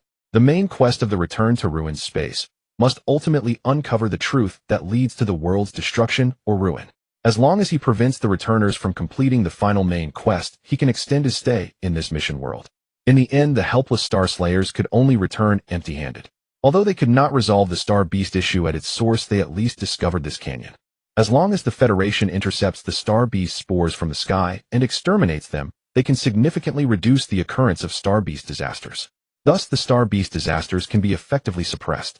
Before leaving, a sudden earthquake struck the nearby area. Over the past few years, earthquakes around the world have become increasingly frequent, and while everyone was concerned, they gradually became accustomed to it. However, at some point, Jess discovered that he had gained the ability to hear the sounds of all things. He understood the voice of this planet. This was not merely an earthquake. This was the wailing of the planet. The planet's Gaia consciousness lacks emotions and feelings, but when this information reaches humanity, they project their own emotions to interpret it, leading them to understand it as wailing or other emotions. The vitality of nature is severely depleted. The environment is becoming increasingly harsh, and natural disasters are occurring more frequently. This planet has entered a countdown to destruction, and the future humanity faces is one of despair. Instinct told Jess that the root of everything lies beneath that canyon, but unfortunately, they could not enter. Just then the earthquakes grew increasingly violent. This time, mingled with the wailing was a sense of despairing fear. Jess was taken aback, not understanding what the planet feared. In the 6th year of the Morningstar System's voyage, the Federation's measures to intercept and kill star beast spores outside the Grand Canyon have minimized the star beast disaster. In contrast, the deterioration of the environment has become increasingly evident. Upon realizing this, the Federation immediately began to monitor and study the planet's condition. The results were terrifying. The studies indicated that the activity of the continental plates was intensifying, leading to more frequent and severe earthquakes in the future. The natural environment is rapidly desertifying. If humanity cannot establish a sufficient self-preservation system within the next 15 years, the civilization of the Water Star will face extinction. It can be described as a time of calamity. A year later, Jess returned to the Grand Canyon, his intuition telling him that the truth lay beneath this canyon. If that were the case, the winds of the canyon would reveal everything. Among the star killers, only he who could hear the sounds of all things could seek the truth in this manner. A strong current of air surged upward from the depths of the canyon. Jess stood outside the energy barrier, silently listening to the information contained within the wind. Soon he detected some strange scents. The sounds of all things referred to this as a mycelium blanket, which was continuously nurturing star beasts. In addition, there was a person and a star beast beneath the canyon. A person. Jess was not surprised by the presence of the mycelium blanket, nor was he puzzled by the existence of a star beast below, but that there was actually a person down there was unexpected. At that moment, a figure flashed through Jess' mind. The figure was enveloped in a distorted light barrier, making it impossible to discern their face. It is not an exaggeration to say that this was the strongest person on the planet so far. If there were an unbeatable mastermind behind the scenes, Jess' first thought would be that person. However, despite his speculations, Jess would not hastily conclude that Chun-Yi was the mastermind. Moreover, Chun-Yi and Wang Kai's life levels were too high. They would not leave behind scents, making it impossible for Jess to determine their identities. Still, with a person and a star beast together, Jess couldn't help but think that the person down there must be Chun-Yi. Hadn't forgotten that Chun-Yi raised a star beast. A superstar beast with a power level of 7. 3. Suddenly, boom. Another earthquake struck around the canyon. Jess, who had grown accustomed to it, initially thought it was merely the planet's lament, but this time it was different. This was the effect of the person beneath the canyon correcting the trajectory of the Morningstar System. During the earthquake, Jess heard the truth revealed by the planet and involuntarily stepped back, his face pale. Correcting the course of the Morningstar System. What a joke. The person beneath the canyon is the one driving the entire Morningstar System's motion. This revelation was terrifying to Jess. He had pondered more than once about how powerful humanity could become, but he never dared to imagine that someone could move an entire planetary system by their own strength. Yet this was the truth. Such a person could no longer be considered human. They were truly a divine being. In the face of such great power, mere humans and star beasts were insignificant. No wonder the Federation dropped nuclear bombs above the canyon without a reaction from them. They didn't even take these matters seriously. They simply couldn't be bothered with them. Jess' heart raced violently. Having learned the truth, he could not calm down for a long time. He was confused, not knowing where the person beneath the canyon intended to steer the Morningstar System, nor could he stop them. That person occupied the mycelium blanket nurturing the star beast spores, yet they couldn't even break through the barrier, let alone eliminate the star beast completely. It was a joke. When Lucia saw Jess again, he looked unkempt and utterly dejected. His will completely slackened. She was particularly astonished. "What's wrong with you?" "Nothing." Jess shook his head and asked, "Is there something going on?" "The movement of the Morningstar System has caused great concern at the top. They need to quickly deploy new countermeasures, and the senior star killers must attend the meeting." Forget it. Jess was not the least bit interested in investing energy into these matters, which seemed utterly meaningless. In the face of the great power capable of moving an entire planetary system, humanity's efforts were minuscule. Their survival was purely a matter of luck.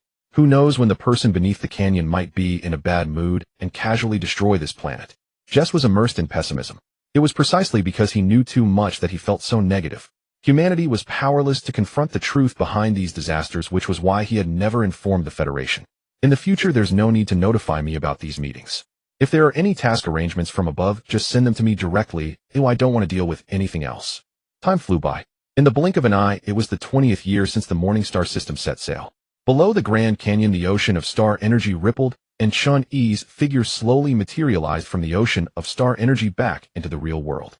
After 20 years of superluminal travel, the Morningstar system was finally about to reach the star system where the Northern Cross civilization resided. One could see it by looking up at the sky, and not far from the dazzling sun was another celestial body with a weaker glow, which was the star of the Northern Cross civilization. In the final phase of the journey, with a thought, the ripples of the ocean of star energy spread throughout the Morningstar system. The Morningstar system gradually decelerated and then collided with the Northern Cross civilization star system. Under the pull of gravitational forces, the two stars intertwined, forming a double star system with twin suns in the same sky. Meanwhile, propelled by the star energy, the planets of the two systems merged within a short time, re-establishing stable orbits under their mutual gravitational influence. Wu Wang-Kai stared at the two large suns in the sky, astonished.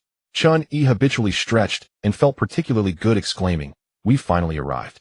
While speaking, Chun-Yi felt the star energy of the Northern Cross star and immediately discovered that the vitality of this life planet was extremely vigorous, making it very suitable for planting the mycelium blanket. "It seems my luck is quite good." Chun-Yi was delighted in his heart, and after carefully confirming that there were no forces on the Northern Cross star that could threaten him, he then vanished with the entire mycelium blanket. Using the ocean of star energy as a medium, Chun-Yi, as a star spirit, instantly stepped onto the Northern Cross star. Looking around, he saw a lush and vibrant landscape. "This is the one."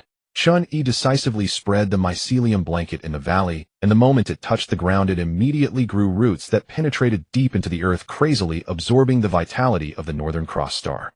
In the blink of an eye, vast areas of nearby greenery rapidly withered, and the once lush valley soon transformed into a barren wasteland. Outside the valley, a flock of blackbirds fled, resembling a dark cloud overhead.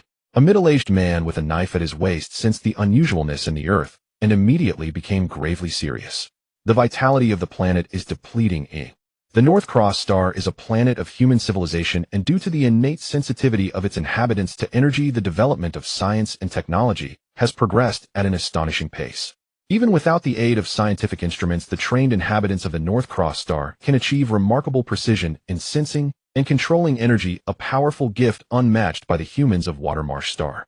Based on this formidable talent, the civilization of the North Cross star has been advancing both science and technology while exploring human control over the realm of energy. With the aid of genetic modifications and other scientific advancements, they have birthed a group of warriors with extraordinary individual combat capabilities, some of whom can even shoot down spaceships. After more than 200 years of development, the North Cross star has successively established 3 massive space fleets to explore deep space in search of new life planets, expanding the boundaries of North Cross civilization. However, the universe is vast. Even though the North Cross civilization has mastered the technology of faster-than-light travel, it inevitably requires a considerable amount of time for navigation. Over the past 200 years, the 3 space fleets exploring the depths of the universe have vanished without a trace, and the enthusiasm of the North Cross star for exploration has gradually cooled. In contrast, their warrior system has grown increasingly powerful, with the technological explosion leading to a continuous emergence of strong individuals from the North Cross star. Here martial arts flourish. More accurately, it should be referred to as starry martial arts. Clearly, the middle-aged man beyond the canyon is a starry warrior, or perhaps a starry martial artist. The middle-aged man is named Shuo Feng, hailing from the warrior camp of the Starry Fleet, possessing solid combat experience and strength capable of cleaving mountains.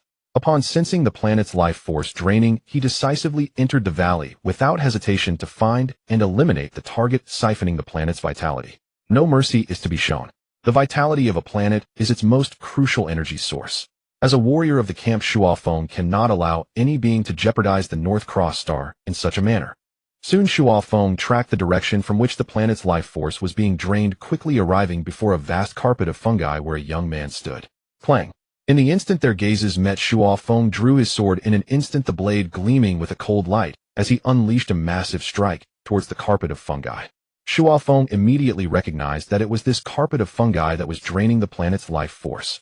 As for whether the young man was the culprit, there was no need to ask. His actions spoke volumes. Boom! The violent strike flew towards the carpet, but dissipated midair. Shuafeng's eyes narrowed, a profound, killing intent crossing his mind as he tore through the air with unparalleled speed, appearing before Chun-Yi and striking down. Anyone attempting to stop him from destroying the carpet of fungi is an enemy of the planet. In that fleeting moment, Shuafeng made the most accurate judgment, delivering a swift and decisive lethal blow to Chun-Yi. However, before Chun-Yi even moved, Shuafeng found himself frozen in that moment, bound by an endless surge of stellar power. Feeling this terrifying stellar power, Shuafeng's pupils constricted sharply as he experienced true fear for the first time, involuntarily exclaiming, "Who exactly are you?" Buzz! As the stellar power surged before Shuafeng could finish his words, he was utterly annihilated, leaving no trace behind. Chun-Yi then redirected his attention to the carpet of fungi. Thud thud. The carpet of fungi frantically absorbed the life force of the North Cross star, expanding and contracting like a breath under Chun-Yi's control. The entire life force of the North Cross star was being extracted. Compared to Watermarsh star, the life force of the North Cross star is far more abundant and pure. After absorbing this life force, the carpet of fungi immediately began to produce star beast spores. The life force required to produce high-level star beast spores is already immense, and consuming the planet's life force on low-level star beasts is clearly a waste. Pop! The carpet of fungi ejected a large number of low-level star beast spores, which were then drained of life force by Chun-Yi and re-injected into the carpet of fungi to continue nurturing the star beasts. Just as Wang Kai was about to feast, all the star beast spores disappeared. Chun-Yi explained, producing low-level star beast spores is of no value. It's better to recycle this life force until high-level star beasts are birthed. The birth of high-level star beasts is a matter of probability, something Chun-Yi cannot control. However, he can manage the efficient use of life force to prevent waste on low-level star beasts. A day later, the carpet of fungi seemed to be wealthed, having absorbed enough life force from the North Cross star, and finally began to mass-produce level 5 star beast spores. Though it was called mass production, it was merely 5 or 6 spores at a time. Chun-Yi tossed 5 star beast spores towards Wang Kai, who immediately rushed over and swallowed them all. However, after ingesting 5 level 5 star beast spores, Chun-Yi could only sense a trivial increase in his power, while his panel showed no change. The level of the star spirit remained at LV11. Chun-Yi realized that both he and Wang Kai's life levels were too high, and level 5 star beast spores could no longer offer them substantial enhancement. What a pity. This deviates somewhat from the original plan. If he wants to maximize upgrade benefits by using low-level star beast spores to push Wang Kai's level to the limit before completing the upgrade task, then relying solely on the life force of the North Cross star may not be sufficient to accomplish many upgrade tasks. The higher the level of the star beast, the more life force is required for production, and the life force of the North Cross star cannot sustain such massive consumption. Given this, Chun-Yi can only abandon the route of maximizing benefits and expend resources to cultivate higher-level star beasts, aiming to complete upgrade tasks as quickly as possible. After all, he cannot ascertain how long he can remain in this task world, nor can he predict whether he will find another life planet. Chun-Yi then re-entered single-player farming mode, clapping his hands to create an invisible energy barrier around the valley, prohibiting anyone from disturbing him. Pop! A level 5 star beast spore was ejected from the carpet of fungi, which Chun-Yi promptly drained of its life force and re-injected back into the carpet to continue nurturing the star beasts. Thus, after 10 days, the carpet of fungi, nourished by the pure life force of the North Cross star, finally produced its first level 6 star beast spore, which Wang Kai swallowed in one bite. Upgrade Task 6 completed. Star Beast Option Upgrade. Star Beast LV12 Star Spirit LV12. In an instant, the ocean of stellar power surged, and Chun-Yi's star spirit life form ascended to a new level, gaining unprecedented strength. Boom. The earth trembled, then fell silent. Chun-Yi gathered all the excess power, and the ocean of stellar power surged restlessly as his perception and control range rapidly expanded to a radius of 2 light-years. Star spirits are inherently capable of controlling stellar power, and since the vast majority of energy in the universe belongs to stellar power, this means that within their perceptive range, star spirits possess the ability to dominate everything. Through mass energy conversion, Chun-Yi can easily condense stellar power into any material, thus creating most of the entities in the universe. He can even create planet stars and even neutron stars, but he is currently unable to create black holes. As his level rises, Chun-Yi's control range rapidly expands, meaning he can now command a much greater amount of stellar power and wield stronger power. A radius of 2 light-years is extraordinarily vast. Although he cannot exceed the solar layer of the merged galaxy, it far surpasses the furthest planet within the merged galaxy. As long as he is within a radius of 2 light-years, Chun-Yi can instantly reach any location within his sensing range through the ocean of stellar power as a medium. At level 11, Chun-Yi was already able to propel an entire planetary system to faster than light speeds. Similarly, he could effortlessly reach the speed of light and beyond. According to theory, as an object approaches the speed of light, its mass becomes infinitely large, which means Chun-Yi's attacks possess infinite destructive power. Even a small object the size of a fingertip, once accelerated to the speed of light, could effortlessly pierce a star, annihilating an entire planetary system.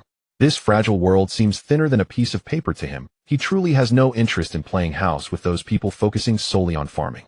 Main Quest Phase 3 completed. Reward 2,000 points. Main Quest Phase 4. You have sufficiently proven your strength. To pursue the truth, please become a Star Slayer. Quest reward 1,000 points.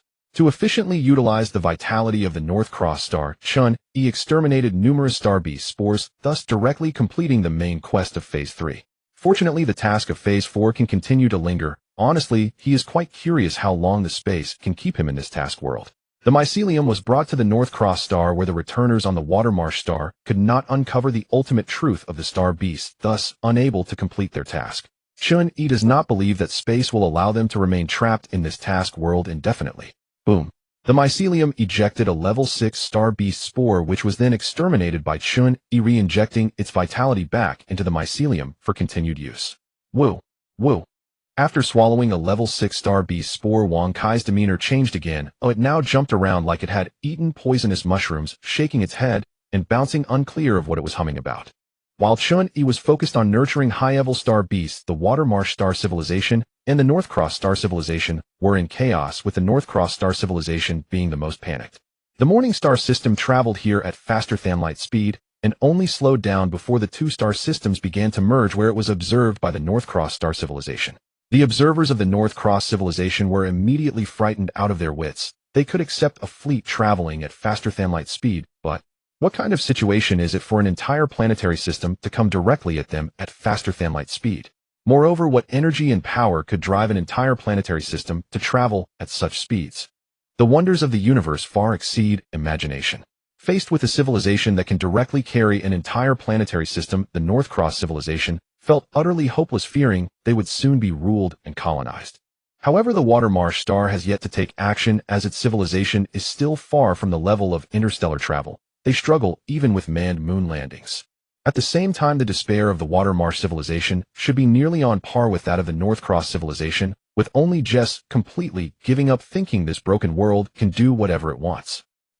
Luo Changkong gazed incredulously at the two suns in the sky, faintly seeing several gigantic planets suspended beyond shock to the point of being speechless. What on earth is happening? Damn it. In a high-level council meeting of the Federation, Spark inwardly cursed, looking at the images of the galaxy captured by satellites, beads of cold sweat trickling down his forehead. The North Cross star, approximately 50 million kilometers from the Watermarsh star, is clearly surrounded by numerous satellites and space stations, even including a spaceport. They haven't even dealt with the star beasts. Are they really about to fight aliens? Is a first-level task world this dangerous? Everyone, the chief said with an extremely grave expression. As you can see, the Morning Star system has finally stopped, but we will face even more severe situations ahead. As the mastermind who created this situation, Chun-Yi was completely unconcerned. The collision of the two planetary civilizations was merely a small affair to him. Irrelevant. In the blink of an eye, 2 years passed in an instant. Boom. After 2 years of nurturing, the mycelium finally produced its first level 7 star beast spore, which Chun-Yi tossed to the drowsy Wang Kai beside him. Wang Kai. Woo. Wang Kai suddenly woke up, leaped up, and swallowed the level 7 star beast spore. The moment the spore transformed into power and surged into Chun-Yi's body, the task was completed. Upgrade Task 7 completed. Star Beast Option Upgrade. Star Beast LV-13. Star Spirit LV-13. At once the stellar power surged. The elevation of life level caused Chun-Yi's control range to expand once again from a radius of 2 light-years to a radius of 10 light-years. Although the sensing radius only increased by 4 times, in reality the total amount of stellar power Chun-Yi could manipulate surged to an astonishing 125 times. Feeling the immense strength, Chun-Yi's gaze fell upon the North Cross star beneath his feet, where the remaining vitality was still quite abundant. The nurturing of even higher-level star beasts was merely a matter of time. A burst of light suddenly appeared. Acquired item: Superactive Cell. Superactive Cell. Using it will grant unparalleled self-healing abilities. Even if only a piece of flesh remains, rebirth is possible. The item dropped by the level 7 star beast has some value, but unfortunately for Chun-Yi, it is still akin to a chicken rib, as his own self-healing ability is even more absurd. Suddenly Chun-Yi's expression turned serious as he looked up into the depths of the universe. An extremely powerful force intruded into his sensing range, approaching at an astonishing speed. What is happening? Within that powerful force lies a pure desire for destruction. Sensing Chun-Yi's scrutiny, it openly declared its intent, with even greater hostility. I've found you. Upon hearing this, Chun-Yi was even more puzzled. Before he could grasp the situation, that force appeared before him in an instant, delivering a punch directly towards Chun-Yi's face. It is evident that the other party possesses powers akin to those of a star spirit. Boom. The instantaneous movement and superluminal speed achieved through the ocean of star power essentially represent a shortcut, as the true velocity of objects in the universe cannot exceed the speed of light, but can only approach it infinitely. The speed of this punch approached the speed of light, thus possessing infinite strength, as its terrifying power directly pierced through the atmosphere of the Northern Cross star, scattering vast amounts of matter into the cosmic space. Star spirit. No. Chun-Yi dismissed his guess. Although the newcomer could wield star power, it was not a natural endowment like that of a star spirit. Instead, it was akin to a tool being manipulated with rigidity. This alone was enough to prove that the newcomer was by no means a star spirit. Chun-Yi remained unperturbed, having sensed the newcomer's power. In terms of strength, he held an absolute advantage that could crush. Buzz. The star power trembled as a humanoid entity with a tail and horns treaded the cosmic starry sky, as if it were solid ground surrounded by debris scattered by the Northern Cross star, exuding a ferocious and destructive aura. Chun-Yi used his spiritual energy to break through the language barrier and convey his intentions directly, a small trick he learned from the development manual. Aren't you going to tell me why you are my enemy? No need. The humanoid entity did not conceal its murderous intent. In an instant, it rushed toward Chun-Yi at the speed of light, as if it intended to shatter the very starry sky. This universe no longer needs star spirits. Boom. A punch at the speed of light tore through the starry sky, causing the star power in the universe to surge and tumultuously counter the humanoid entity's attack. As if trapped in a quagmire, the humanoid entity's speed plummeted, and by the time it reached Chun-Yi, it had slowed to a crawl, with all the star power it controlled being stripped away by Chun-Yi. It seemed this universe, or rather this individual, had previously encountered star spirits, leading to an immense enmity towards them. Chun-Yi had only recently become a star spirit, and he had come killing from the depths of the universe. Since he was an enemy, there was no need to hold back. The humanoid entity was firmly bound by star power and unable to move, its expression darkening. Have you grown to this extent in such a short time? Logically, star spirits possess high combat power from the moment of their birth, but it shouldn't be to this extent. They underestimated it, as the growth rate of this star spirit far exceeded their expectations. Star power within a radius of 10 light years was fully summoned. With just a glance, a colossal amount of star power crushed the humanoid entity like an ant, leaving it with no power to resist. A planet was pierced by the humanoid entity's flying body, instantly exploding into fragments and dust in the universe. With just one strike, the humanoid entity was covered in alarming cracks. Giving the enemy a chance to breathe is an exceedingly foolish act. Even when one holds the upper hand, one must never hold back against their enemy in battle. Although Chun-Yi still had things he did not understand, he did not expect the enemy to kindly answer all his questions. That would be too naive. Thus he struck with all his might, annihilating the opponent with absolute power and the fastest speed. His doubts could remain unanswered, but the enemy must die immediately. No way to resist. Zero chance of victory. The humanoid entity's blood surged wildly, spilling into the cosmic space as it made a decisive effort to gather all the energy it could for an explosive retaliation. Star spirit. The humanoid entity howled in rage. However, before it could fully gather its power for a final strike, a fist imbued with extreme strength and speed came crashing down, a force comparable to that of a neutron star striking at light speed. The cosmic starry sky trembled violently. The star power within a radius of 10 light years was instantly depleted, being drained by Chun-Yi's strike, only to be refilled afterward. Boom. The ocean of star power surged with roaring waves, and at the moment of explosive release, it transformed into a brilliant radiance that filled the cosmic starry sky. The surging star power erupted in the form of gamma ray bursts and photon impacts, annihilating all matter on the planets along its path. When everything settled down, the galaxy was filled with a vast amount of dust and planetary fragments. Several planets were scorched red by the gamma ray bursts and photon impacts, their surfaces turned into flowing magma. The remains of the humanoid entity floated in the starry sky, completely devoid of life. This battle from start to finish could essentially be described as happening in the blink of an eye.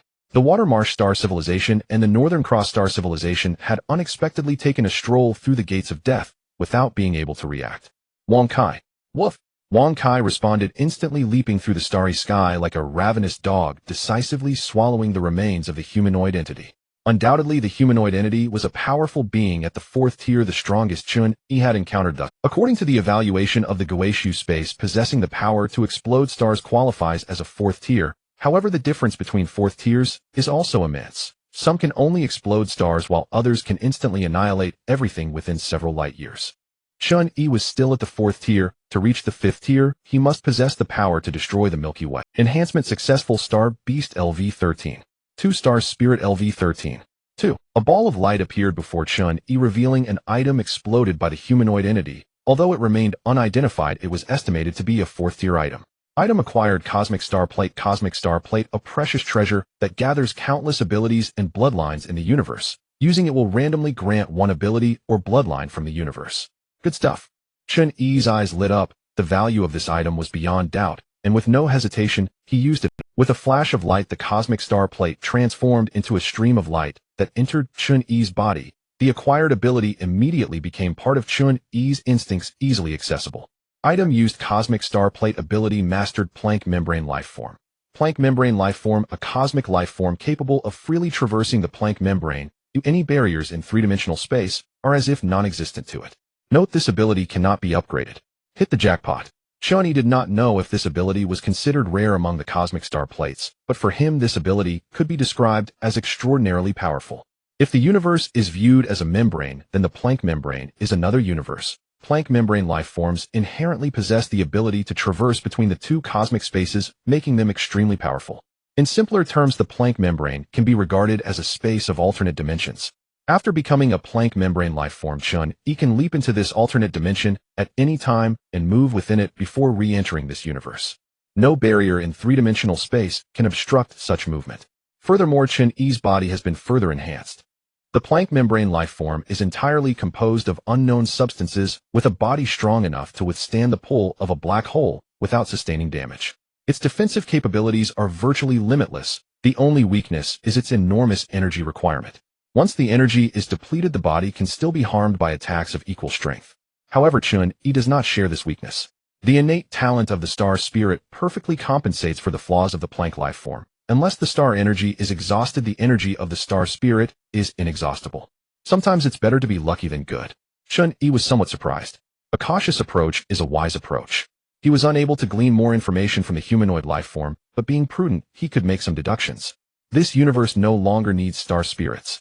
These were the exact words of the humanoid lifeform, implying that this universe had once experienced an extremely fierce battle with the star spirits, and the star spirits had been defeated. The hostility that Chun-Yi faces may not only come from certain beings of the universe, but from all civilizations and all non-star spirit lifeforms in the universe. The danger is self-evident. Consider this: the emergence of humanoid lifeforms is intended to eliminate the newly born star spirits. What would happen if the cosmic forces behind the scenes discovered the death of the humanoid lifeform? They would undoubtedly stop at nothing to swiftly eradicate the newly born star spirits, never allowing them to continue growing. Therefore, Chun-Yi's current situation is quite perilous, but he is not without countermeasures. As long as he completes the main quest, he can return to the void space. However, that would undoubtedly waste the remaining upgrade tasks. Nevertheless, becoming a Planck membrane lifeform has given Chun-Yi another solution. The healthy operation of a planet requires the maintenance of an entire planetary system to ensure the stability of planetary vitality. Thus, Chun-Yi plans to pull the entire fused star system into the Planck membrane. Chun-Yi looked up at the depths of the universe. There should still be time. Then he instantly teleported back to the Northern Cross star. The Northern Cross star is currently an important source of planetary vitality for Chun-Yi. He cannot allow it to be destroyed.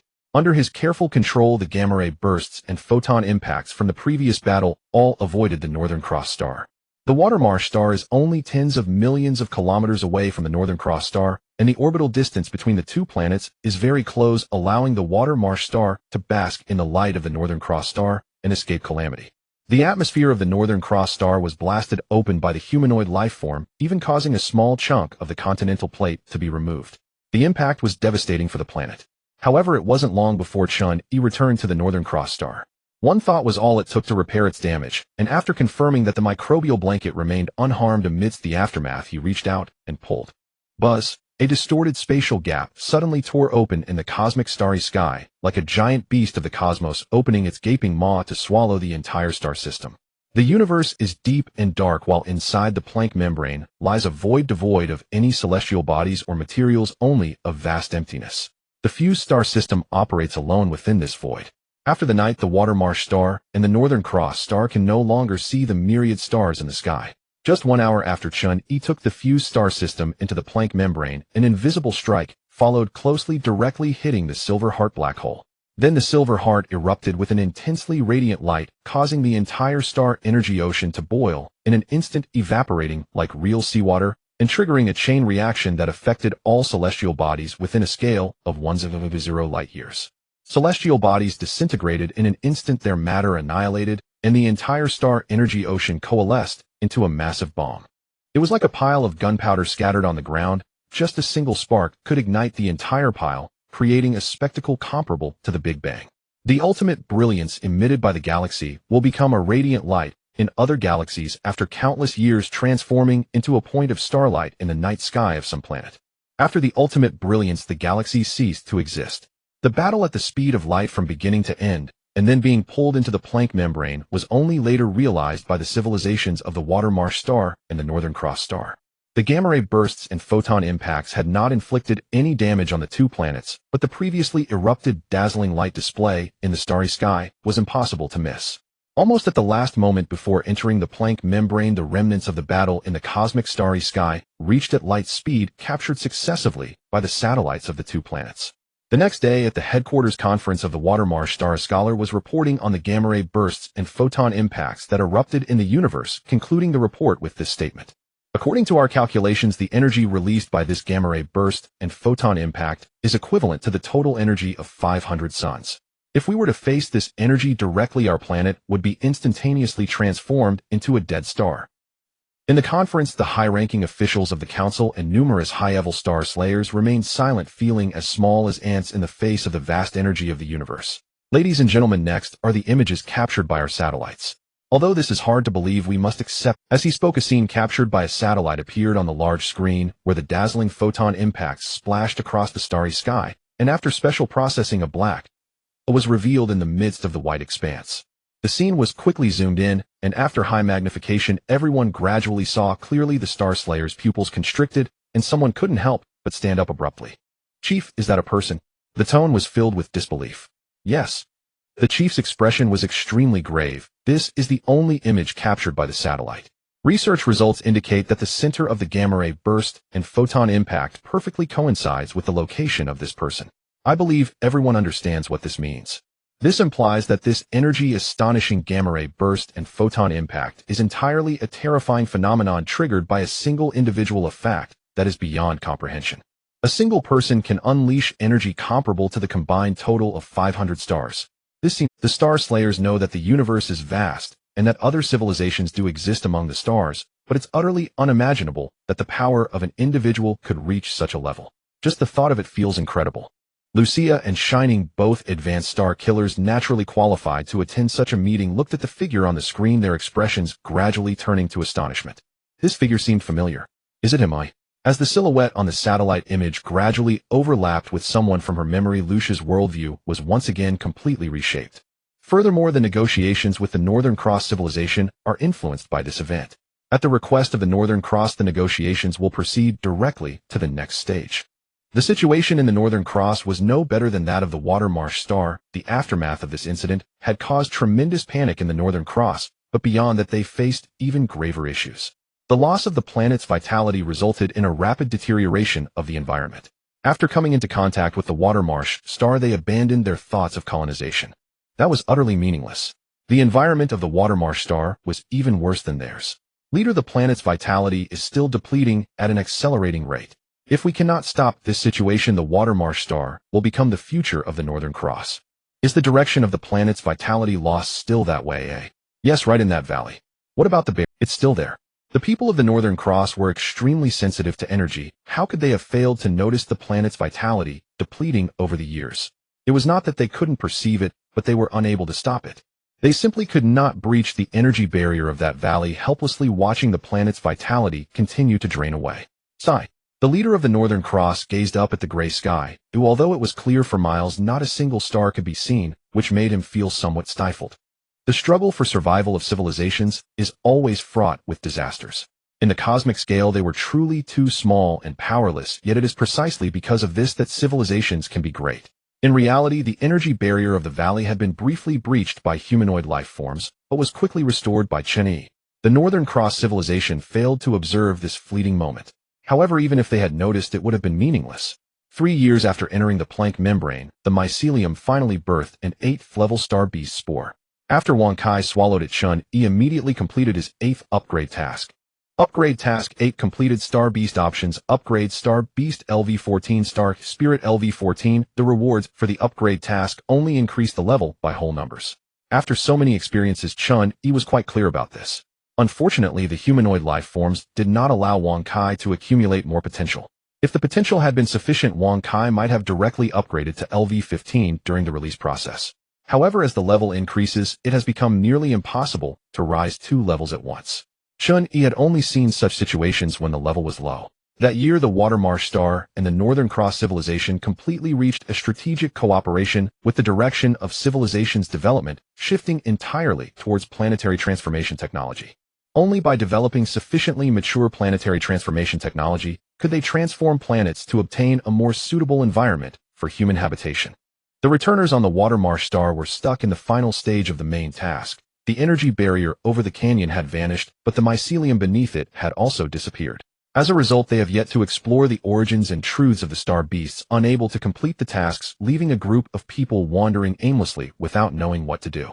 Chen was indifferent to everything, focusing solely on cultivating advanced star beasts, and occasionally strolling around the Northern Cross to lighten his mood. In the blink of an eye, it had been 10 years since entering the Planck membrane. Poof! The mycelium had absorbed more than half of the Northern Cross vitality, and finally birthed a 9th-level star beast spore, which was already the limit. The vitality of the Northern Cross was no longer sufficient to nurture higher-level star beasts. However, being able to produce a 9th-level star beast spore, Chen was already satisfied. Wang Kai. Woo. Wang Kai swallowed the spore whole. Upgrade Task 9 completed. Star Beast Options. Upgrade Star Beast LV15 Star Spirit LV15 ALV15 Star Spirit Life Form. After the 2-level increase, Chen-Yi's control range over star power had roughly expanded to a radius of 1,000 light-years, which was an extremely exaggerated distance. If the Milky Way still existed, Chen-Yi could search for all life planets within a radius of 1,000 light-years with just a thought. Unfortunately, the Milky Way was no more. Chen-Yi could also perceive the situation of the Milky Way occurring within the Planck membrane. He was certain that as long as he dared to show his face, he would be in imminent danger. To eliminate a star spirit that had only recently been born, one would not hesitate to destroy a galaxy with a diameter of 1.0 light-years. What kind of grudge does this universe hold against star spirits? Chen-Yi sighed. Well, then it is time to complete the main task. This task world no longer holds any value in continuing. Watermarsh Star Headquarters of the Federation. The chief had just concluded a meeting and returned to his office, still feeling fatigued. Before he could fully relax, he opened the door to find a young man. Chen-Yi offered a polite smile. Sir, I have something I wish to discuss with you. Who are you? The chief was taken. That day, Chen-Yi received special approval from the Federation, exempting him from all assessment processes and allowing him to directly become a star killer. The moment this approval was granted, Chen-Yi completed his main task.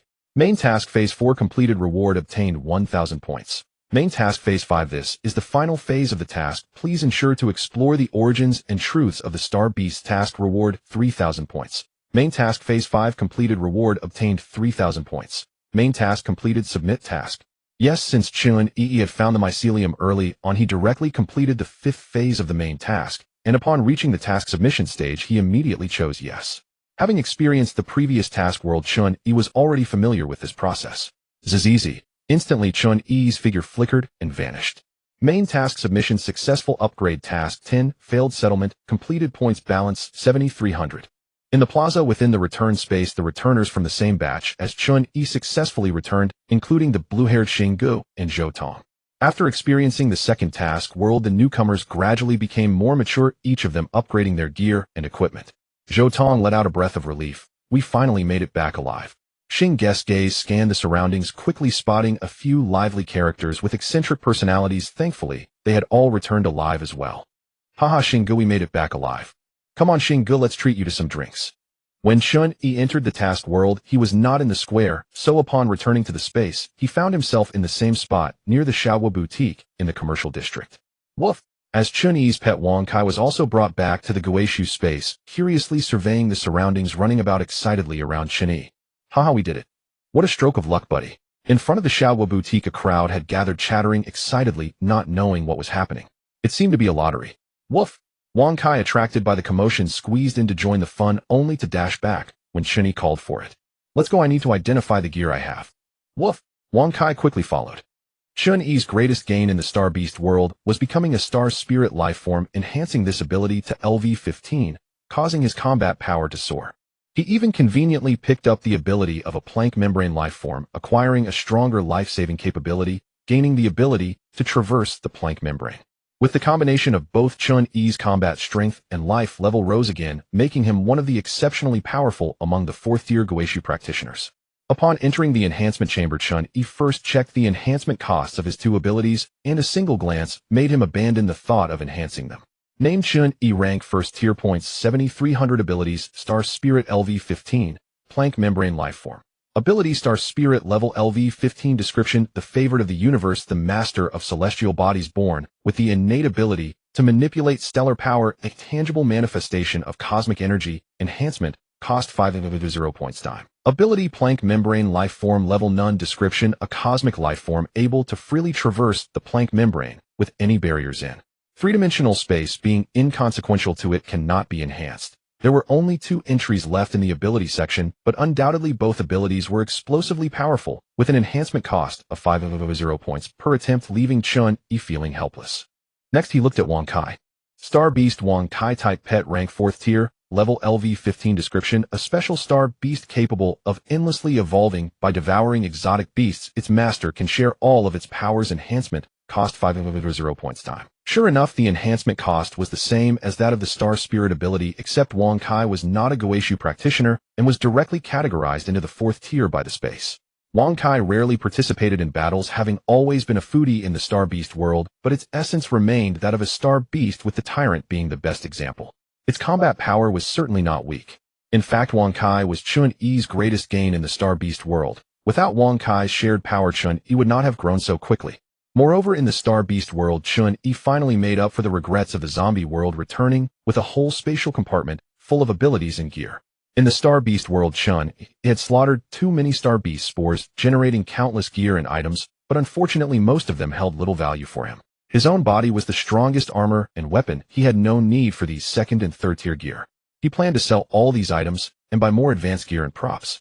He directly stuffed all the gear and items from his spatial compartment into the enhancement chamber's deposit slot, which seemed to be an endless abyss that accepted everything. Soon the identification was complete. There were a total of 154938 items, of which 80 were gear and 20 were items, with the vast majority being 1st and 2nd tier, and only 517 items being 3rd tier. Abilities did not require identification. Adding the 5-3 abilities in the spatial compartment, the total amount of spoils reached an astonishing 16000. This was after Chun-Yi had discarded most of the worthless junk. The remaining items, while not rare, were definitely of high quality. After securing all the items, he turned and arrived at the Shaohua Boutique. Welcome. At the counter, a girl with a ponytail displayed a sweet smile, instantly recognizing Chun-Yi, who had previously visited her shop. Handsome, what do you need? I want to sell gear, items, and abilities. You give me a price. Okay. Lin Shaohua was unaware of the weight of Chun-Yi's words. She cheerfully agreed, until Chun-Yi pulled out the 160 items from his spatial compartment, which immediately startled her. Wah! How many? 16000 items. Chun-Yi's tone was calm, but Lin Shaohua was utterly shocked. As she counted and priced, she couldn't help but say, "You didn't rob some army's warehouse, did you?"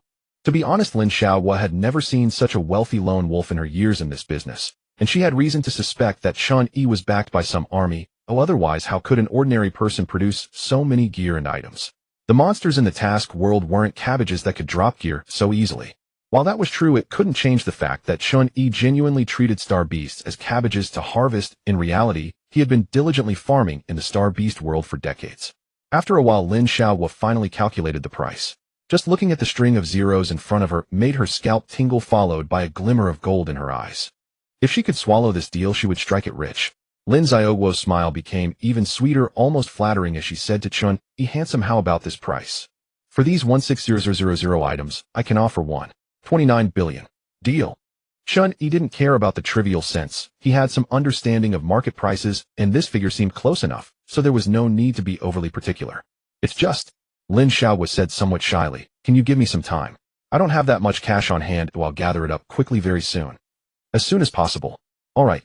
Chun-Yi was usually easy to talk to and wouldn't fuss over small matters. Soon half an hour passed, and Lin Xiaoguo managed to scrape together the money. The total was 1.2 billion, still short of 90 million. "How about this?" Chun-Yi looked around the Xiaoguo boutique, picking up the store's prized possession, a spatial compartment large enough to contain the Milky Way. "They'll take this." "Deal." Lin Xiaoguo readily agreed, happily completing the transaction. Chun-Yi crushed the crystal. A stream of light entered his body, replacing the original spatial compartment, which flew out from Chun-Yi, transforming back into a crystal. Acquired item: spatial compartment galaxy. Item: personal space galaxy. Type: prop. Grade: level 5. Description: a personal space vast enough to contain a galaxy capable of housing life and living beings. If conditions permit, one could even create a personal miniature world within it. Among level 5 items, this prop is regarded as top tier, and its value of 90 million is certainly justified.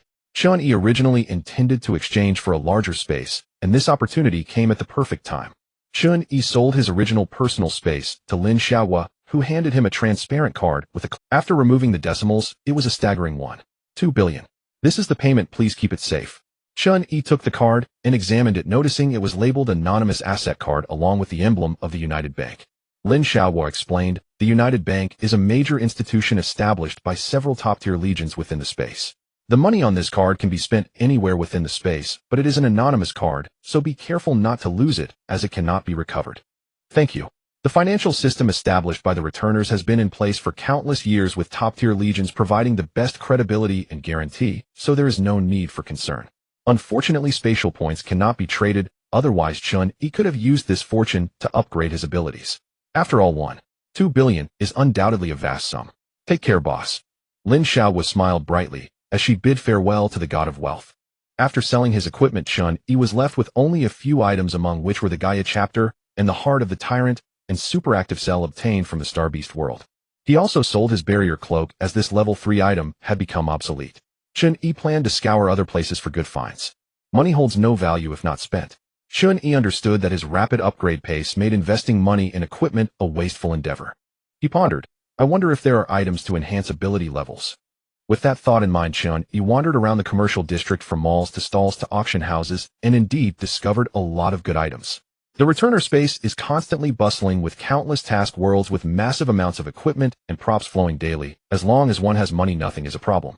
Though he hadn't found items to enhance ability levels, he was astonished to stumble upon a capability that could directly enable him to defeat foes beyond his level. In the Diamond Mall, the moment Chun-Yi pulled out the asset card, the store manager was nearly blinded by the string of zeros on it, and immediately became exceptionally enthusiastic. "Dear guest, please wait a moment. How about considering this ability?" Saying this, the eager store manager presented a ability: critical breakthrough. Level none. Description: time limit of 1 minute, overdrawing strength from the next 30 days for a brief breakthrough to a higher level. Unfortunately, it can only break through to level 6, otherwise its value would be far greater. Price: 1 billion. The store manager energetically promoted, "This is a rare ability capable of breaking through to higher levels, absolutely a prime choice for a life-saving measure. It would be a highlight in any auction." Indeed, it was an extraordinary ability. Chun-Yi's combat power was currently at level 4, and utilizing this ability would allow him to ascend to level 5, unleashing galaxy-level combat prowess. Moreover, once Chun-Yi's combat power reached level 5, this ability would yield even greater value, making it worth 1 billion just based on that. Although it had only a 1-minute time limit, it was already sufficient. As a sudden life-saving ability, if a battle cannot be resolved in 1 minute, it would be meaningless to extend it another 10. "He'll take this." "Great." The store manager was overjoyed at his response. Right then and there, as the transaction was completed, Chun-Yi grasped this ability, and the gem transformed into a stream of light that flowed into his body. Ability acquired: critical breakthrough. As an ability capable of surpassing levels to gain extraordinary combat power, it is normal that it cannot be upgraded, otherwise its price would be even higher, which Chun-Yi could not afford. "Thank you for your patronage." Chun-Yi did not rush back to Blue Star. Instead, he wandered around the space to relax his mind. Still having 200 million left, he casually looked for good purchases. Woo. As he passed by the arena, Wang Kai stopped entranced by the intense battles on the large screen, and his lollipop unknowingly fell to the ground. Chun-Yi turned around. Want to give it a try? Woo. Then let's give it a try.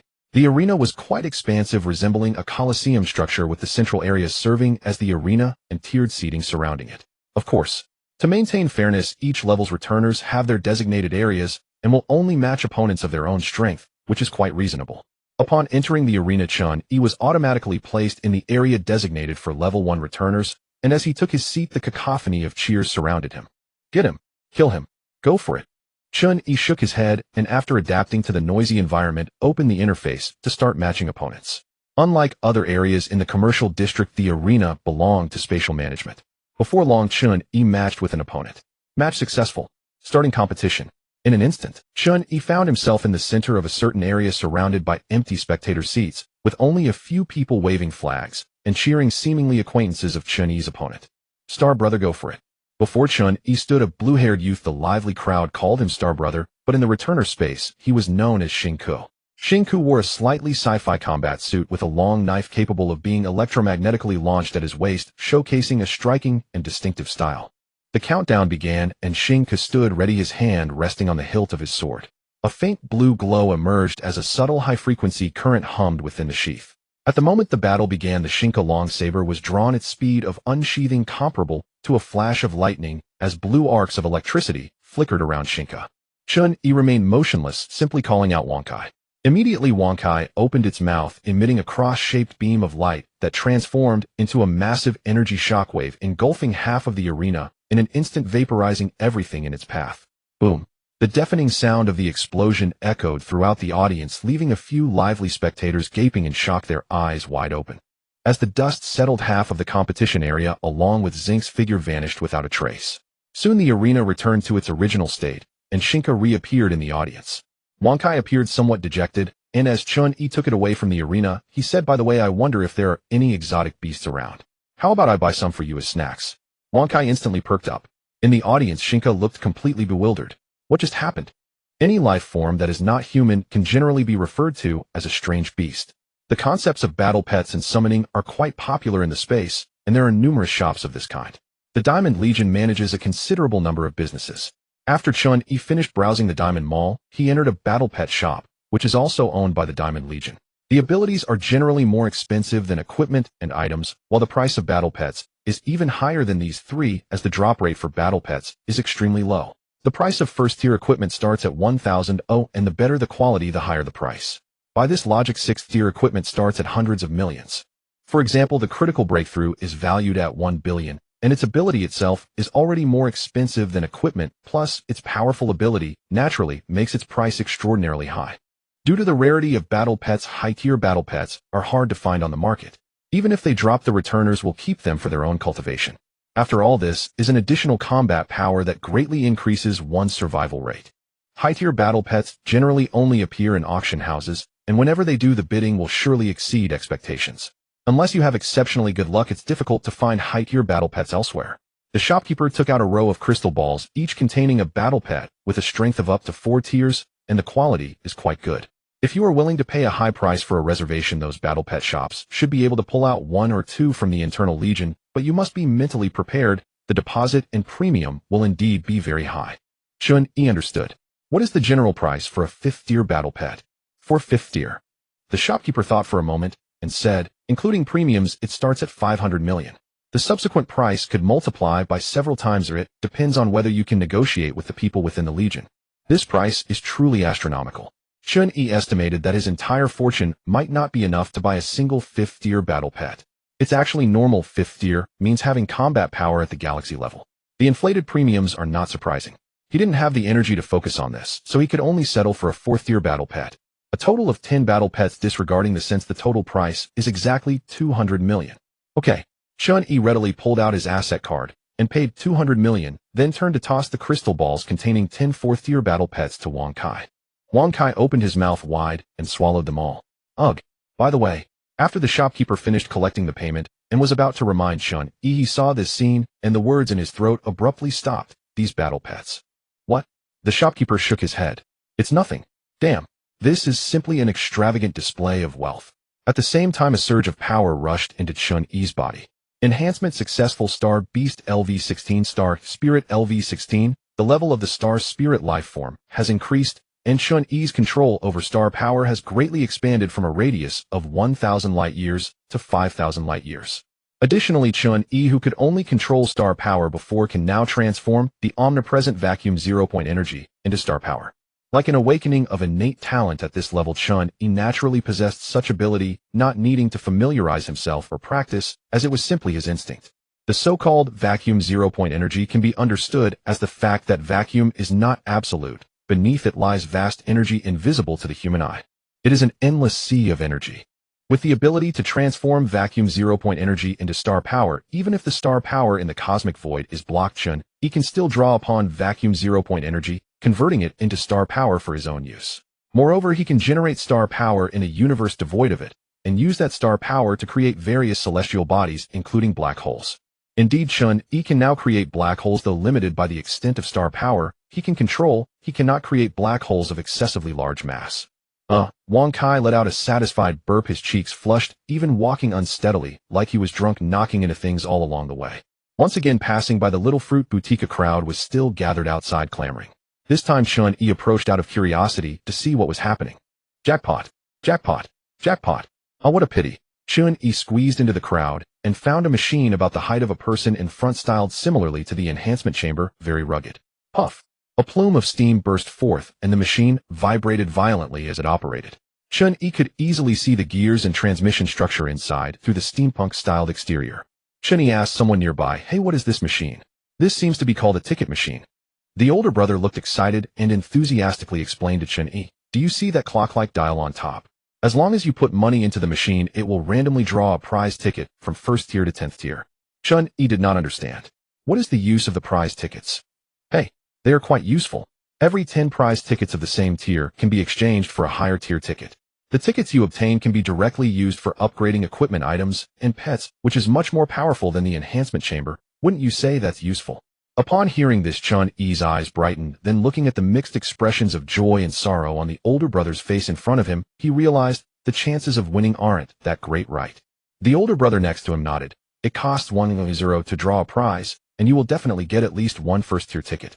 You might think spending 1 for a first-tier ticket is a huge loss, since first-tier equipment only costs a few thousand at most, but if you can draw a second-tier, third-tier, or even fourth or fifth-tier ticket for 1 then you would profit immensely. Simply put, it's all about luck. In the end, you are bound to lose money." Chun-Yi thought this was quite interesting, but also understood the underlying principle of certain loss. "Damn machine. Damn it. You robbed me of my money." The older brother in front of the ticket machine had been drained of his last penny, and regretting his past decisions, pounded the machine with grief, clearly in deep despair. Feeling bored, Chun-Yi looked at the few million remaining in his card, and with the mindset of killing time sat down at the ticket machine. The older brother beside him kindly advised, "Hey brother, having a little money isn't easy, don't get carried away." Since it was just leftover change that couldn't be spent, Chun-Yi didn't take it to heart. He swiped his asset card at the ticket machine, which immediately roared to life, sounding like a tractor. Click, click. The pointer on the dial began to turn, and amidst the crisp mechanical sounds it finally came to a stop at the number indicating first tier. Puff! A burst of steam erupted, and the ticket outlet spat out a white first-tier prize ticket, just like that 1 vanished. "Keep going, buddy. Yeah, it's just the first time, who knows, you might hit the jackpot later." The onlookers continued to cheer, their voices loud, yet very few actually stepped up to throw in their coins and engage seriously. Chun-Yi remained calm as a placid lake, showing no signs of disturbance. He continued. After all, it was just a small amount of his balance. The prize ticket machine continued to rumble, and without blinking, Chun-Yi went for 10 consecutive draws, investing 1 yuan. White prize tickets. White prize tickets. White prize tickets. It was uncertain whether the winning rate was truly that low, or if Chun-Yi's luck had plummeted to an unbelievable extent. All 10 draws yielded only first-tier tickets. The older brother beside him widened his eyes in disbelief. "Damn bro, you've got some luck." Although the winning rate for higher-tier tickets was low, it was the first time he had seen someone draw 10 consecutive white tickets. Such bad luck was truly remarkable. Chun-Yi was unfazed, expressionless, as he stuffed 10 white tickets into the voting slot. After the exchange, a green second-tier ticket finally emerged from the outlet. "No big deal. Let's consider that green second-tier ticket as his draw." Continue. Another round of 10 consecutive draws occurred, and this time the prize ticket machine showed some mercy, spitting out a green second-tier ticket after 9 consecutive white tickets. I won. I won. The older brother beside him was more excited upon seeing the green ticket than Chun-Yi himself, who showed no reaction and decisively went for another 10 consecutive draws. Boom, boom, boom. The prize ticket machine continued to thunder. After more than half an hour, Chun-Yi had drawn a total of 100 tickets, with the output rate for green tickets stabilizing at about 1 in 20. The unluckiest moment was when 20 consecutive draws resulted in all white tickets. Unfortunately, right after that, a green double hit brought the green ticket output rate back up. The onlookers were frowning. This kid had plenty of money, but his luck was truly terrible. The older brother kept shaking his head. Chun-Yi traded all his white tickets for green ones and exchanged 10 second-tier green tickets for 1 third-tier ticket. Only when the third-tier ticket emerged from the outlet did Chun-Yi realize that third-tier tickets were blue. The result of 1 million yuan was a single third-tier ticket along with 4 second-tier tickets and 5 first-tier tickets. A huge loss. Bro, are you coming back for more? Chun-Yi said nothing, putting away the tickets and preparing to leave. Wang Kai lay on the prize ticket machine like a massage chair, dozing off. Upon waking up, he hurriedly followed Chun-Yi, whining a couple of times. Chun-Yi said, my luck isn't great today, let's battle again another day. Realizing that his luck was truly poor, he chose to stop. Even though he still had over 2 million in his account, he wasn't planning to continue. Boring. Is the drop rate really this low? The older brother was baffled. Having been around for the past few days, he hadn't seen anyone with such a low drop rate for higher tier tickets. If it were that low, who would still come to play? Not everyone was foolish enough to just give money away. Unconvinced, he sat down and took a draw, and incredibly he hit it right away, with the outlet spitting out a blue ticket. Damn. Seeing this, the others perked up immediately. Damn. After enough relaxation in the space, Chun-Yi leisurely returned to the Blue Star world. With his return, time in the Blue Star world resumed its flow. Having traversed through the second task world, Chun-Yi's strength had significantly improved. Not to mention blowing up stars, he could obliterate the entire solar system. Upon returning, his first task was to deal with the cosmic beings on Blue Star. Unlike the immense commotion caused by telekinesis, Chun-Yi quietly observed the situation across Blue Star with the omnipresent stellar energy. A moment later, Chun-Yi understood. There are a total of 1247. Based on the energy intensity within these cosmic beings, the strongest among them was hardly comparable to the Howlong woman, who none possessed star-blowing combat power. With nothing to worry about, Chun-Yi sent out a thought, and the ocean of stellar energy on Blue Star immediately rippled, forming a surging force that swept through. Bang, bang, bang. All life forms from the cosmos exploded into clouds of blood in an instant. Before this overwhelming might, these cosmic beings had no time to react and were wiped out completely. It made no difference whether they were signal beacon holders or not, and this cleaning instantly granted Chun-Yi a large amount of signal beacon mall points. After returning to the Blue Star world, the signal beacon mall finally opened, and it was frantically refreshing. The points earned 500. Points earned 1,300. Points earned 2,500. Points earned 30,000. Points balance 428,000. Among these cosmic beings, over 90% were non-signal beacon holders, though the signal beacon holders still numbered over 100. The main reason was that signal beacon holders could sense each other's positions. As soon as one appeared, it would quickly attract a bunch of other signal beacon holders. During the cleaning of cosmic beings on Blue Star, Chun-Yi discovered a fish that had slipped through the net, and an unexpected expression appeared on his face, seemingly intrigued. Underneath a certain ruin, a small boy, panic-stricken, pulled at his chest. Just moments ago, the egg he had picked up had hatched into a red lizard-like creature, which seemed to possess the ability to sense danger, and dived into the boy's chest in a flurry. It was precisely for this reason that he escaped calamity. What's happening? The boy was scared out of his wits. He had clearly seen the lizard dive into his chest, yet there was no sign of any wound. I can't be dying, right? Thinking this, the boy felt a deep despair. Howlong. Chun-Yi recognized the creature's appearance, which was very similar to the characteristics of Howlong woman's race. Considering this as the child's fortune, he decided to leave it be. He opened the signal beacon mall, browsing through the goods and prices. He hadn't noticed it before, but now Chun-Yi realized that the prices in the signal beacon mall perfectly corresponded to those in the space. First-tier goods were priced around 1,000, while second-tier goods hovered around 10,000. Chun-Yi had just spent several billion in the space, making him quite sensitive to these prices. Based on this, he had reason to believe that the signal beacon mall must be connected to the return to the void space in some way, either as a superior-subordinate relationship, or perhaps it was a replica created by some existence. Chun-Yi suddenly had a guess. Could it be the work of those top-tier legions in the space? Chun-Yi believed that this possibility was quite significant, The Goetia space had anchored to the Blue Star world, which implied that Goetia travelers had previously come here to complete the main quest. Only when the main quest is thoroughly completed will the tasked world be anchored by the space, and the top-level legions undoubtedly have the opportunity to enter this world. Moreover, as long as the equipment, items, and abilities that are revealed are concerned, the space never restricts Goetia travelers from bringing anything into any tasked world, or perhaps they do not even need to bring anything in. A top Goetia travelers can create a beacon marketplace by themselves. This all makes perfect sense. Chun-Yi estimated that his speculation was probably very close to the truth, but ultimately, it was just speculation without any evidence to prove it. If that were the case, how difficult must the main quest of those Goetia travelers have been that it required the creation of such a cosmic-level contraption? Besides, one cannot completely rule out the possibility of some fun-seeking individuals. Perhaps someone thought that this would make the universe more interesting, thus tinkering with a bunch of beacons to incite slaughter throughout the universe. As his thoughts raced, Chun-Yi sensed the situation within a radius of 5,000 light-years and discovered numerous extraterrestrial civilizations and life planets.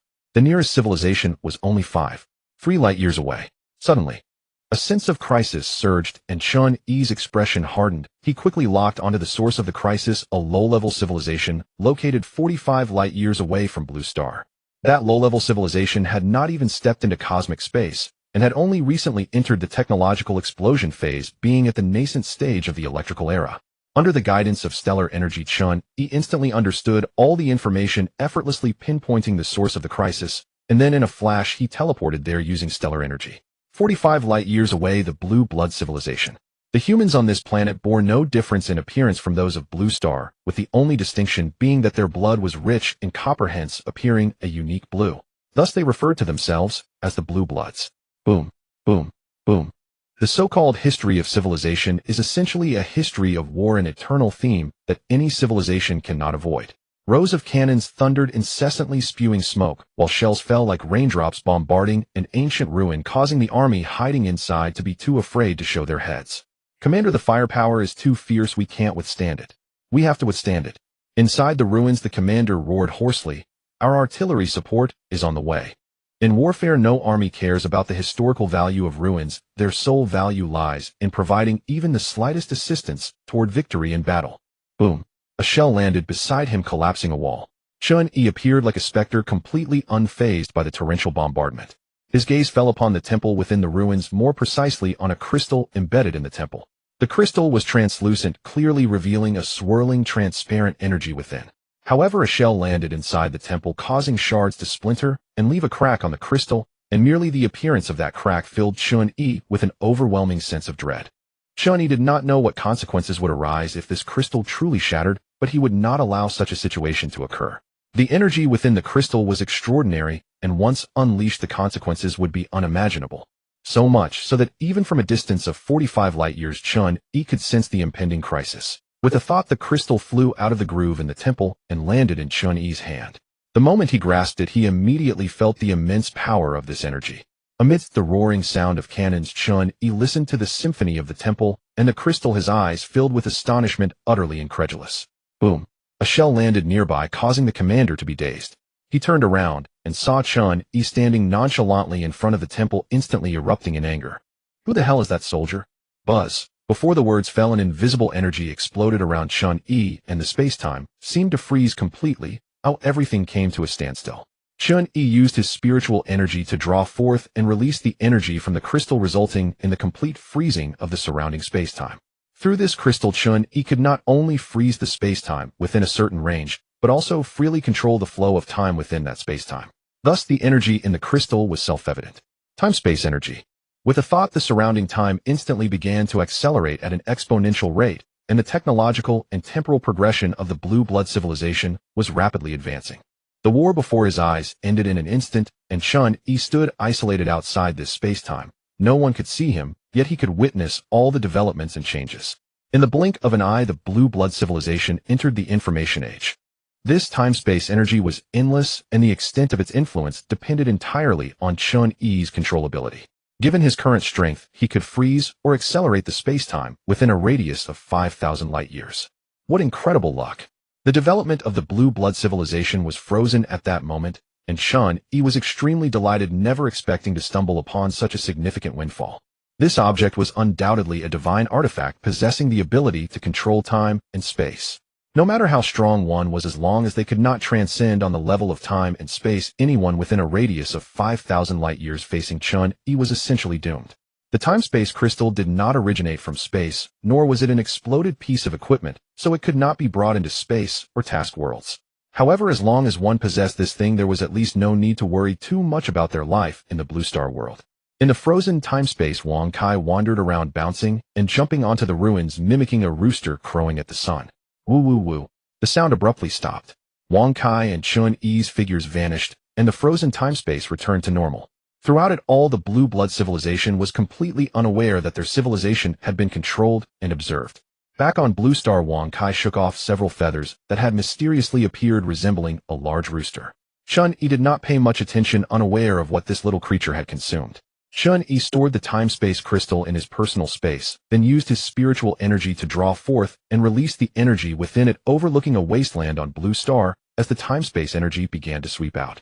Buzz! Not only Blue Star but the entire solar system was enveloped by Chun-Yi's time-space energy, and soon after the time throughout the entire solar system began to accelerate.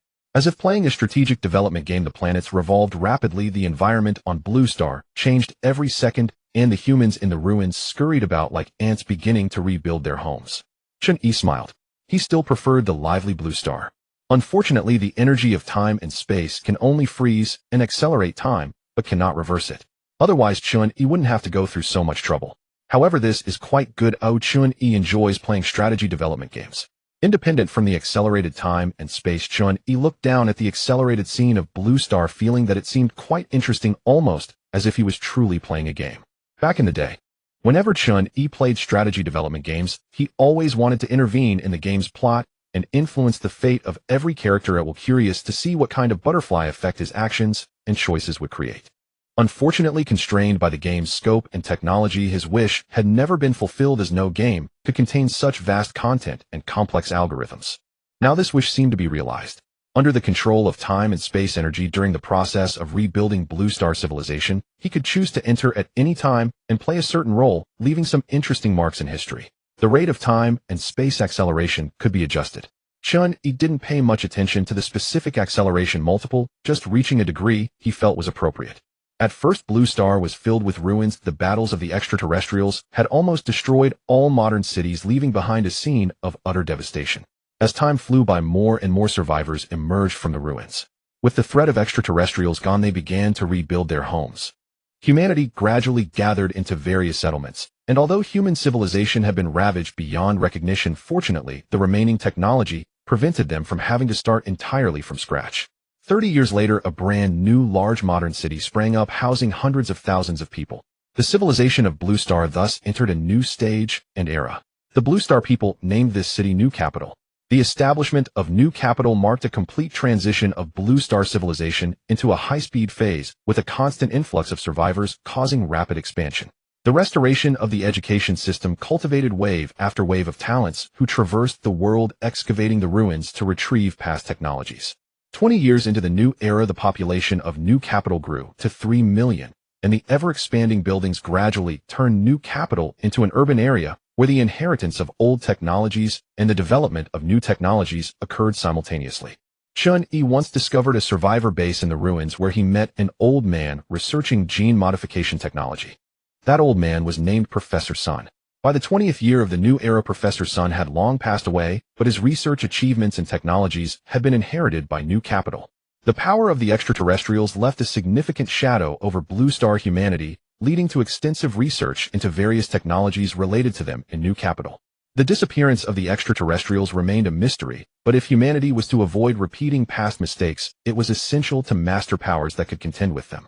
The mere several million people lacked the strength to develop a formidable space force, yet the results left by Professor Sun offered them hope in enhancing individual human capabilities.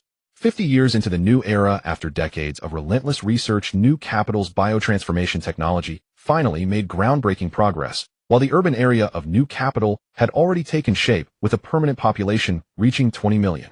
It worked. We finally succeeded.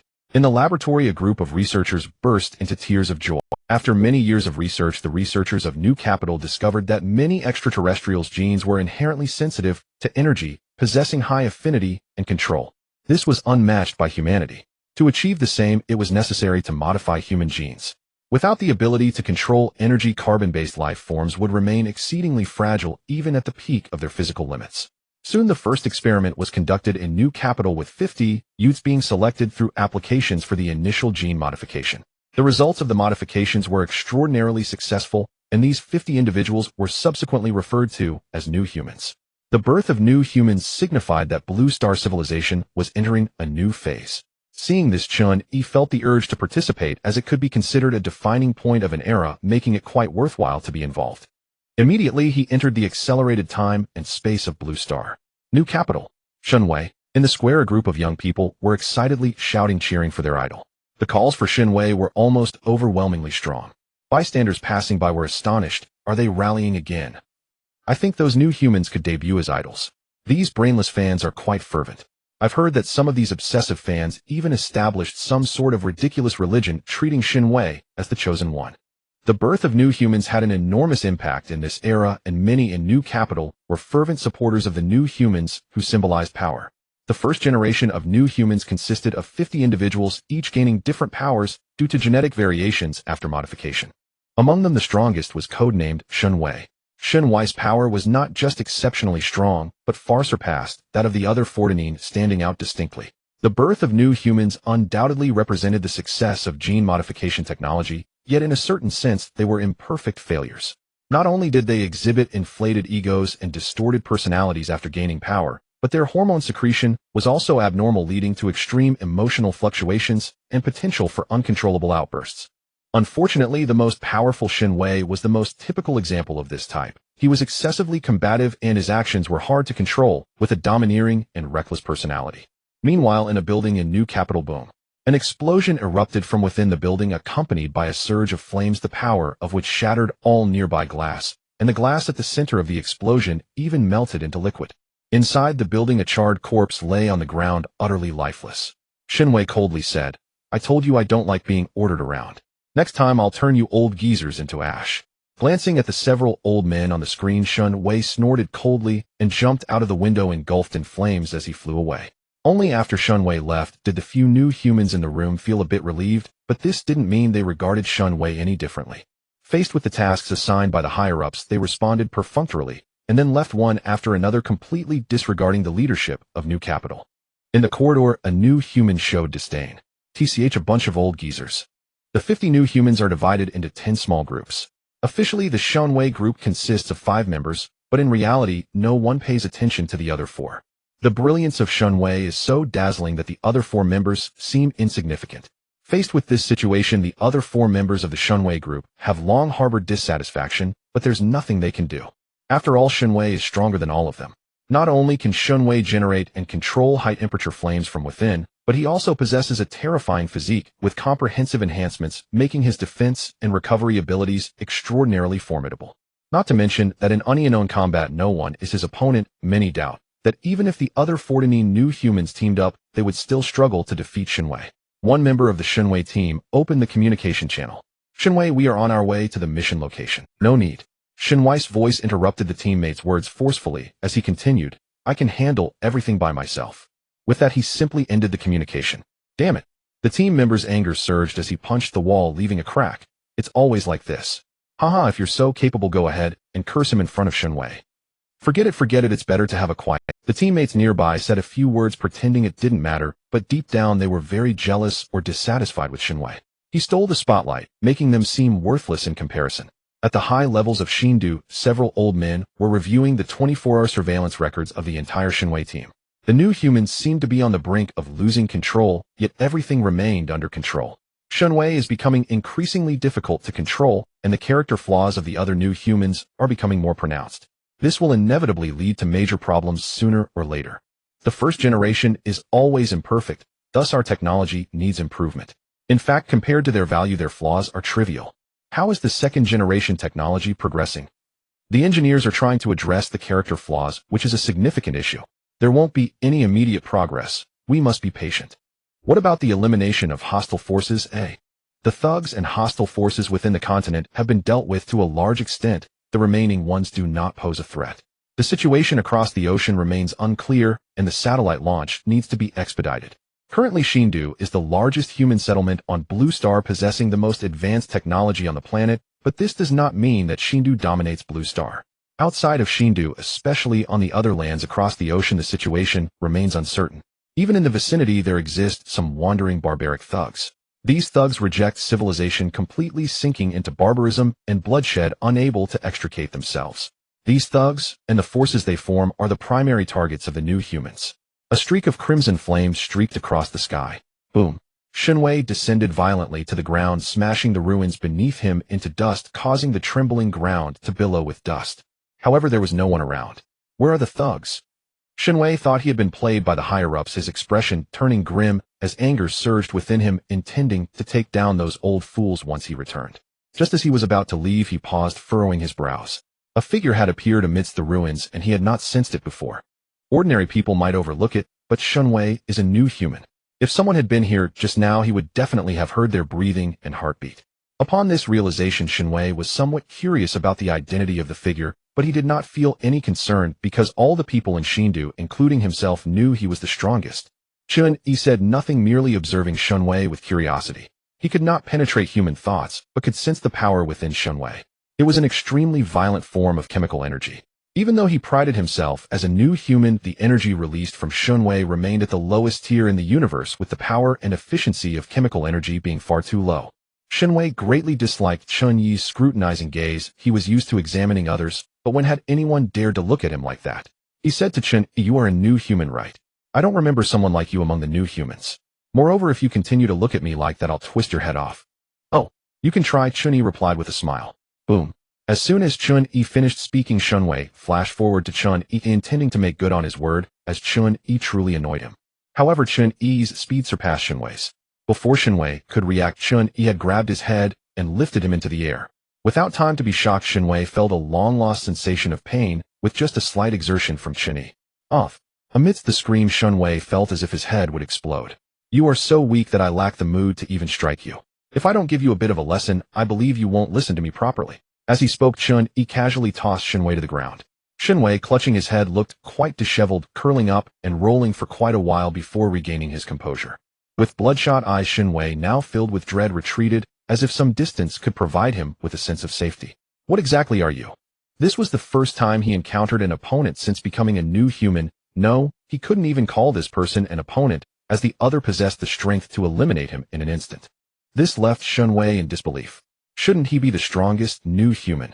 Where did this person come from? Amidst his fear, Shenwei was filled with intense confusion and anger.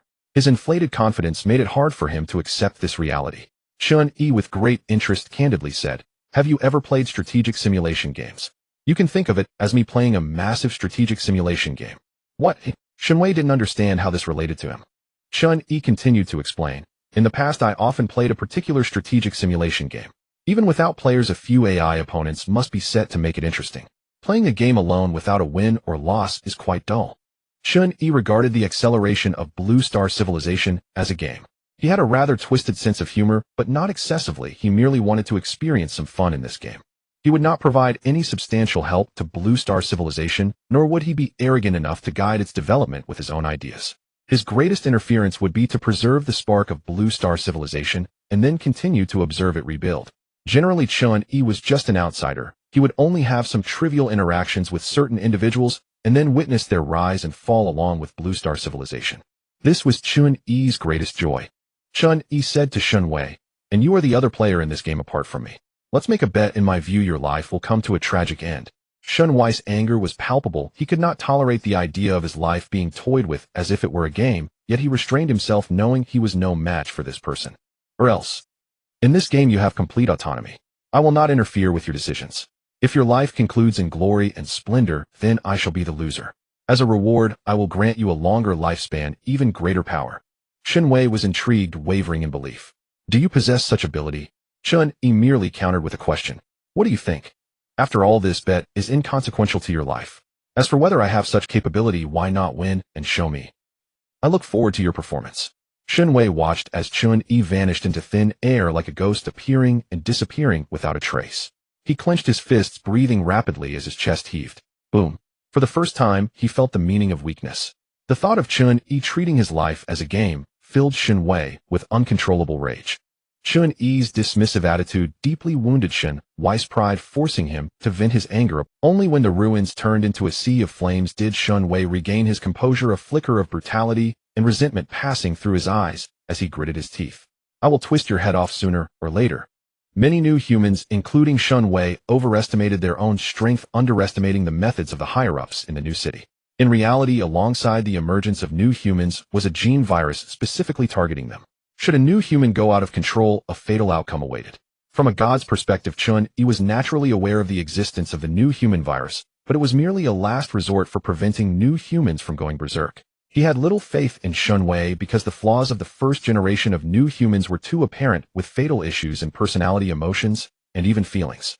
Even if the higher-ups of the new city did not strike them down, they would inevitably erupt in conflicts, leading to mutual destruction with a survival rate that would be appallingly low.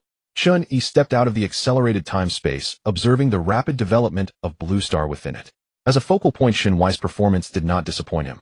In the year 52 of the new era, Shen Wei unexpectedly overheard his teammates speaking ill of him. Without a word, he flew before them and eliminated the other 4 members of the Shen Wei group. The commotion from the battle was significant. Shen Wei's actions were witnessed by the public and his reputation plummeted. Subsequently, he had to self-impose house arrest under the advice of the new city's higher-ups, as he particularly valued his reputation. Without the cheers of the weak, Shen Wei's fragile self-esteem would struggle to endure.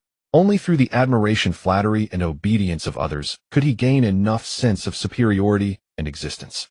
This was one of his flaws. That same year, a new human who had long harbored dissatisfaction with Shen Wei mocked him for being a child who could not even wipe his own rear. Upon hearing this, Shen Wei personally snapped the new human's neck. The so-called house arrest was nothing but a facade, who Shen Wei was merely not going out to carry out missions. In the year 53 of the new era, the new city was attacked by a group of savage thugs, resulting in severe losses. At a critical moment, Shen Wei arrived on the scene just in time to eliminate all the savage thugs, greatly boosting his reputation. In the year 55 of the new era, the new city launched its first satellite, gradually restoring global communication and all-weather air-to-ground monitoring capabilities, gaining insight into the situation across the ocean. During a mission across the ocean, Shen Wei achieved remarkable results, gaining more and more supporters, with his reputation and popularity peaking in the new city.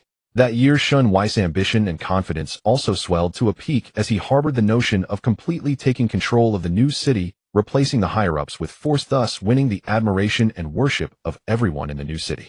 He not only thought this way, but also acted on it, resulting in him becoming the first of the first-generation new humans to be activated by the gene virus, barely managing to walk out of the high-level conference room alive. In the conference room, several old men looked at Shen Wei with emotionless gazes. One of them coldly said, "We can create you, and we can also destroy you. If you wish to continue demonstrating your value, do not engage in meaningless actions. Consider today as if it never happened, and take some time to calm down." Then Shen Wei left the conference room, gritting his teeth, looking as if he dared to be angry, but could not voice it. The behavior of others, controlling and belittling him, was intolerable. But this was already the second time he could not resist. Finally, Shen Wei remembered that person from years ago, and his anger surged even further, feeling bullied by everyone. To vent his frustration, he turned and killed a new human, and it was this act that completely ignited the fury of the remaining new humans. Shen Wei repeatedly and wantonly slaughtered new humans. Naturally, they were terrified of him, but there was a limit to tolerance and retreat. No one knew who Shen Wei would target next in his unpredictable rage. Coupled with the fact that the new humans had long harbored discontent, they secretly planned to take action together to completely eliminate the threat that was Shen Wei. At this point, Shen Wei had truly become detested by both gods and men. Bang! Back in the villa, Shen Wei smashed the table into pieces, shouting in rage, "Do not treat me with that kind of attitude. Do not order me around with that tone." He continued smashing until he finally stopped. Chun-Yi silently appeared beside him and waited until Shen Wei calmed down before saying, "I originally thought this game could last a bit longer. It seems I overestimated you." Shen Wei's adrenaline surged. Although he knew he was no match for Chun-Yi at that moment, he felt no In fact, the moment Chun-Yi appeared, it reignited his fury. "It's you. It must be you," Shen Wei roared. "You must have done something behind the scenes. I haven't lost this game yet. I still have plenty of time in my life. Who says I've lost?" Chun-Yi was not angry. Instead, he found Shen Wei's tantrum amusing, laughing as he said, "At this point, asking you to admit defeat lacks persuasiveness, so I will wait a bit longer." "You?" Shen Wei wanted to say something, but his expression changed. His acute senses detected the powerful heartbeat sounds and the restless energy building up, and the situation was already evident. His villa was surrounded by new humans, and this arrangement clearly indicated they were there to fight him. Realizing this, Shun Wei's expression changed again. He gritted his teeth, directly blaming Chun Yi for everything, his tone filled with anger and resentment. "You must be targeting me." Enraged, Shun Wei lost all sense of reason, recklessly launching an attack on Chen Yidong. The powerful flames he unleashed instantly reduced the entire villa to ashes. Boom! In the night, the bright flames and the loud explosion resonated like thunder, and the violent shockwave and heat wave swept through, leaving the new humans breathless. Without a doubt, Shen Wei was the strongest among the first generation of new humans. If it weren't for the combined effort, the other new humans would have lacked the courage to confront him. A figure emerged from the flames, and Shen Wei instinctively took 2 steps back upon seeing that Chun Yi was unscathed. He glanced at the new humans surrounding him and quickly pointed at Chun Yi. "You came at the right time. It's him. He's the one secretly targeting me, targeting us. If we all attack together, we can definitely take him down." A young man among the new humans decisively sprang into action, appearing in front of Shun Wei in a flash, his fist creating ripples in the air as it struck directly at Shun Wei's face. Bang! However, apart from a dull thud and Shun Wei stumbling slightly, there was hardly any effective damage done, and Shun Wei casually tossed the youth aside. Continuing to point at Chun Yi, he roared loudly, "I know you harbor hostility towards me, but now is not the time to settle such matters. Can't you see that person? It's him who's inciting you against me." In reality, to the eyes of the other new humans, there was no one at the spot Shen Wei was pointing at. They remained silent and resolutely attacked him. Chun Yi merely watched. Faced with the onslaught of the new humans, Shun Wei had no choice but to start fighting back, while still keeping a close watch on Chun Yi, roaring, "Open your eyes and see. He is the real culprit."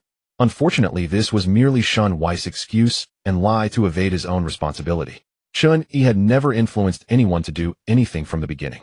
He was a player, but a player with integrity. Shen Wei's current predicament, being loathed by all, was entirely a boom. The fierce battle in the deep night lasted for half an hour.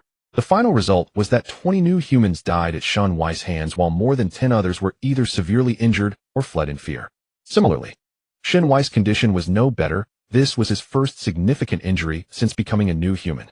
The energy within him was nearly drained, and his wounds could not heal quickly, leaving him in a disheveled state covered in blood and injuries. The battlefield turned into a sea of flames, and Chun Yi leisurely walked up to Shun Wei, asking, "Given the current situation, how likely do you think you are to survive?" "I haven't lost. It must be that you are secretly sabotaging me." Shun Wei muttered to himself, stubbornly insisting, "I haven't lost. I am still in the game." Chun Yi paid no heed to Shun Wei's stubbornness, glancing at the few new humans returning, asking Shun Wei, "You should be out of strength by now, right?" Shun Wei continued to repeat his claims of not losing and being sabotaged until he was pierced through the head by one of the returning new humans. With his energy depleted, the once invulnerable Shun Wei now appeared as weak as an ordinary person. After a brief struggle, he died here in utter disgrace. "I haven't lost." His voice gradually faded, and Shun Wei completely lost consciousness. The first round of the game concluded with the death of the opposing player, and Chun Yi emerged victorious. Time continued to accelerate. The civil war among the new humans ultimately ended with Shun Wei's death, resulting in heavy losses for the 50 new humans. The first generation of new humans gradually exited the historical stage of Blue Star in this manner. In the 60th year of the new era, the genetic modification technology of the new capital achieved a second historical breakthrough, leading to the birth of the second generation of new humans and elevating the individual power of Blue Star's humanity to a higher level. The energy source for the first generation of new humans was chemical energy. They needed to constantly consume a special food to release a large amount of energy during digestion. In this regard, the second generation of new humans experienced a qualitative leap. The new capital not only conquered the personality and emotional defects of the first generation of genetic modification technology, but also endowed the second generation with more efficient and greater energy release capabilities. Nuclear energy. The second generation of new humans no longer needed to consume special food. They could obtain enough reaction materials from the air simply by breathing and then undergo violent reactions within their bodies to unleash a tremendous amount of nuclear energy. Theoretically, the second generation of new humans would never tire. As long as they could sustain themselves mentally, they could fight indefinitely with energy never running out. Moreover, due to the absence of defects in personality and emotions, they were calmer and more rational, possessing higher stability, truly embodying the concept of a perfect new human. Considering the overwhelming strength of the second generation of new humans, the new capital ultimately selected only 10 individuals for the experiment, and in the end, all 10 children successfully passed. After the successful experiment, the second generation of new humans still needed to receive education to prevent the formation of distorted psychology and character in the process of growth.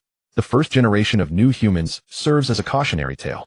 In the 70th year of the new era, in the central library of the new capital, I know you harbor hostility towards me, but now is not the time to settle such matters. Can't you see that person? It's him who's inciting you against me. Open your eyes and see. He is the real culprit.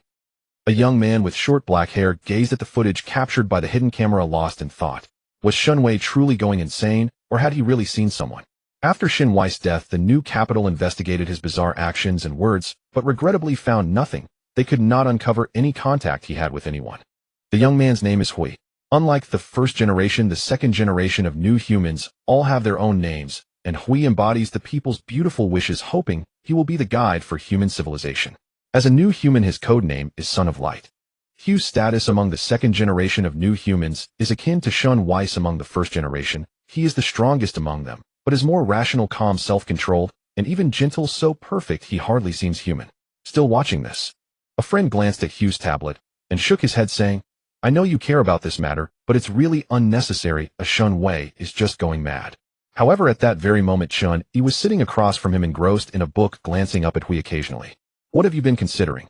Even though he was right in front of them, the others seemed completely oblivious to Chun Yi's presence, as if he did not exist at all. Hui understood. In this game, I am your second selected opponent, right? Faced with Hu's question, Shun Yi had no intention of hiding. Yes. Why? Hui did not understand. What value and significance does this game hold for you? Shun Yi thought for a moment, and said, I am an observer, and also a witness. The journey of civilization is far too long, one must derive some enjoyment from it. Witness. The journey of civilization. Just a few simple words made Hui feel an overwhelming weight. This person's power exceeded his imagination, placing them entirely on different levels. Why choose Blue Star? Hui initially assumed that someone as powerful as Chun Yi could not possibly be from Blue Star. He must be either an extraterrestrial or a higher form of life, hence his confusion. After all, Blue Star had previously been invaded by extraterrestrials. Although the historical records of that period were quite vague, research indicated that those non-human genetic life forms indeed originated from space. Chun Yi did not respond. The reason was simple. He was from Blue Star, but he intentionally wanted to remain behind the scenes and would not easily reveal his identity and origins. He redirected the conversation. The conditions for victory are quite simple. If you can lead Blue Star civilization into a new phase and successfully migrate to outer space, I will consider you the winner of this game. Noticing Chun Yi's disinterest in answering his confusion, Hui did not take offense, but instead straightforwardly retorted, You want secretly obstruct me, will you? No. Chun Yi patiently explained, Shun Wei is merely shirking responsibility, which is why he fabricated such lies to deceive himself. I strictly adhere to the rules I have set.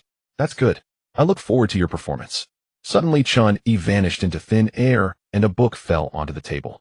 Others were startled, unaware of how the book had appeared. Hui picked up the book and then placed it back on the shelf. Throughout the encounter, his demeanor remained exceptionally calm, far surpassing the initial meeting with Chun Yi that Shinwei had. On the way back, Hui asked several friends accompanying him, if there were a deity on Blue Star, what would your thoughts be? A deity. One person shook his head. Blue Star does not need a deity. Chun Yi repeatedly stated that he was merely a witness and observer, but from the perspective of Blue Star people, he was undoubtedly a deity. Hu's understanding was not incorrect. Just as Chun Yi perceived, Hui truly was a new human who completely surpassed Shun Wei, being perfect in every sense. As a new human, he was not intoxicated by absolute power. In fact, very few had seen him use force. Most of the time, he was engaged in learning.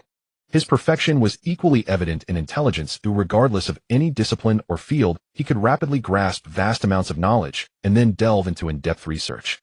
Chemistry, physics, biology, mathematics, as well as philosophy and literature, there was no field he was not proficient in, even politics was included.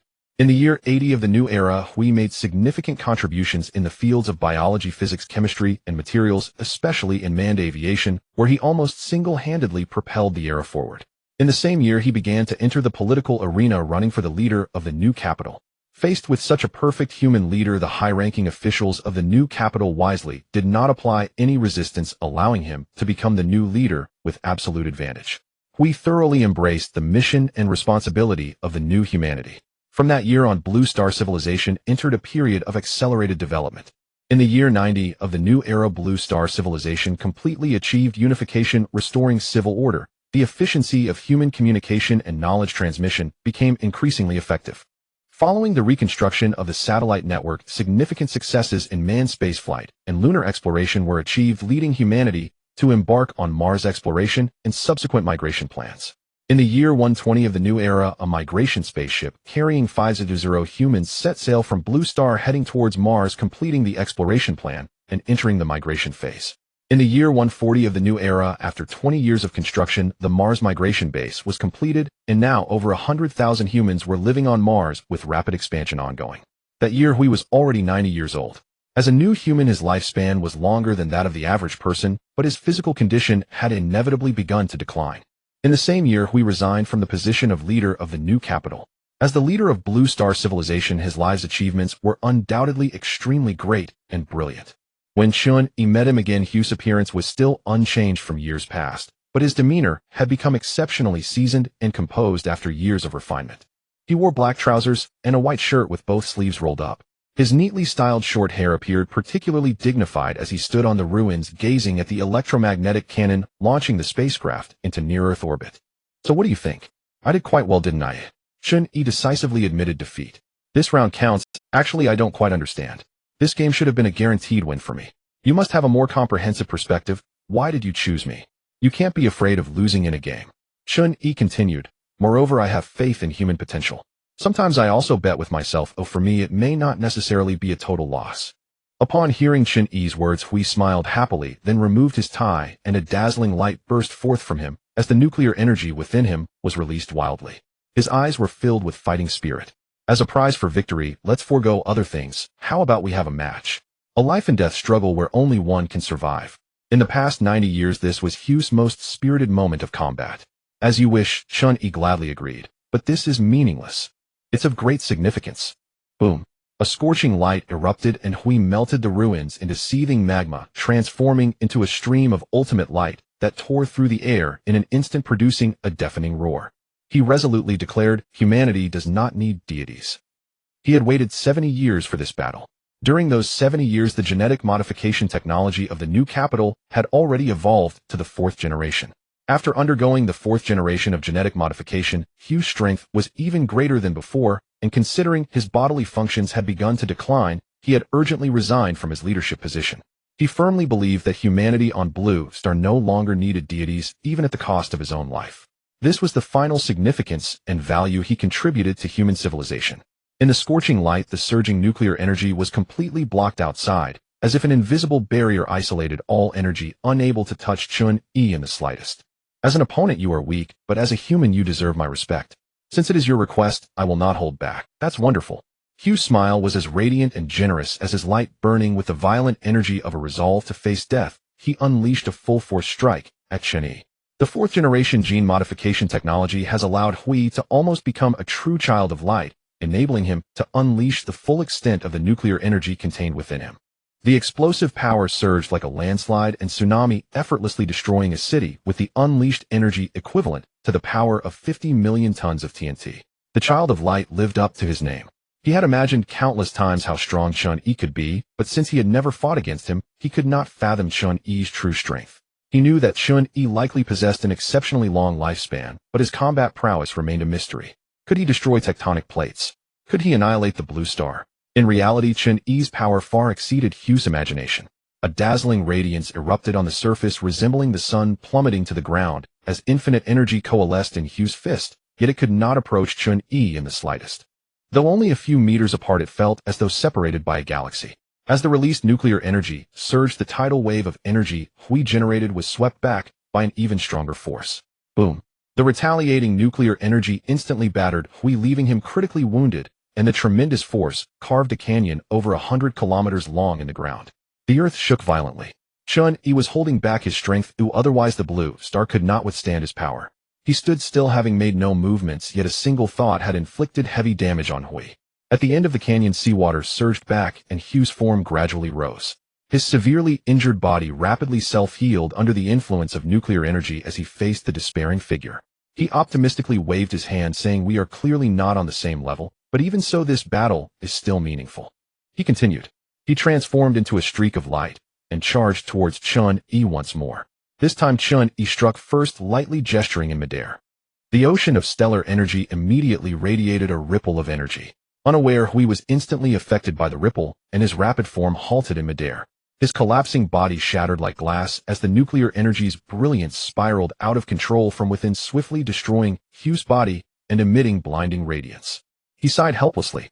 The gap is too great. Chun-Yi appeared before him and asked, "Are you satisfied?" "Haha, satisfied." Hui was unbothered by the defeat in this battle, his form gradually being obliterated by the raging nuclear energy, and he cast one last glance towards the direction of Mars and space. He smiled at Chun-Yi, saying, "Overall, I've done quite well in this life." Chun-Yi regarded Hui highly. "You are a great leader." Boom.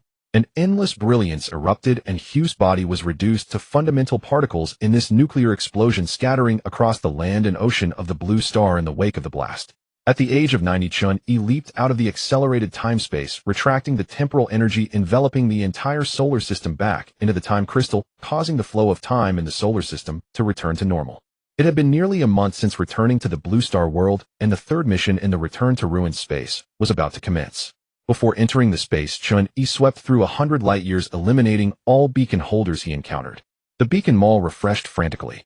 Points gained 1,000 points, gained 5,000 points, gained 20,000 points, gained 80,000.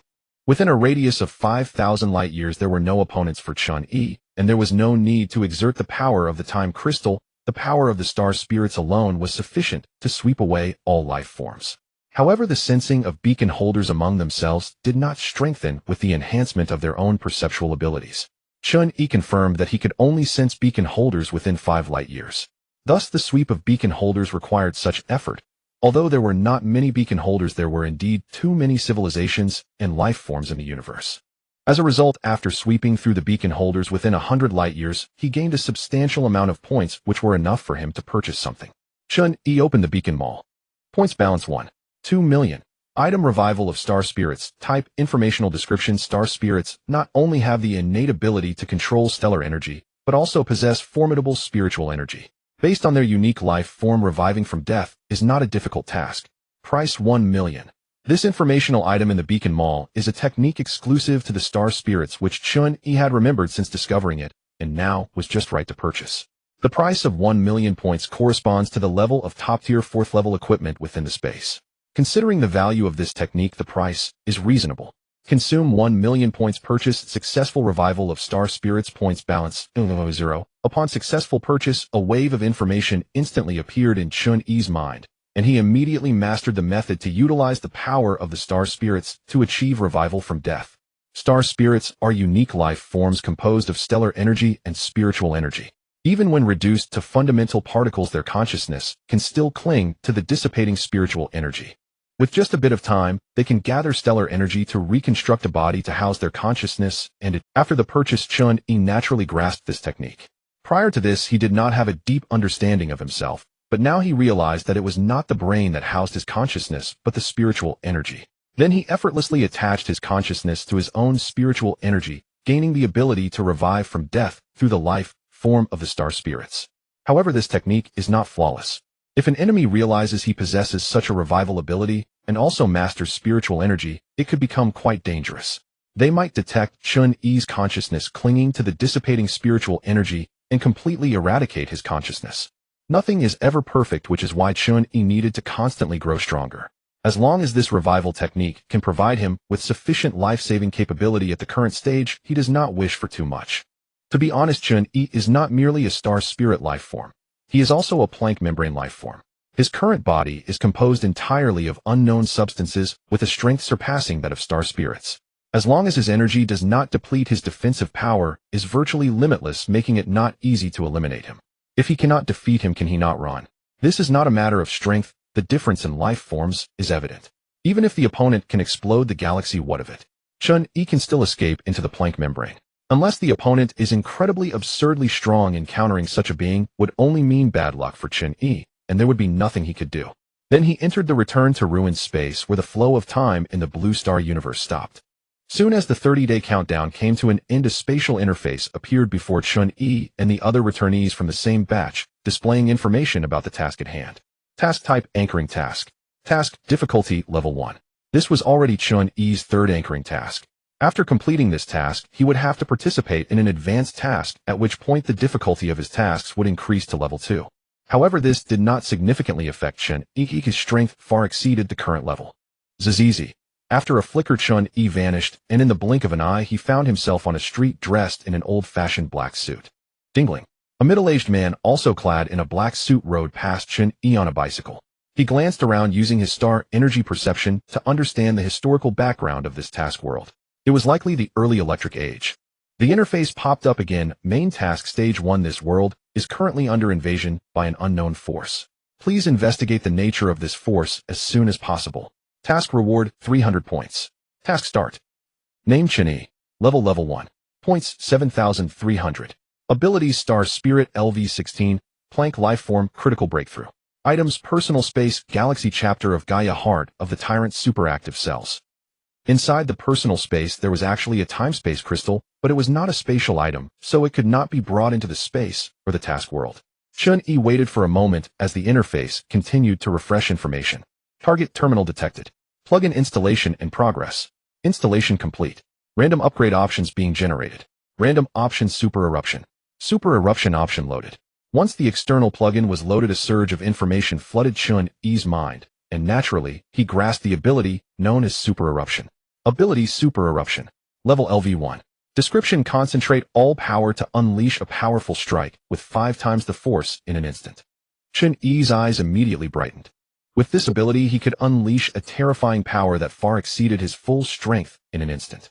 If combined with critical breakthrough, the power would be even more unimaginable.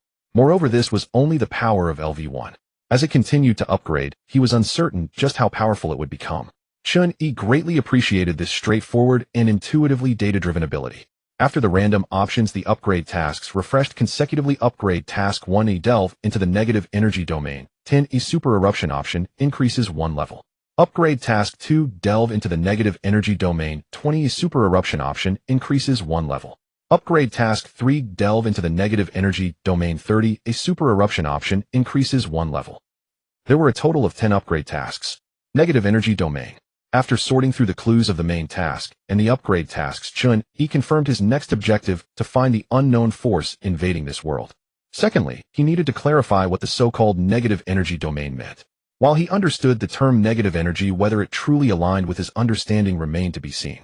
After using his star energy perception to scan the planet's situation, Chun-Yi quickly detected the unknown force invading this world. It was exceedingly obvious. "Sir, would you like a newspaper?"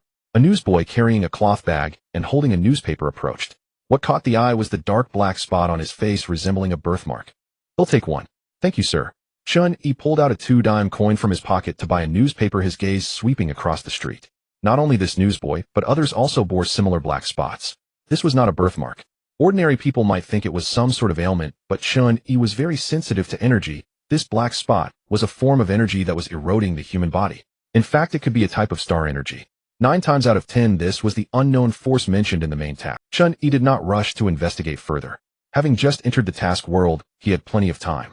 He needed to first blend into the environment of this world and consider how to maximize his benefits moving forward.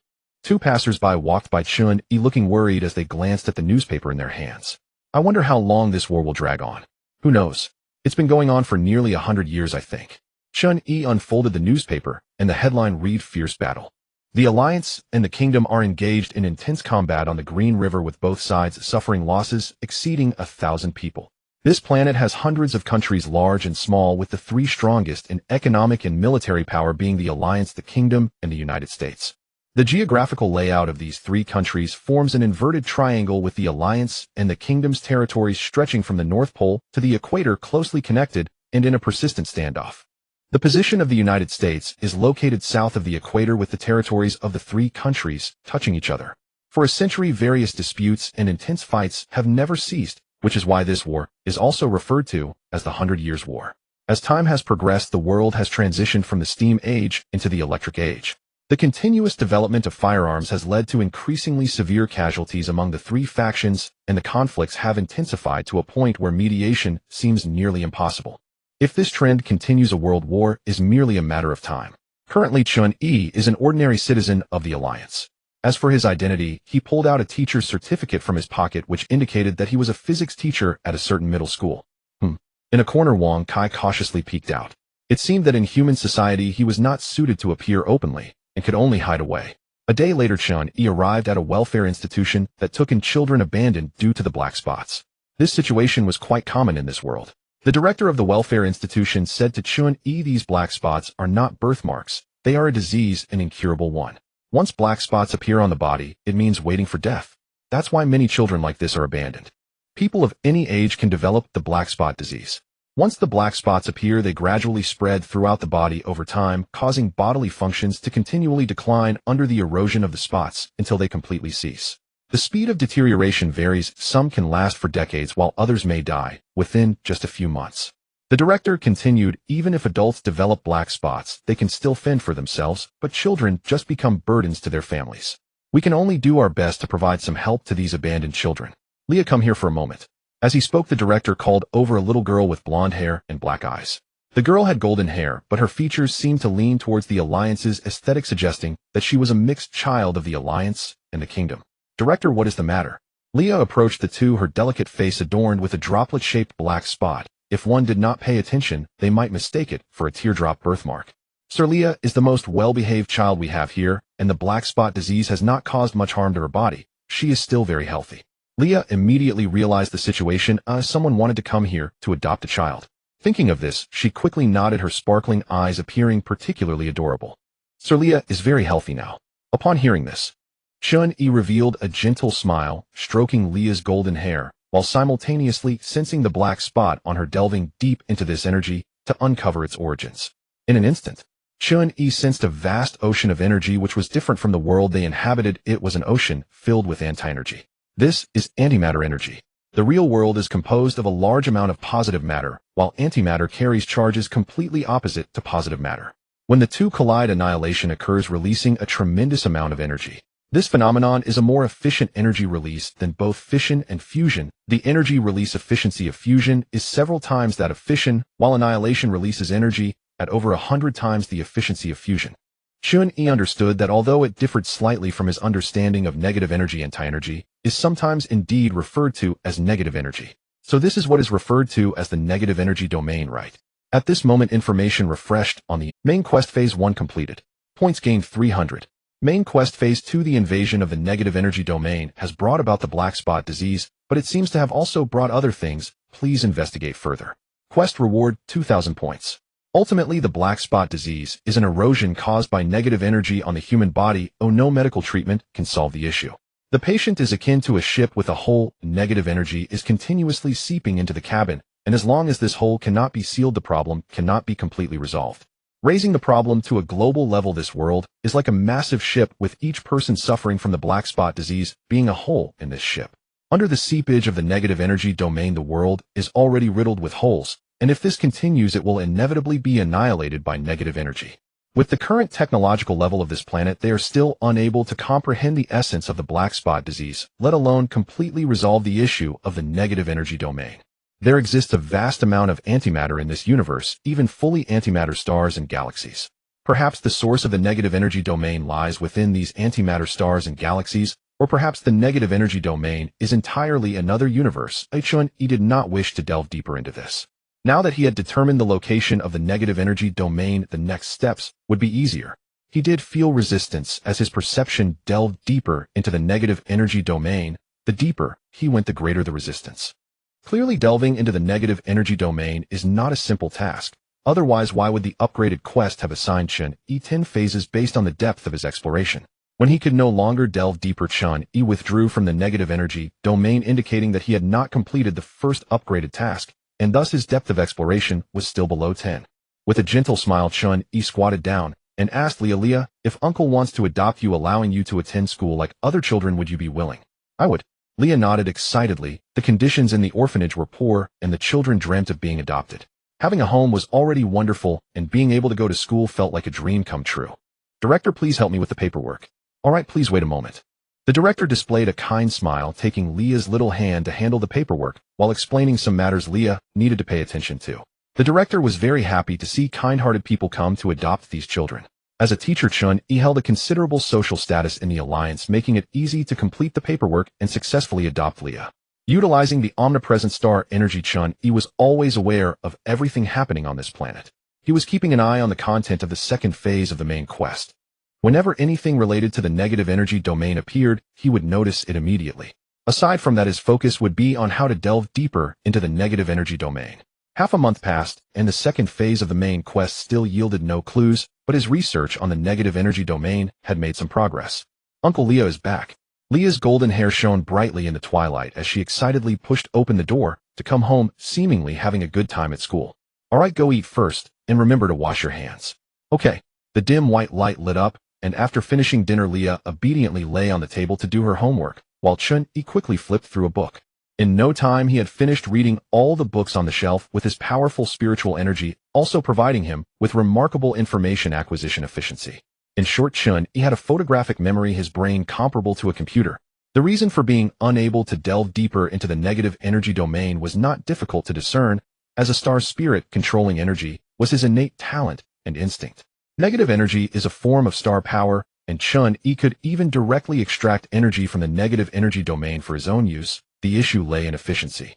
There seemed to be numerous barriers between the negative energy domain and this world, with each layer acting as a filter intercepting a large amount of negative energy, making it extremely challenging for any to seep through. The so-called numerous barriers are merely a figurative expression, but this resistance does exist. To extract more energy from the negative energy domain more efficiently, one must break through this resistance and delve deeper into the negative energy domain. This is the key to the upgraded quest. Over the past few days, Chun-Yi had tried many methods, ultimately summarizing the complex process of extracting energy from the negative energy domain into a mathematical equation. He named this equation the negative energy domain depth equation. It is akin to the relationship between the mass energy conversion formula and a nuclear bomb. Once the result of the equation is determined, more efficient energy extraction methods can be derived, allowing deeper exploration into the negative energy domain. This is an equation that requires continuous derivation, with the results of the depth equation from 1 to 100 likely to be a rather lengthy process. Currently, Chun-Yi could only derive to a depth of 5. Although the results still did not allow him to break through to a 10 depth in the negative energy domain, at least he found a clear method. He understood that deriving the depth equation could not be accomplished by his efforts alone. The computational power of a supercomputer far exceeds the total human computational power, yet a supercomputer does not equate to the sum of all human wisdom. With these thoughts in mind, Chun-Yi devised a plan. He was about to play the role of a puppet master and a big boss in this world once again. Since the derivation of the deep equation requires a vast amount of wisdom, it is best to make the deep equation public to all of humanity, allowing everyone to assist Chun-Yi in its derivation. He can directly obtain the results of the derivation. But out of nowhere, why would all of humanity help you derive this broken equation? Only by linking this equation to all of humanity can they take it seriously and invest their energy into it. With Chun-Yi's abilities, he can easily extract energy from the realm of negative energy. If he can enable the people of this world to do the same and apply this ability in warfare, then he believes every country will be desperate to derive the deep equation for their own safety. Once other countries derive further results, Chun-Yi can obtain them, making this method undoubtedly highly. In fact, Chun-Yi could absolutely dominate the entire planet and all civilizations within thousands of light years, but that would be too conspicuous. Who knows what secrets exist in this world? Not to mention, Chun-Yi still does not know what else the realm of negative energy has brought besides the black spot disease. What if it involves advanced life forms, or the like? That would be troublesome. His character has always been cautious. It is better to remain low-key. Time flies. 5 years passed in the blink of an eye. The year is 805 AD. This year, Leah is 12 years old, having just graduated from elementary school and officially stepping into middle school, becoming a middle school student. After 5 years, Chun-Yi still has no clues regarding the main storyline of the second phase. If he is in this situation, it is needless to say that other returners in the same task world are likely facing an even more time-consuming task. In the same year, Chun-Yi published his research and theories in a scientific magazine as a physics teacher, with the research content prominently focusing on the black spot disease and the realm of negative energy. He candidly proposed the concept of the realm of negative energy and cited research from recent years to prove its existence. This action was deliberately intended to provoke reactions from various countries, laying the groundwork for the further release of negative energy and escalating warfare. After years of effort, Chun-Yi finally derived the deep equation to 10 depth, completing the first upgrade. Task 1 completed. Super Explosion Option Upgrade. Super Explosion LV2. After upgrading to LV2, the power of a full force strike increased from 5 times to 10 times, and the intuitive change in value inflation made Chun-Yi exceptionally satisfied. Next, it depends on when the fish will start biting. Chun-Yi patiently waited. In just half a month, the research he published swept through the entire alliance like a hurricane, quickly spreading to various countries. After all, his research was astonishing. The black spot disease was not a disease at all, but a sign of connecting to an infinite energy realm. Such research seemed like a madman's fantasy, yet it was grounded in reason and evidence, making it irrefutable. Before long, Chun-Yi's research attracted the attention of the Alliance's high-ranking officials, and the director of the Alliance's Scientific Research Institute put down the magazine in his hand. A young major in military uniform beside him asked, "Director, I don't understand scientific matters, so I'll speak frankly. Can this research be trusted?" "We need some time to verify before we can know for sure," the director replied. The young major asked again, "If such an infinite energy realm truly exists, would that enhance the Alliance's military strength?" Hearing this, the director nodded. "The Alliance will be invincible in battle."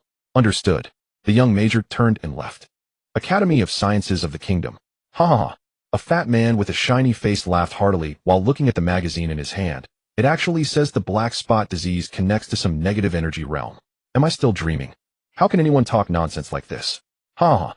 The fat man named Eddie is the honorary chief of the Academy of Sciences of the Kingdom. Although he holds the title of chief, he is merely honorary. He knows nothing about research and is a businessman. Eddie is the biggest sponsor of the Academy of Sciences of the Kingdom and is also one of the shareholders of the kingdom's largest arms company, one of the richest people in the kingdom. Seeing the researchers in the Academy seriously preparing to conduct verification experiments, he couldn't help but laugh even louder. "Ha, do you really believe it?" A researcher replied, "We only trust data and experimental results." Another researcher said expectantly, "Sir, if this is true, we are about to enter a new era, an era of infinite energy." Infinite energy. This is a deadly temptation for civilizations. Similar situations unfolded in many countries' academies of sciences. If a new era is truly approaching, they hope to ride the wave of this trend. The next day, "Teacher Chen, when did you start researching the black spot disease? I must say I'm impressed that you could link it to energy." As soon as Chun-Yi returned to his office after class, he heard his colleagues teasing him. Just as he was about to chat with them, a group of soldiers rushed into the office. The office fell silent instantly. A soldier stepped up to Chun-Yi and saluted. "Mr. Chen, please come." "All right." Chun-Yi calmly put down the textbook in his hand and quickly left with the soldiers under the astonished gazes of the other teachers. The teachers exchanged glances. "What's happening?" One teacher looked at the scientific magazine on the table, flipped to the page where Chun-Yi published his research, and exclaimed, "Could it be because of this?" Chun-Yi was taken directly to the Alliance's Academy of Sciences, where he met the gray-haired director and a young military officer with the rank of major. The verification of the black spot experiment was not complicated. Before Chun-Yi arrived at the academy, they had already completed the verification, confirming that the black spots indeed contained some form of energy. This made the researchers at the Academy of Sciences of the Alliance exceptionally excited. The director stated directly, "Mr. Chen, the Alliance is very interested in your research. If you are willing, we can provide you with even better research conditions." "No problem." Chun-Yi did not waste words, having expected everything remaining calm enough to surprise both men. He then added, "I have an adopted daughter. Our people have already brought her here." The young major said, "Mr.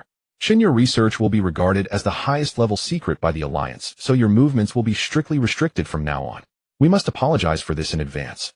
"It's fine." From this day on, Chun-Yi's identity completely vanished from the sight of ordinary people, becoming the highest level secret and a protected individual of the Alliance. Item: superactive cells. Type: prop.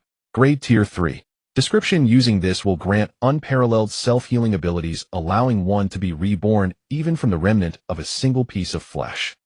Chun-Yi took out a vial of red liquid from his spatial storage, a prop he obtained from the world of star beasts, and it was time to put it to use.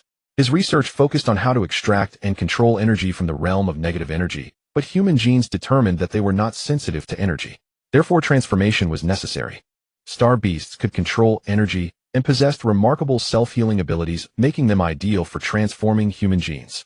However, after Chun-Yi extracted the superactive cells, the prop was rendered useless. After extracting the superactive cells, Chun-Yi used biotechnology to cultivate 20 vials of superactive cells in one go. Perhaps due to the loss of the prop's effects, the activity of the replicated cells decreased significantly compared to the original sample, failing to achieve the level of rebirth from a mere piece of flesh. It didn't matter. Chun-Yi's expectations were not high. He wasn't truly here for scientific research. In just 3 days, Chun-Yi completed this work. To the eyes of other researchers, he seemed to have no difficult problems to tackle with astonishingly fast progress. 1 month later, the research entered the experimental phase, and the first volunteer was a young man on the brink of death. He was emaciated with black spots spreading across his body. Desperate to survive, he was willing to take a gamble. After all, he was already facing death, so no matter the outcome, it would be a gain for him. Ackerman. Chun-Yi glanced at the identification card and confirmed again, "Do you willingly participate in this experiment? I remind you once more the risks are extremely high." Ackerman opened his eyes and weakly nodded, his breath faint. "I volunteer for this experiment." As Chun-Yi nodded, an assistant beside him lifted Ackerman into the experimental chamber, and as the pale green liquid filled the chamber, the superactive cells were injected into his body. There was no violent reaction. Ackerman appeared to be asleep. "Mr. Chun, everything is normal." Even within the Alliance Academy of Sciences, Chun-Yi's research and experiments were classified as top-level confidential matters, prioritized above all other experiments, with the Alliance providing all possible support. Strategic plan for the realm of negative energy. Major Kelvin, responsible for matters related to Chun-Yi, closed a document bearing this title and personally sealed it in the highest-level archive. In the year 806 AD, a year after Chun-Yi launched the strategic plan for the realm of negative energy, the sound of explosions echoed over the Green River, and the armies of the Alliance and the Kingdom continued to clash fiercely. During this year, the front lines between the Alliance and the Kingdom tugged at each other, with control of the Green River changing hands several times. The latest offensive from the Kingdom had barely held the Green River for a few hours before being pushed back by the Alliance. Boom! The black soil scattered under the bombardment of shells, white smoke lingering in the earth. After countless bombings, the soil here had become very loose, turning to mud with the rain, and it rained frequently here, making the environment extremely unpleasant. The Alliance troops are charging again. Open fire. The Alliance forces spread out under the cannon fire, charging against the Kingdom's defenses. Upon discovering this, the Kingdom troops immediately countered with overwhelming suppression. After much effort, the Kingdom troops managed to repel the Alliance's charge, but despite this success, the soldiers of the Kingdom were not particularly joyful. A middle-aged soldier, suppressing his anger, muttered to himself, "What is the meaning of this war? It adds no value other than wasting the lives of soldiers." A war that had lasted a century, whether for the Alliance, the Kingdom, or the United States, the war-weary sentiments among soldiers and citizens had risen dramatically. Just as they complained, this kind of war was utterly worthless. After the Alliance's charge was repelled, the Kingdom troops witnessed a shocking scene. 10 young soldiers in military uniforms emerged from within the Alliance's defense lines and charged toward the Kingdom's position like leopards. They were recklessly exposed, not even wearing helmets, fearlessly standing in the rain of bullets on the battlefield. What is going on? The Kingdom troops were initially dumbfounded before they concentrated their fire. A rain of bullets flew past, splattering blood flowers on the 10 individuals, but this could not stop their advance. No matter how fierce the firepower was, those 10 seemed to possess invulnerability, forcefully charging into the Kingdom's position despite the gunfire. What is happening? How can they not be killed? Focus fire! Focus fire! They are coming! Boom! A figure with a wild, bloodthirsty aura leaped into the Kingdom's position like a ferocious beast, leaving the Kingdom soldiers in terror as they locked eyes with that audacious face. Ackerman grinned widely. "Hello there." And then, a bloody massacre unfolded. On this day, the long stalemated Green River front was lost, and while the Alliance published this battle report, the Kingdom was left incredulous at the complete loss of the Green River. Colonel Fred looked at the battle report in his hand, feeling disbelief. The entire army was wiped out. "Are you sure the report is accurate? The forces at Green River were completely annihilated." "Yes, Colonel Fred." Fred still found it hard to believe. The Kingdom and Alliance had tugged at Green River for so long, and even when control changed hands, there had never been a complete annihilation. Unexpected as it was, Fred was well aware of what the loss of Green River meant. The Alliance would likely intensify its offensive against the Kingdom, which was not a good sign. When will this mess ever be cleaned up? Fred did not hide his disdain and aversion toward this war. After the initial shock, he quickly became indifferent to the changing situation, believing that the Kingdom army would soon regain the upper hand. It had always been this way for a century. The military strength of the Alliance and the Kingdom was nearly equal. Even if caught off guard at first, they would quickly enter a stalemate, with neither side gaining an advantage. However, this time was different. Fred thought that after the Kingdom army reacted, they would be able to withstand the Alliance's offensive, but unexpectedly he received consecutive battle reports stating that the Alliance troops were advancing with unstoppable momentum, with the Kingdom army retreating in defeat, suffering heavy losses. His expression grew graver day by day, increasingly bleak. The situation's development was unexpected, and the battle was worsening. He could not comprehend it. What exactly happened on the front lines? This question also perplexed the Kingdom's high command. With the successive defeats of the kingdom's army, the pressure on the royal leadership has increased significantly. According to intelligence, the alliance's deployment of troops and firepower on the front line is not much different from that of the kingdom's army. How could this happen? This truly perplexes the royal leadership. In the face of such a defeat, the front line and the Intelligence Bureau finally brought good news to the royal leadership. They had figured out the reason for the frontline collapse. The person responsible for the frontline intelligence at the kingdom's Intelligence Bureau is Fred.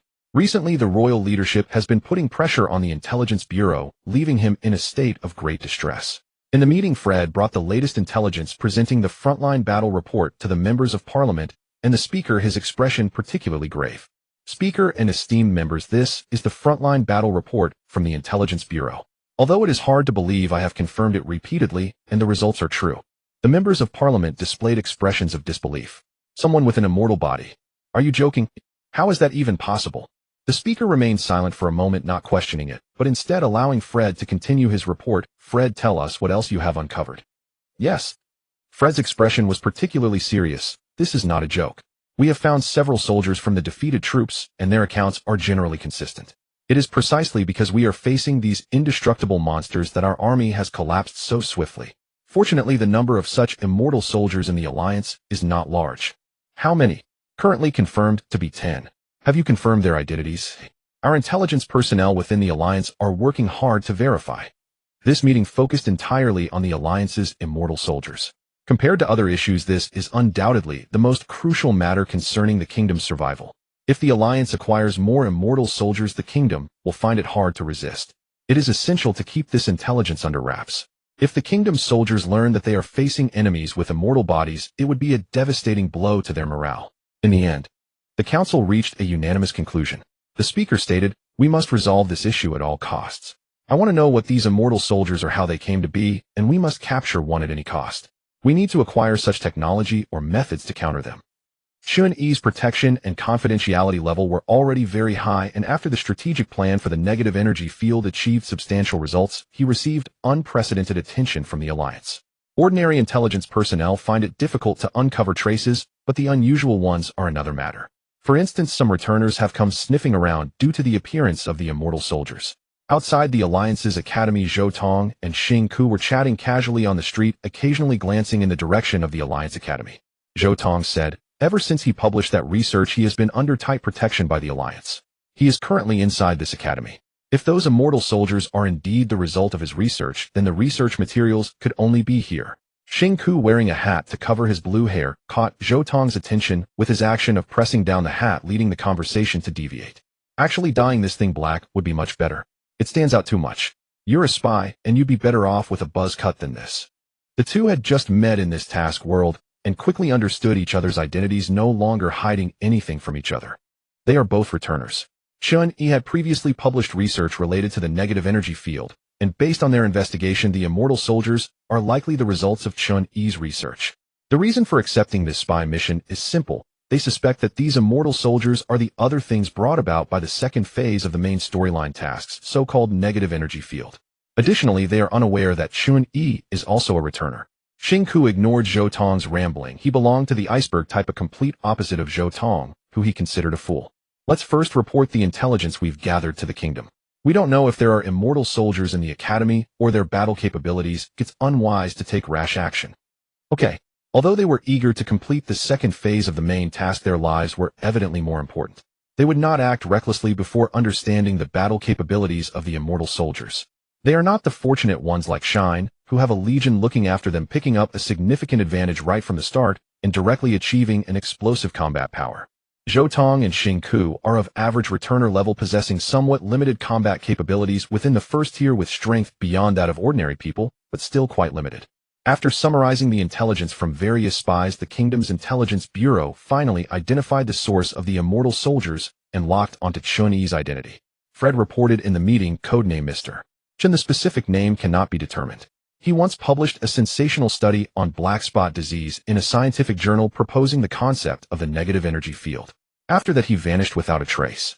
According to our intelligence personnel's investigation, he is currently within the Alliance's academy, and the immortal soldiers appearing on the front line are the results of his research. Some members of parliament had a deep impression of Chun-Yi, as his research had caused quite a stir, and it was his published theories that opened the door for various nations to research the negative energy field. Infinite energy. The immortal soldiers are the results of his research in the negative energy field. Fred confirmed, based on our intelligence, it has been determined that the immortal soldiers are the results of Mr. Chen's research based on the negative energy field. Looking at the results unveiled by the Intelligence Bureau, the members of Parliament felt a chill. In just a short year, they had managed to derive such astonishing results. If he continued his research, what would happen next? Can we make contact with him? Naturally, the kingdom wants to see such talent. Basically impossible. The alliance's surveillance and protection of him are extremely tight. We absolutely cannot allow him to continue his research. The mere appearance of immortal soldiers has already left us in a dire situation. If he comes up with anything else, the kingdom will face an even greater crisis. Such talent, if not obtained, must be eliminated. The speaker immediately ordered, at all costs, launch an attack on the Alliance Academy. We must eliminate this person, and the kingdom must acquire his research materials on the negative energy field, especially the technology for creating immortal soldiers. Yes, this concerns the survival of the kingdom. It's not a matter of whether it can be done, but a necessity. Regardless of the cost, this task must be completed. The Alliance Academy of Sciences. Beep, beep. The heart rate monitor was tracking the condition of the test subject while a researcher nearby recorded data. Their gaze towards Chun-Yi filled with respect and admiration. Chun-Yi single-handedly pioneered a new field of research, and his achievements can be deemed as groundbreaking masterpieces that transcend the era. Now his status in the Alliance Research Institute is exceedingly high. No amount of attention from the Alliance could be deemed excessive. For his safety, the Academy has put up numerous defenses, even increasing military presence several-fold. Others may not know, but Chun-Yi himself understands that the so-called immortal soldiers do not truly possess immortal bodies. They merely have enhanced defenses and self-healing abilities. With superactive cells, they are comparable to humanoid star beasts. Those who have undergone transformation have gained sensitivity to energy, sensing negative energy fields, and acquiring the ability to extract negative energy from them. These individuals already possess formidable physiques, and with their newfound ability to control negative energy, their combat prowess naturally far surpasses that of ordinary people. These test subjects have an official name. Chun-Yi refers to them as negative energy users. The plan is proceeding very smoothly, and the birth of negative energy users has intensified the war between the kingdom and the alliance. Next, all that remains is to spread the technology for creating negative energy users. In fact, if the spies from the kingdom and other nations truly found themselves at a loss, Chun-Yi might even voluntarily leak his information. This would not be an issue at all. In the transformation technology of negative energy users, superactive cells are extremely crucial. He glanced at the dozens of copies of active cells nearby, finding them more than sufficient. Even if spies from dozens of countries were to invade, they could each take a copy back with them. At this moment, Chun-Yi looked towards the entrance of the laboratory. They're here. Boom. As soon as he finished speaking, the laboratory door was blown open by a bomb, and the massive explosion instantly alerted the entire military force of the Alliance Academy of Sciences. Protect Mr. Chun. Bang, bang, bang. The sound of fierce gunfire echoed through the night. As soon as the spies who blew open the laboratory door entered, they were turned into sieves by Chun-Yi's guards. Before they could take Chun-Yi away, a shimmering arc of light from a blade swept past. In an instant, blood splattered. Shinku, wielding a long knife, swiftly dispatched several guards, his gaze sweeping across the laboratory before quickly locking onto Chun-Yi. To disguise his true identity, Chun-Yi had always controlled the light on his face to change his appearance. Although Shinku had seen him in the arena of space, he did not recognize him at this moment. Shinku did not recognize that this was Chun-Yi, but through the information provided by spies within the academy, he immediately identified him as Mr. Chen based on his features. Just as he was about to forcibly take Chun-Yi away, Zhou Tong came flying in from behind Shinku, his body covered in knife wounds. In the blink of an eye, all of his wounds healed, but the pain still left him in agony. Someone particularly fierce is coming from behind. It's up to you. Zhou Tong quickly got up and charged towards Chun-Yi, while Shinku immediately raised his knife to block the incoming blade light, revealing a blonde girl. The girl wielded a long knife, her eyes calm as water. It was Leah. At her strong insistence, Chun-Yi had allowed her to become a negative energy user. Her combat power was decent, barely reaching the mid-level standard of a first-order vanquisher. Uncle, you go first. All right. The moment they engaged, she knew that Shinke's strength surpassed hers, but Leah's self-healing ability would allow her to stall for a while, at least to buy time for her uncle to escape. Chun-Yi was not worried about Leah's safety. Even if she couldn't win, she could still ensure her own safety. Responding calmly, he turned towards the safety passage. Wait. Zhou Tong tried to stop Chun-Yi, but was suddenly knocked back by a white spherical object, the force so great that it felt as if he had been hit by a train. Bang! Ugh! Zhou Tong was sent flying, taking a long time to recover, feeling extremely uncomfortable as he climbed back up, completely baffled. What happened? From the beginning to the end, Chun-Yi hardly paid attention to the intruders in the laboratory, leisurely entering the safety passage without treating them as a threat. The other researchers followed closely behind. Zhou Tong regained his senses. Chun-Yi was already nowhere to be found. Boom. An invisible slash flew over Zhou Tong's head, even slicing off a few strands of his hair, and then a deep cut appeared on the laboratory wall. Leah suffered a wound on her face, which quickly healed. She glanced towards the safety passage and decisively retreated, no longer entangled in the fight. Zhou Tong shook his head, still feeling quite uncomfortable, and said, "Stop chasing. Let's find the research data on negative energy fields first, especially regarding the immortal soldiers. Perhaps we can complete the second phase of our mission soon. Hurry up. They'll hold off the people outside for you," Xing Ke said as he raised his knife and walked out. When the night returned to silence, Major Kelvin walked into the laboratory with a gloomy face. The scene inside was chaotic. Not only were many experimental materials and documents missing, but even Chun-Yi had vanished. Kelvin's first reaction was that Chun-Yi had been captured by spies. He immediately ordered, "Seal off and secure the entire city. No one is allowed to enter or exit.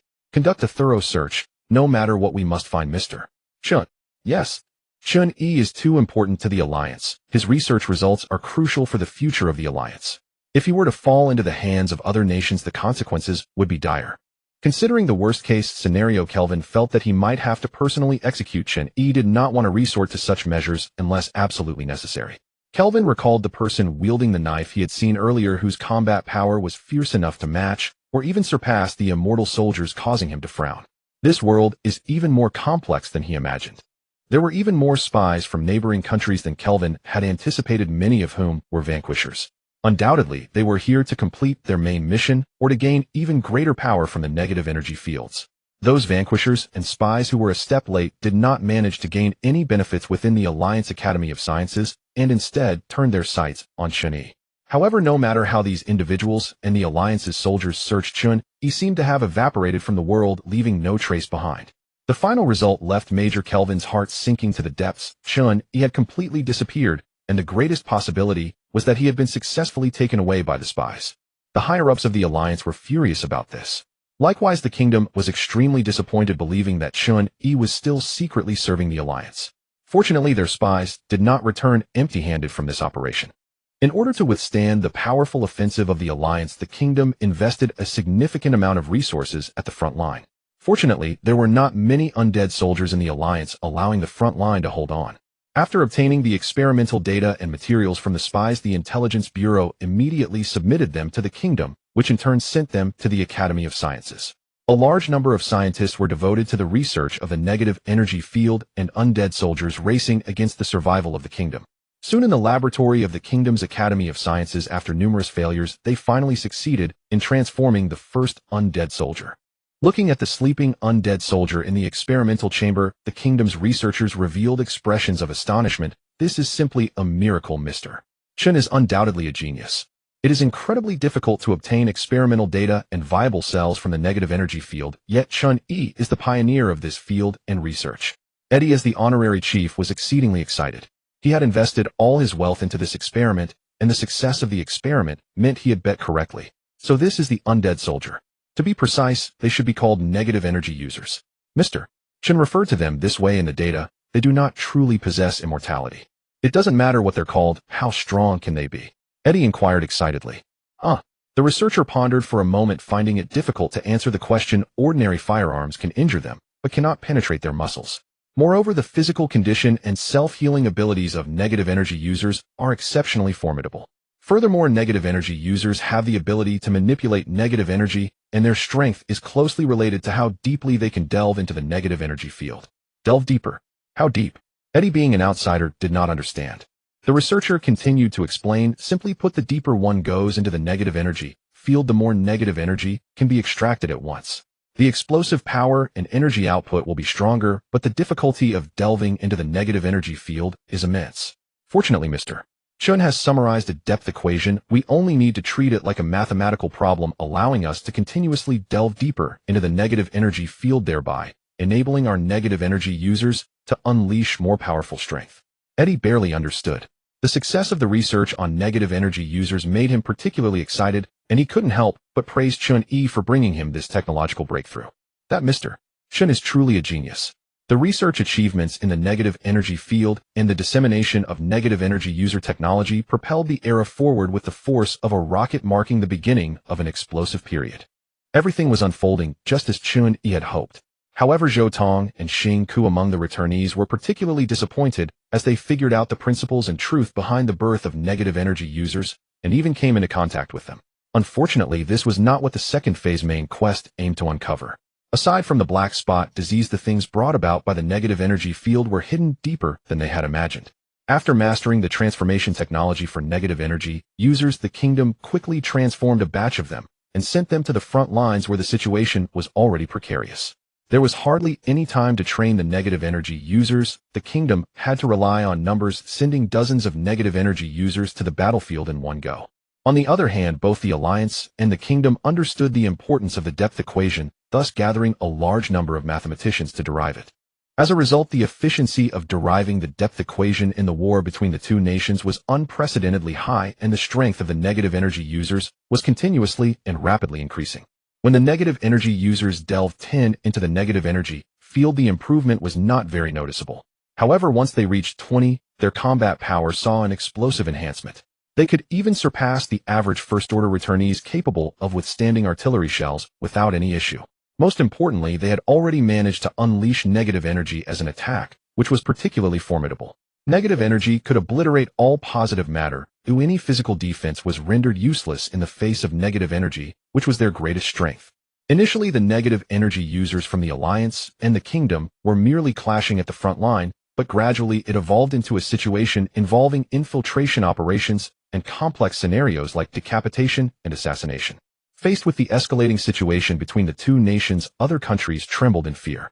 Even the United States, one of the major powers, was scared stiff because they did not have negative energy users.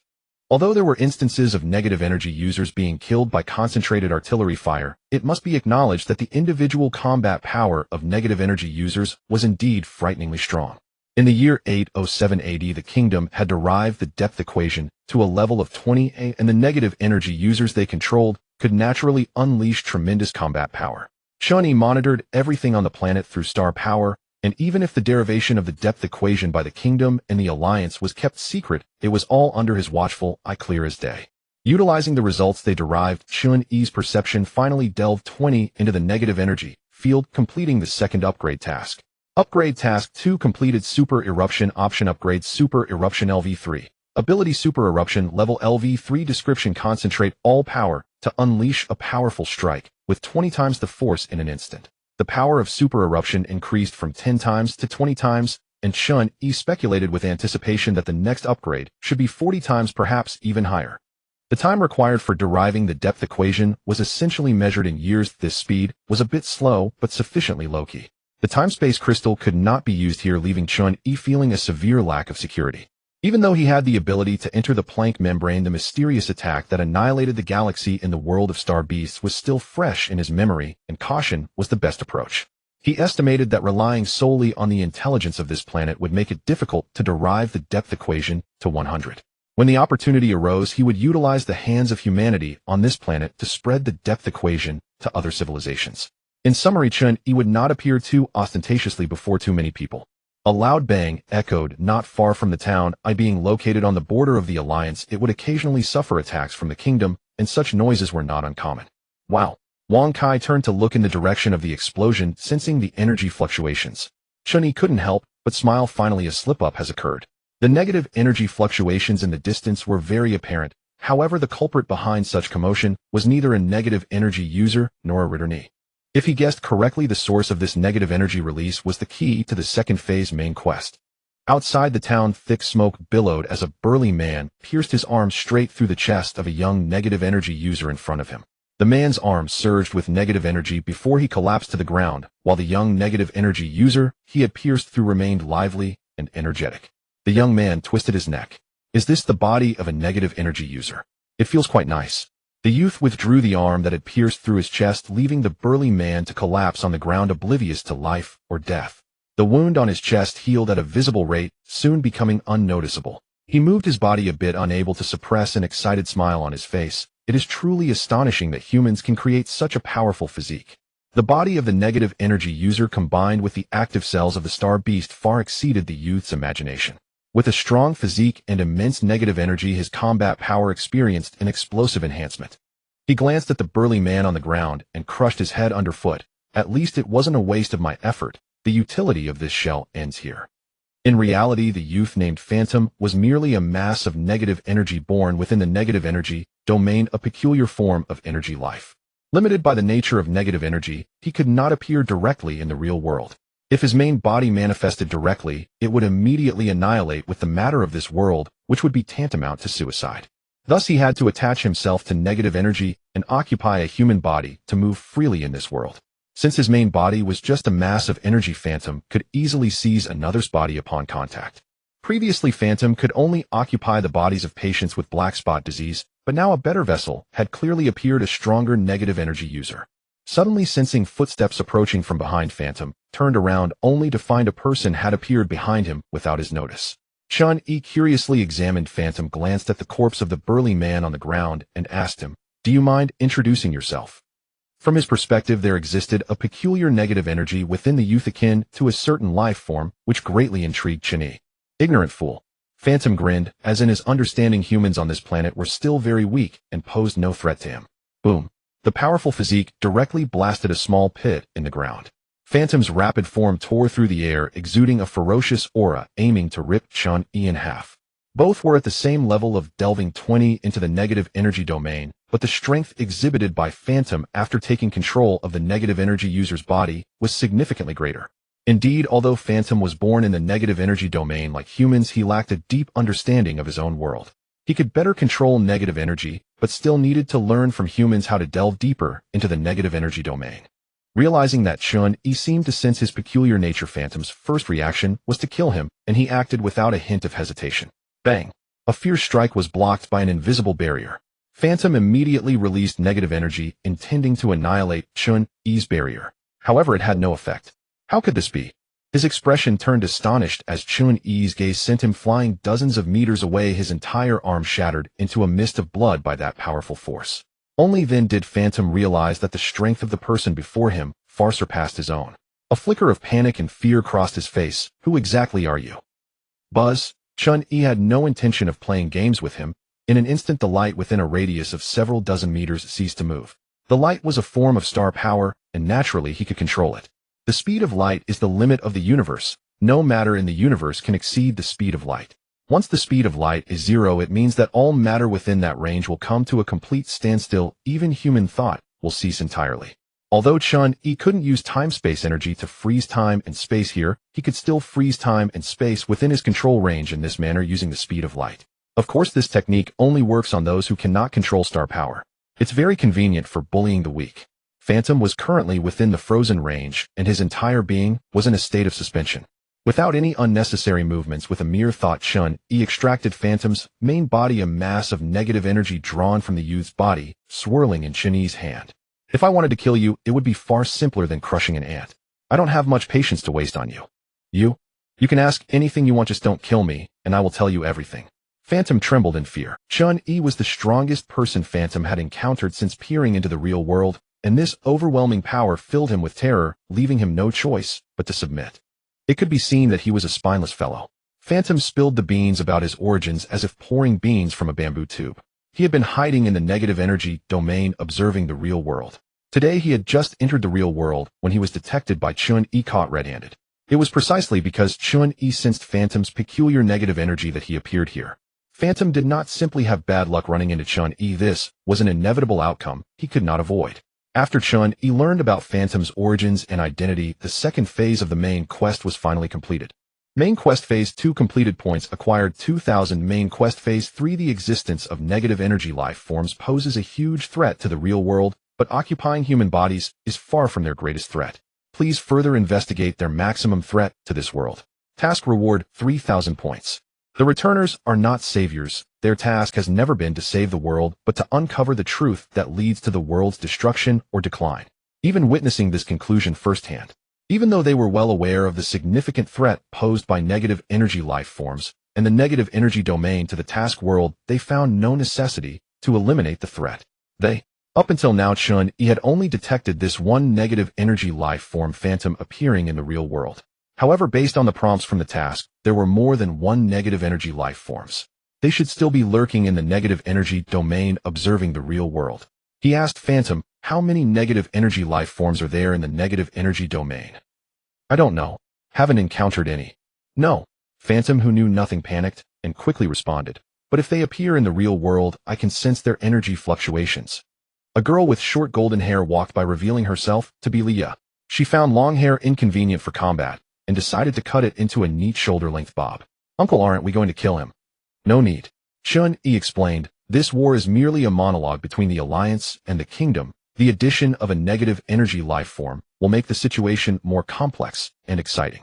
The Phantom is currently the only negative energy life form in the world. Keeping him alive is more valuable than killing him. He wanted to see how the Phantom would pose a significant threat to this world. Moreover, the Phantom doesn't know who he is, yet most it knows that Chun-Yi is an incredibly powerful, mysterious person, which doesn't affect Chun-Yi at all. On the other hand, the Phantom was indeed very lucky.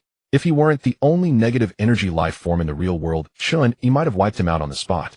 Huff! The sound of hurried breathing echoed across the wilderness. The Phantom was still in a daze, frantically fleeing into the distance.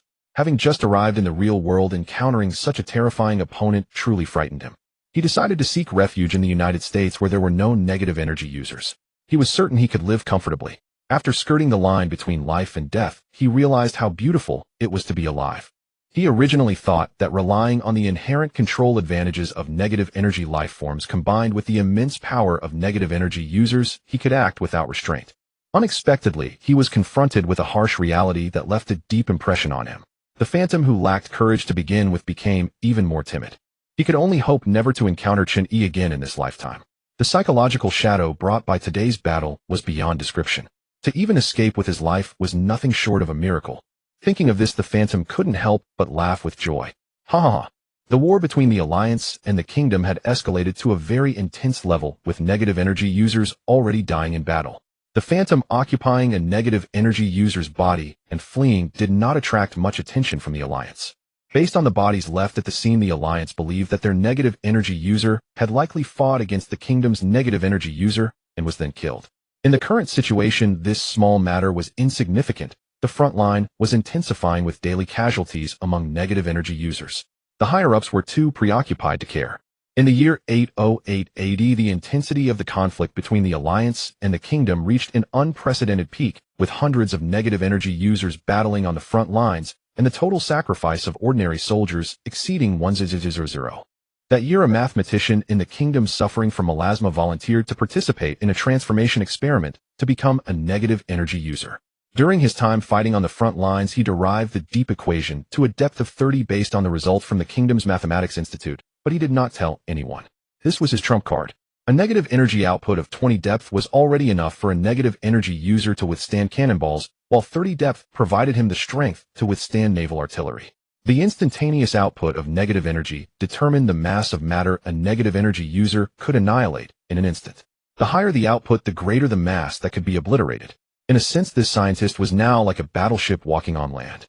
This individual's computational power was extremely strong, derived directly in his mind. Chun-Yi could not delve into human thoughts, but he sharply sensed that this negative energy user's output had already reached a depth of 30. Therefore, he had to come personally. Late at night, in a small town on the Kingdom's front line, a tall man walked down the street, holding a bottle of wine, drinking as he walked. This was already his 10th bottle. Kurt was very displeased and directly threw away the wine in his hand. Since becoming a negative energy user, his powerful metabolism prevented him from getting drunk. Half of the joy of life was gone. A cold wind blew. Kurt, feeling drowsy, suddenly woke up. Before he could react, he was blasted away by an invisible force, crashing through all the houses along the way. Bang, bang, bang. In a flash of lightning, a deep black light flickered through the collapsed ruins, and a violent beam of negative energy shot directly at Chun-Yi. However, halfway through, it was diverted by an invisible force, shooting up into the sky and being completely obliterated. Crash! Kurt emerged from the ruins, and the huge commotion instantly stirred the entire town. He paid no mind to his injuries, his gaze locked onto Chun-Yi like a wolf. If he directly asked Kurt for the derivation results of the deep equation, he would certainly refuse. It was better to beat him up first. That would be the most efficient. When others are unclear about your strength, politeness only leads to contempt. This is a bit impolite. He'll be straightforward. Either give me the derivation results of your deep equation, or you will die here. Kurt was startled, but immediately thought to bluff. Who told you that? I. Whoosh. A series of battles had given Kurt the mathematician a wealth of combat experience. He would first use words to restrain and confuse his opponent, then launch a surprise attack when they were off guard. In an instant, his rapid figure dashed in front of Chun-Yi. After reaching a depth of 30 in the negative energy realm, the substantial negative energy flooding his body seemed to activate the genes within the star beast cells, and Kurt's hands transformed into beast-like claws. Bang! A muffled sound. The bewildered Kurt was sent flying back again, the intense pain stimulating his brain, reminding him that everything was real and he had been hit again. But what just happened? He couldn't process it and quickly scrambled to get back up. Chun-Yi raised his hand, radiance suddenly appearing in the darkness, quickly gathering in his hand into a bright point of light, which then shot towards Kurt. Whoosh! The sound of the bullet-like wind barely grazed past his ear. Reacting in time, Kurt dodged just as the danger approached, a smile immediately breaking out on his face. You missed. As Kurt laughed, the light point the size of a firefly vanished into the mountain behind the town, and then with a loud boom the ground shook violently, the shockwave instantly sweeping through, sending Kurt flying away. The negative energy users rushing over were also swept away in an instant. When Kurt got up, he saw that the mountain behind the town had completely vanished into the dim night, sending chills down his spine in sheer horror. Looking again, Chun-Yi had remained in place without moving a single step, while around him were dense light points. Upon seeing this scene, Kurt immediately raised both hands, utterly decisive. I surrender. I surrender. You want the derivation results of the deep equation? No problem, I'll give it to you. Kurt, are you all right? Other energy users from the town arrived one by one, surveying the devastation wrought by Chun-Yi's earlier strike, still trembling with disbelief and lingering dread. I'm fine. Kurt himself was shaken to the core. That strike had narrowly grazed his ear. If he had hesitated for even a fraction of a second, he would surely be dead. Kurt, what exactly happened? Kurt withheld mention of the depth equation, instead speculating, it must have been an energy user sent by the Alliance. No other possibility makes sense. The Alliance. The comrades gazed toward the vanished mountain. Do Alliance energy users possess such power? The incident inevitably faded into an unsolved enigma. Kurt deliberately concealed the truth, leaving only heightened crisis awareness within the kingdom. Thereafter, the kingdom frantically urged mathematicians from its Royal Academy of Mathematics to deduce the depth equation. After obtaining it from Kurt, Chun-Yi swiftly attained 30% depth within the Nega energy domain, completing yet another upgrade quest. Quest completed. Upgrade 3. Ultra Burst option upgrade. Ultra Burst level 4. Ability Ultra Burst. Level 4. Description: concentrate all strength to unleash a single devastating blow with 50-fold amplified power. Reaching level 4 granted Ultra Burst greater potency than Chun-Yi had anticipated, a modest yet meaningful surprise. Just how formidable was a 50-fold burst? Chun-Yi did not know, and the destructive force of a 50-fold burst after critical breakthrough. That lay beyond imagination, certainly far beyond anything the Milky Way could withstand. Somewhere along the kingdom's border, in a dim alleyway, a towering, broad-shouldered man materialized, his imposing frame evoking the raw, crushing presence of a grizzly bear. Reaching the alley's end, he pushed open a door, revealing a clandestine base occupied not only by kingdom nationals, but also by Alliance and Confederation operatives. One trait united them all: they were all Guai-Su users, and the man who had assembled them was the leader of the Diamond Legion. The Diamond Legion was a renowned large-scale force within this realm, backed by a major coalition. Its members therefore wielded significantly greater strength than their peers at equivalent cultivation stages. As energy users across this world grew increasingly powerful, Guai-Su users found their operations growing ever more perilous, compelling them to unite and act in concert. All present were Guai-Su users deeply embedded within or highly influential among their respective nations' upper echelons. Zhou Tong and Xing Ke stood among them. Upon entering, a Diamond Legion member seated on a chair rose. Within the Legion, he was known as the Masked Raccoon, renowned for masterful disguise and stealth, his gender unknown. Brother, Huang Lai nodded, closed the door behind him, and said to the Masked Raccoon, such a gathering suggests you've uncovered vital intelligence. Correct. The Masked Raccoon scanned the assembled Guai-Su users before cutting straight to the point. Not only was he adept at disguise, but he also possessed an ability called Mystic Wayfarer. As a Mystic Wayfarer, the Masked Raccoon often perceived fragments of information hidden within the void, truths imperceptible to ordinary senses. This time his discovery was extraordinary. I know none of us has yet completed Phase 2's main quest. Though I failed to glimpse anything directly tied to it, I unearthed another revelation of profound significance. He paused, his expression grave. I beheld a colossal unseen force operating behind the veil of this world, an entity intrinsically linked to the Niga energy domain, even orchestrating the very war between the Alliance and the Kingdom. I suspect this shadowy sovereign is the architect of this world's annihilation. Huang Lai's brow furrowed sharply. Are you certain? Regardless, this hidden hand bears undeniable responsibility for the world's decay and collapse. It is the chief instigator driving the Niga energy domain's total invasion. Xing Ke nodded, comprehension dawning. So you mean, if we uncover this hidden sovereign, we may finally grasp the truth behind this world's impending doom. Not only might we complete Phase 2's main quest, but perhaps even unlock the subsequent phases as well. Exactly.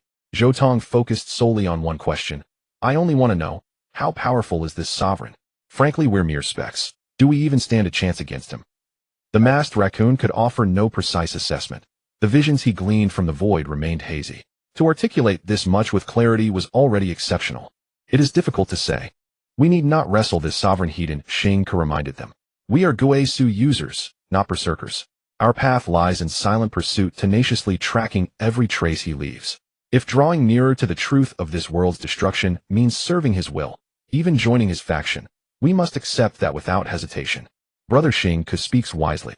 Huang Lai regarded Xing Ke with approving eyes and nodded. We are Guisu users, not saviors. We do not seek to redeem this world. We seek only truth. Masked Raccoon, do you have any leads on this sovereign? Yes. Unfolding a map upon the table, the masked raccoon drew the group closer, then pointed decisively at a border city within the Confederation. Soon the Alliance and the Kingdom will sign a temporary ceasefire agreement under the Confederation's mediation. At that moment, the Sovereign's faction will emerge to sabotage the accord.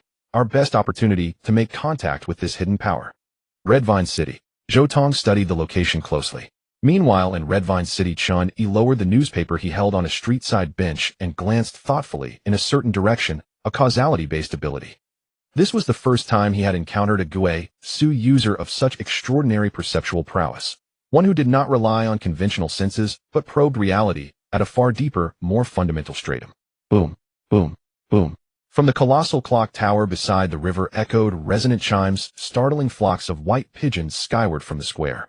In the distance beyond the city walls stretched an endless expanse of crimson-red vine forests. Woof!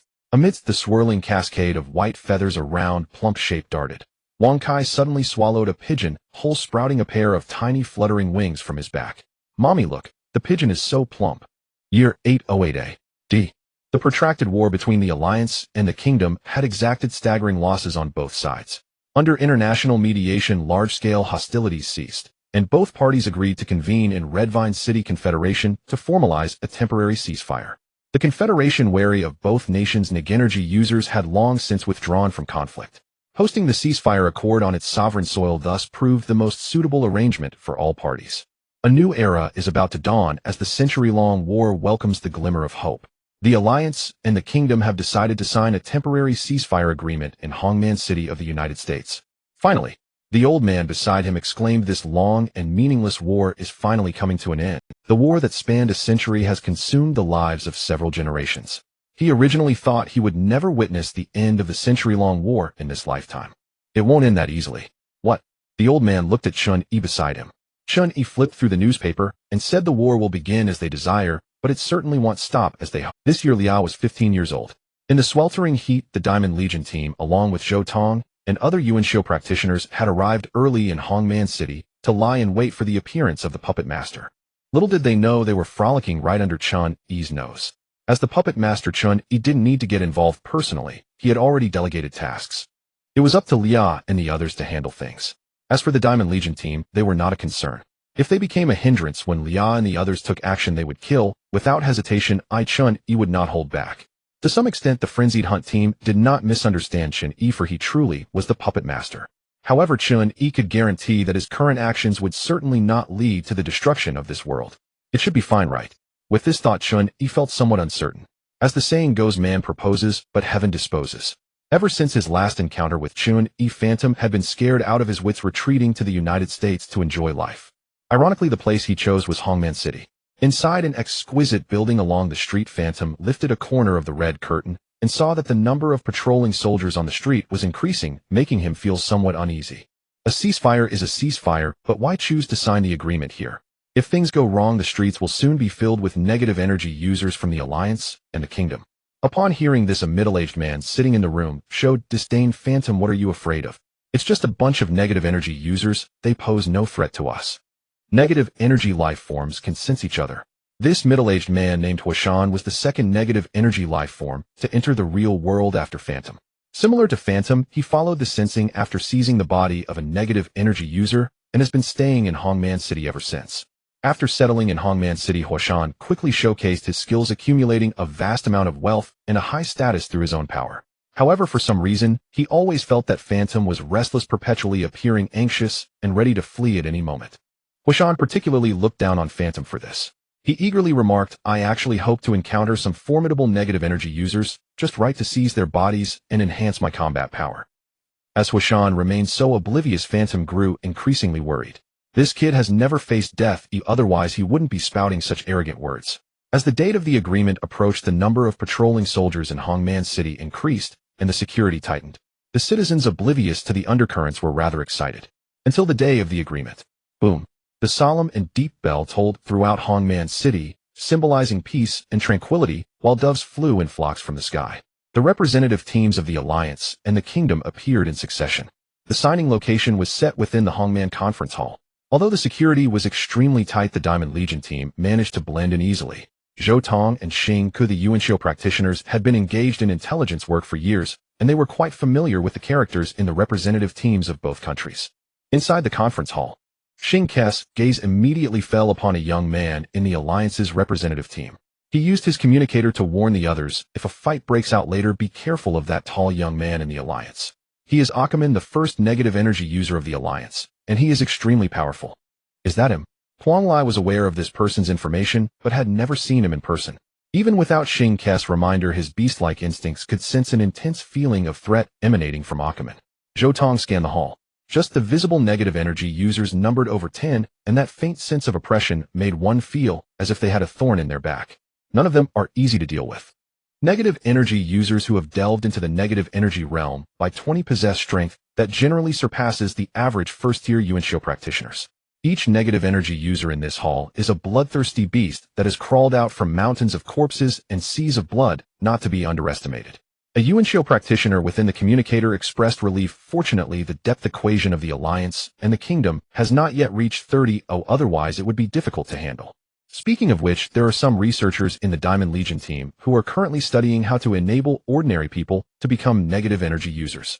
Once this research succeeds, it would mean that Yuanxiu practitioners could also gain power from the negative energy realm, significantly enhancing their combat capabilities. Guazili, who are the puppet masters people? I don't know. Whoever starts causing trouble first will be the one. Among the Alliance's representative team, there are several people Chun-Yi is familiar with. Major General Kelvin goes without saying, Awakens is the first negative energy user he created. In addition, there are a few others among the accompanying negative energy users who also came from him. However, the representatives from the Kingdom on the other side are relatively unfamiliar and unimportant. At the moment of signing the agreement, Major General Kelvin felt uneasy and secretly reminded Awakens, stay alert. I don't know why, but I have a bad feeling. Boom. Warm blood splattered across Major General Kelvin's face as he turned in shock to see Awakens blow the head off a nearby negative energy user from the Kingdom. Awakens smiled at him, then raised his bloody fist and proclaimed loudly, the Alliance will never compromise. Major General Kelvin finally understood why he felt uneasy. His pupils constricted, and he immediately roared in anger. Awakens. He never imagined that this battle-hardened first negative energy user of the Alliance would cause such a scene at such an important occasion. The Alliance will never compromise. The Alliance will never compromise. The Alliance will never compromise. Not only Awakens, but more than half of the negative energy users accompanying the Alliance's representative team suddenly erupted in response to Awakens' rallying cry, launching attacks against the nearby Kingdom representatives. Protect the representatives. Boom. The conference hall instantly transformed into a battlefield. A deep black flash suddenly appeared, followed by a deafening explosion as Awakens' full power strike nearly wiped out the Kingdom's representative team. Only at this moment did Kelvin realize that such a powerful attack could not possibly be unleashed at a mere 20 depth. Awakens had broken through to a 30 depth in the negative energy realm. Damn, As the shockwave swept across, Zhou Tong quickly ducked down. Brothers, we can basically confirm that this Akuman is the mastermind, but isn't this level of destructive power a bit over the top? Akuman's combat power is definitely not something a mid-level first-stage Guishu practitioner can handle. Zhou Tong was self-aware enough to know he was just a weakling. With an attack like that, forget about taking a hit. Even a graze would likely result in severe injury. Anyone else without strong self-healing abilities would have died on the spot. Huanglia also understood that this was not a battle an ordinary Guishu practitioner could participate in, and immediately made decisions and arrangements, jumping down from the second floor of the venue with a few members of the Diamond Corps. Fruit Weasel, stay back and help us block the others. The rest of the Diamond Corps along with Shinka come with me to deal with Akuman and capture him alive. Understood. Zhou Tong patted Shinka on the shoulder and quickly ran outside the venue to stop those soldiers trying to rush in. He couldn't handle negative energy users, but he wasn't afraid of ordinary people. Cough cough. Major Kelvin, affected by the battle, looked somewhat disheveled, while the remaining negative energy users of the Alliance surrounded him, firmly protecting him. Akuman picked up a still-breathing negative energy user from the kingdom and tore him in half, with brute force, causing the eyes of the nearby negative energy users to twitch. Why, oi? Kelvin gritted his teeth and questioned Akuman. Why did you betray the Alliance? Don't you know what kind of impact your actions today will have on the Alliance? It's precisely because I know that I'm doing this. What? Akuman wiped the blood from his face, showing no intention of attacking the Alliance representative team, but smilingly emphasized again to Kelvin. He stared directly at Kelvin and said clearly, it's precisely because I know that I'm doing this. Upon hearing this, Kelvin was filled with rage. Akuman was fully aware of what he was doing. He had never been loyal to the Alliance. His second life was given by that person, and he had always been loyal only to that person. The Alliance's representative team publicly attacked the kingdom's delegation. Such a serious incident would definitely shatter the peace negotiations between the two nations. It was the Alliance's #1 negative energy user who struck, leaving the Alliance with no room for rebuttal. As long as this fact was established, it was enough. There was no need to take action against the Alliance's representative team. Doing so would instead easily be interpreted as an indiscriminate attack by a third-party force. At that moment, Huanglia descended with a flurry of punches and Akuman retreated, while a blade of electric arcs followed closely behind, slashing toward Akuman. In the blink of an eye, Akuman appeared calm and collected, allowing the strike to pass by him, as the turbulent high-pressure air was instantly obliterated by the negative energy upon contact. It was as if the negative energy user was covered by a layer of armor. Attacks lacking sufficient strength or mass simply could not breach their defenses. In an instant, Akuman raised his beast-like claws, unleashing 5 waves of negative energy shockwaves, while Shinka had no energy barrier and could only hurriedly dodge. Boom. The wall of the venue was marked with 5 claw marks. Akuman glanced at Huanglia and the others, curious. Aren't you negative energy users? I should have no grudges against you. Who are you? Huanglia and the others actually hoped Akuman would directly reveal everything, but that was clearly impossible. They could only subdue him first, and then find a way to pry open his mouth. Huanglia cracked his knuckles, his body rapidly manifesting beast-like characteristics, emanating an extremely wild and ferocious aura. We want to learn some things from you. We just hope you can cooperate a bit. Sigh. Akuman was indifferent to what Huanglia and the others wanted to learn. It was clear to anyone with eyes that this was an unavoidable, fierce battle, so they might as well just start fighting directly. Huanglia exchanged glances. Shinka behind Akuman immediately drew his blade, a brilliant blue light bursting forth as the blade, crackling with electric arcs, descended straight down. Simultaneously, a member of the Diamond Corps who had been preparing before the fight began pulled out a gem artifact and threw it into the air, causing it to bloom and shower the area with a hazy white light, like moonlight. Alright everyone, feel free to unleash your full power. Don't worry about the obliteration effect of negative energy. Just treat him like a regular energy attack. The greatest threat of negative energy is its ability to obliterate all matter. Those without recovery abilities can't even afford to touch a bit of it. This thing directly breaks defenses and inflicts true damage. Haha, the big troop is indeed reliable. Damn, now I'm not afraid. Soon after, the Guishu practitioners of the Diamond Corps charged forward with a roar. Akuman had never witnessed such a scene, but that did not mean he would lose his composure. He calmly dodged Zink's attack. Even without the obliteration effect, the shockwave of negative energy remained formidable, especially since his physique was no joke. Boom. Huanglia seized the opportunity and confronted Akuman. The clash between the two beasts was particularly brutal, disregarding their injuries and relying on their own recovery to engage in a fray. In terms of strength, Akuman had a slight edge, but unfortunately, he was fighting alone, while the other Alliance negative energy users following him were bogged down, and on top of that, they were being besieged by the Diamond Corps team, putting him at a disadvantage in a war of attrition. A swift resolution. Negative energy surged from his body, and Akumen instantly released a beam of energy that blasted away the surrounding Guishu practitioners. Seeing this, Quanglia opened his mouth and unleashed a scarlet breath. Boom. At the moment the two energies collided, the entire venue shook violently, and the resulting shockwave blasted the entire venue into ruins. Amidst the ruins, the beleaguered Diamond Core team faced off against Akumen, while Zhou Tong and the others outside the venue who were blocking the soldiers were left stunned as the soldiers exchanged glances, not daring to advance. Be careful. Just as they were about to continue fighting, Shinka suddenly turned around, raising his blade horizontally in front of him, only to see a massive negative energy slash tearing through the air, cleaving the already ruined venue in half. Quanglia and the others were startled. Who?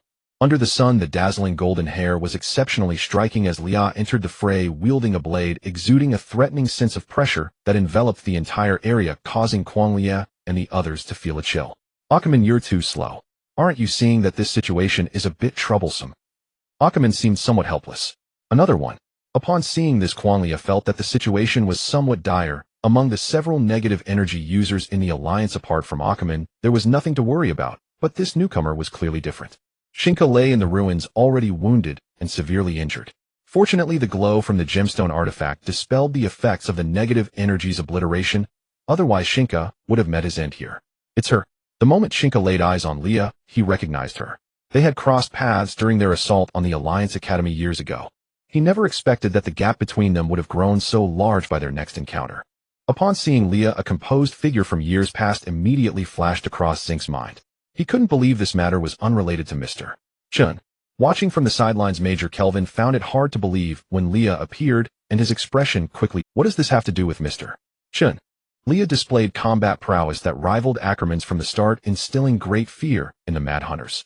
Facing just Ackerman was already a challenge, and with Lia added to the mix it became perilous.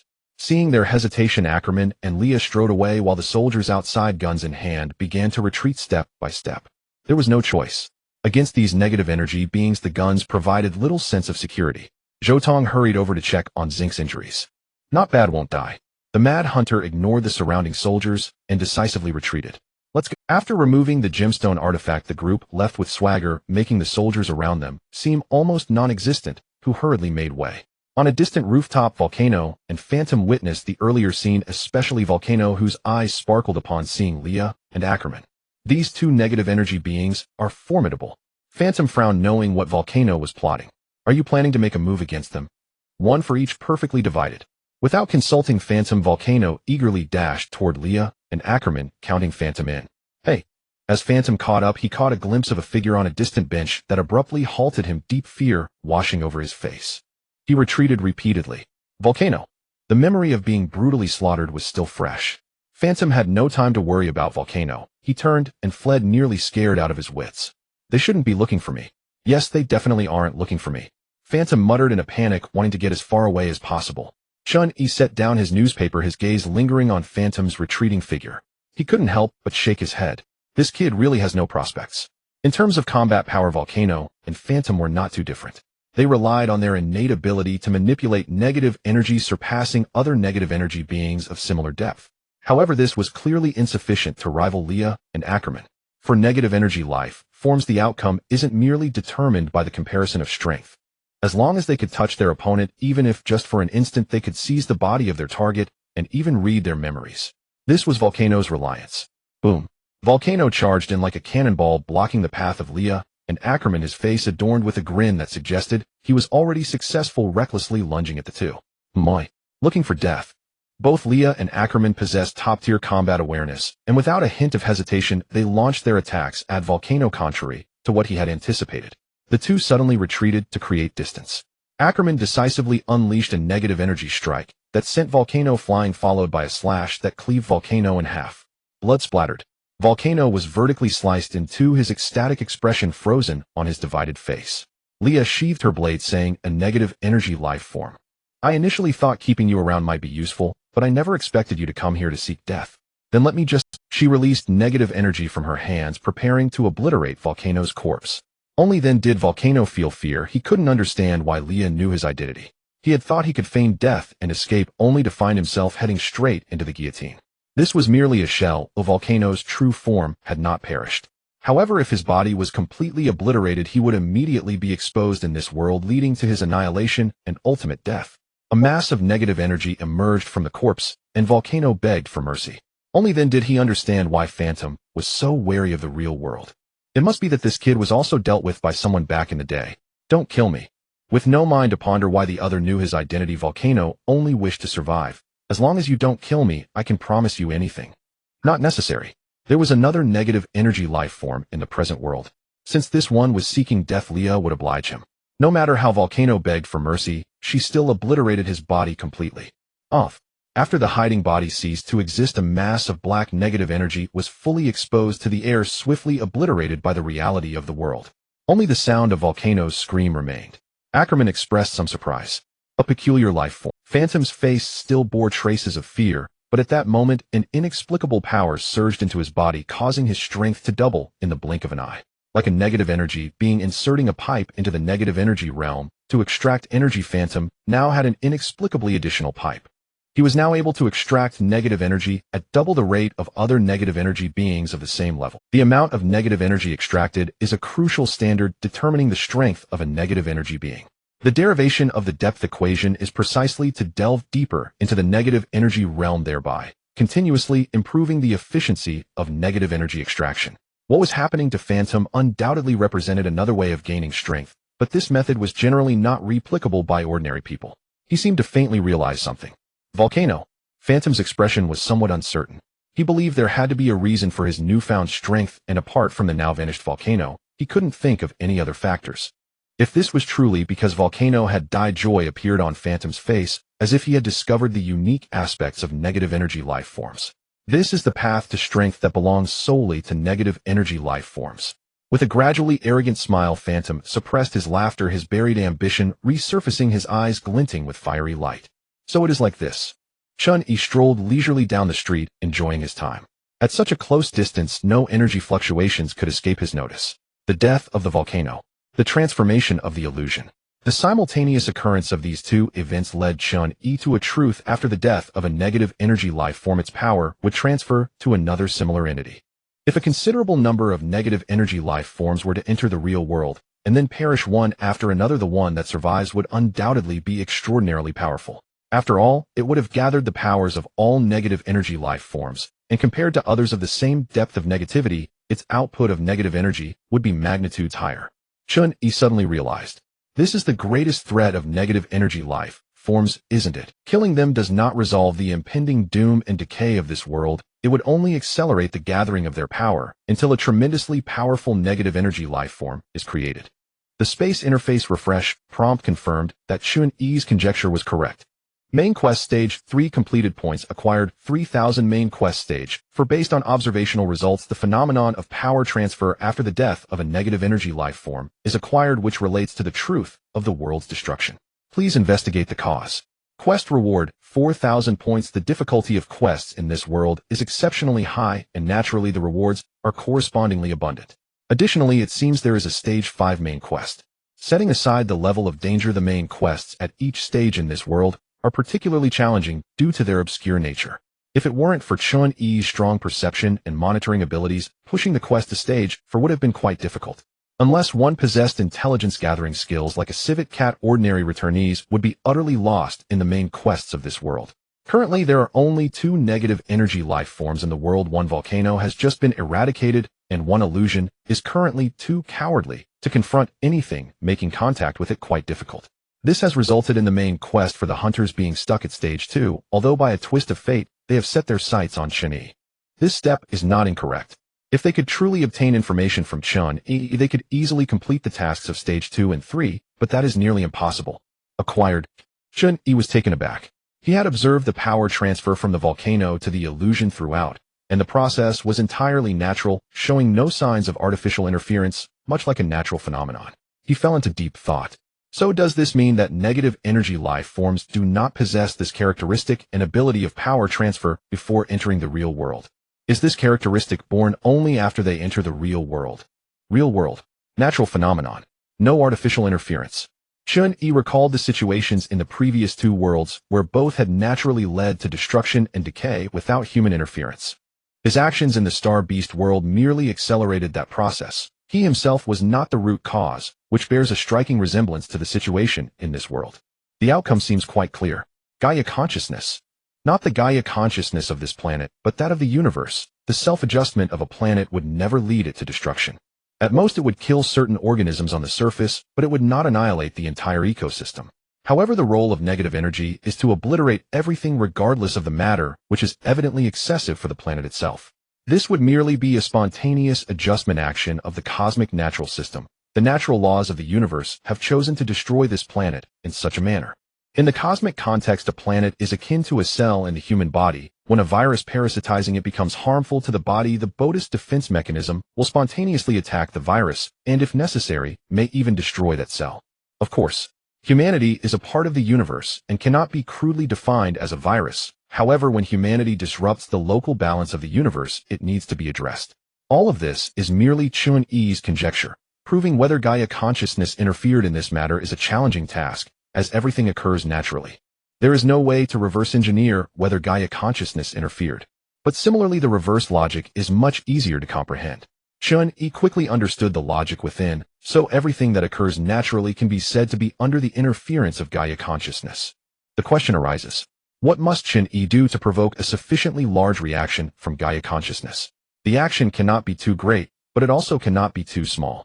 If he makes too much noise, Gaia consciousness might directly send down a number one or a humanoid life form with comparable strength to fight him. Thus, Chun-Yi must not display overly exceptional power to avoid triggering an excessive reaction from Gaia consciousness. Soon Chun-Yi thought of a way. Since Gaia consciousness wishes to use the realm of negative energy to destroy this planet, he would act as a saboteur. Once the realm of negative energy counterattacked, it would suffice to prove Gaia consciousness interference. Leah form a research team, and the topic of research will be how to cure the black spot disease. Time is of the essence. You will handle this personally.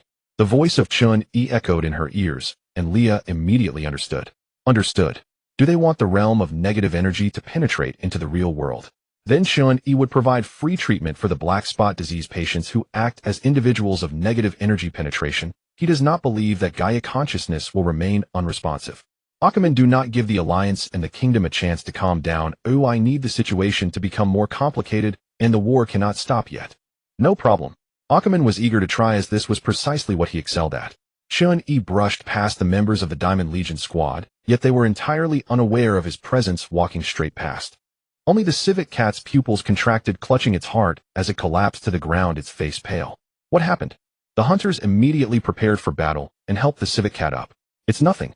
The civet cat took a deep breath and said with lingering fear, just now. It felt like something terrifying passed by us, something very, very terrifying. Upon hearing this, the hunters became extremely solemn. Let's go. The civet cat hurriedly urged them to leave, but whatever that entity was, it definitely was not something they could provoke.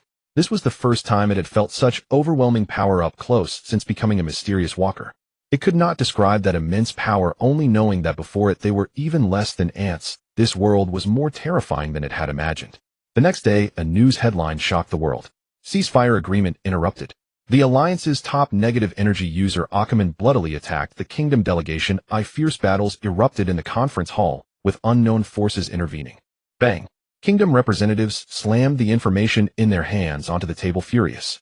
Immediately reinforced the front lines. The members of the Kingdom's council are not fools, and the intelligence agency is not merely a decoration. The situation in Hongman City on that day was extremely complex, making it difficult to ascertain all the details in a short time. However, there is no doubt that Awakens and several negative energy users from the Alliance attacked the Kingdom's representative team, resulting in no survivors. The council members understand that this could possibly be the personal act of Awakens and those negative energy users, but accepting such an explanation means they would have to swallow their pride. Moreover, without evidence, they cannot accept the Alliance's explanation. By placing the blame on the Alliance, they can regain the initiative. They can then obtain more leverage and benefits in negotiations. The ceasefire agreement incident has caused public outrage within the Kingdom, prompting the council members to reinforce the front line and continue fighting the Alliance to see who will falter first. If anyone in the Kingdom is particularly pleased, it must be Mr.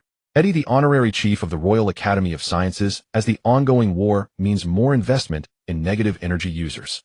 He can continue to earn more. Ha ha ha. Eddie laughed heartily as he looked at the negative energy users lying in the experimental chamber. This is the best investment I have ever made in my life. The Alliance. Are you sure? Absolutely it is, Leah. In response to the question, Major Kelvin affirmed. Although I haven't seen her for many years, I can be sure that it is Leah, Mr. Chen's adopted daughter. Mr. Chen. The disappearance of Mr. Chen has always been a significant loss for the Alliance, as they have long believed that Chun-Yi had fallen into the hands of other countries. Lia's appearance has given them hope. If they can re-establish contact with Leah, perhaps the Alliance can find out Mr. Chen's whereabouts. You are fully responsible for this matter. I allow you to select some elite negative energy users to operate covertly. As long as you can rescue Mr. Chen, spare no effort. You can deal with anyone who dares to obstruct you. Understood. After accepting the order, Kelvin quickly assembled a secret team. They did not need to engage in the war with the kingdom. Their only goal was Mr. Chen. They could not find Chun-Yi's trace, but Ackerman and Leah were often active in various places. As long as there were enough manpower invested, they would eventually find them. Leah exposed her association with Ackerman in Hongman City. Not only was Kelvin searching for them, but the Diamond Legion squad was also busy. Even other countries were tracking Leah and Chun-Yi's whereabouts, with numerous forces and nations involved, as Mr. Chen holds significant weight. Furthermore, the Alliance especially wanted to understand why Leah and Ackerman sought to disrupt the signing of the ceasefire agreement, and who was the mastermind behind the orders. Could it be Mr. Chen? But why would Mr. Chen do such a thing? This perplexing issue only reinforced the Alliance's suspicions that Mr. Chen must have fallen into the hands of some force or country. Otherwise, he would have no reason to sabotage the signing of the ceasefire agreement. Rather, other countries would wish for the Alliance and the Kingdom to continue battling further, depleting both nations' strength. In the year 815 AD, in the blink of an eye, 7 years have passed since the ceasefire agreement incident in Hongman City, and the intensifying war has rapidly propelled the advancement of weapon technology. The emergence of heavy machine guns has turned the battlefield into a meat grinder, and coupled with the continuous improvement of artillery technology, the casualty rate among soldiers has soared. Over the years, Leah and Ackerman have interacted and clashed with various forces, especially the Alliance's spies and agents, who have approached them multiple times claiming they could help rescue Mr. Chen. Leah was at a loss for words. She did not want to say much to the Alliance. Additionally, throughout the 7 years following the Phantom and Volcano, more and more negative energy life forms have entered the real world from the negative energy realm. Many negative energy users have suffered. After occupying the bodies of these users, most have gathered in the United States, gradually turning it into the base for negative energy life forms. This year, a mathematician from the Alliance's academy laughed excitedly, holding up a notebook filled with derivation processes. I have calculated it, I have derived it. After 7 years, the depth equation has finally been derived to 40. This also means that Chun-Yi can finally complete another upgrade task. Upgrade Task 4, Complete Hyperburst Option. Upgrade Hyperburst LV5. Ability Hyperburst Level LV5. Description: Focus all power to unleash a powerful strike with 100 times the force in an instant. A strike with 100 times the force. To be honest, Chun-Yi really wanted to find a place to test the power of this strike, but considering the immense noise it would create, he decided against it for the time being. He estimated that this ability, if further upgraded, would eventually allow Chun-Yi to possess the capability to overpower enemies of 5 levels higher, perhaps even without needing a critical breakthrough. At the same time, Chun-Yi also noticed that as the depth equation progressed, the time consumed was increasing. He murmured softly, "It seems I need to let other civilizations help out." Fearing that his rash interference might attract the attention of some existence or advanced civilization in the universe, Chun-Yi did not plan to intervene personally. This matter must be handled by the humans of this planet. For this, he already had plans in place, and one of the research institutions established a few years ago serves this purpose. The signals capable of attracting extraterrestrial civilizations were already sent into space years ago, but even the staff within this institution do not believe their signals can be received by alien civilizations. They do not even know who their boss is. Another boring day. In a secluded forest stood a tall signal transmitter and receiver where a man and a woman sat at the control panel, idly checking the signals. The once young man now appeared slightly balding, tiredly complaining, "Sitting here every day, I'm going to mold." The woman beside him had no objections. In such an environment, to find such a leisurely job, what more could one ask for? At least here we don't have to worry about having our next meal. That's true. Do you think this is meaningful, eh? What do you mean? The man had no feeling for the distant starry sky of the universe. I don't believe there are civilizations other than humanity in the universe. Perhaps this is just our wishful thinking. Bang! As the man rambled on, the woman, while listening to his complaints, suddenly stood up as she glanced at the control panel, knocking her chair to the ground with a loud crash. What happened? The man asked, puzzled, then his pupils contracted, and his scalp felt numb. ZZZZ. A distant signal from space responded to them, translated by the signal receiver after crossing light years, and presented on the display. Hello, humans. The research team, secretly controlled by Chun-Yi, possesses technology far beyond the current era. Once he is informed of the principles and structures, he can instantly create any machine. The energy under his control can be transformed into any substance. He can even create neutron stars and black holes, let alone just ordinary machines. Based on this, the research team's study of the black spot disease progressed rapidly, and they quickly found a way to permanently eliminate the negative energy that eroded the patients. Every time a patient with black spot disease is cured, it is equivalent to sealing a hole through which negative energy permeates and erodes the real world. Chun-Yi does not believe Gaia's consciousness remains indifferent. It is easy to encounter patients with black spot disease in daily life. Looking at the entire world, the number of patients is enormous, and it remains a terminal illness that no one wishes to leave untreated. The patients who can become negative energy users are ultimately a minority. The vast majority are ordinary people, and faced with the opportunity to completely cure themselves, they are overjoyed. Years ago, a research institution in a neutral country announced that they had developed technology to cure black spot disease, and thereafter a steady stream of patients sought treatment. Chun-Yi watched everything unfold from behind the scenes, with all plans advancing steadily according to his. The dimly lit floor was already deserted when a spy from the Alliance stealthily infiltrated, starting to search around for any clues. Creak. Zhou Tong boldly pushed the door open, bumping into the spy searching for clues, who immediately relaxed upon seeing a familiar face.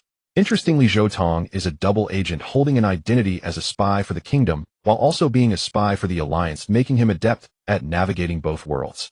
Over the years, the Wild Hunt has been in pursuit of Chun-Yi's whereabouts. It does not make sense to rely solely on the Civet Cat for intelligence, as other returners also showcase their own talents.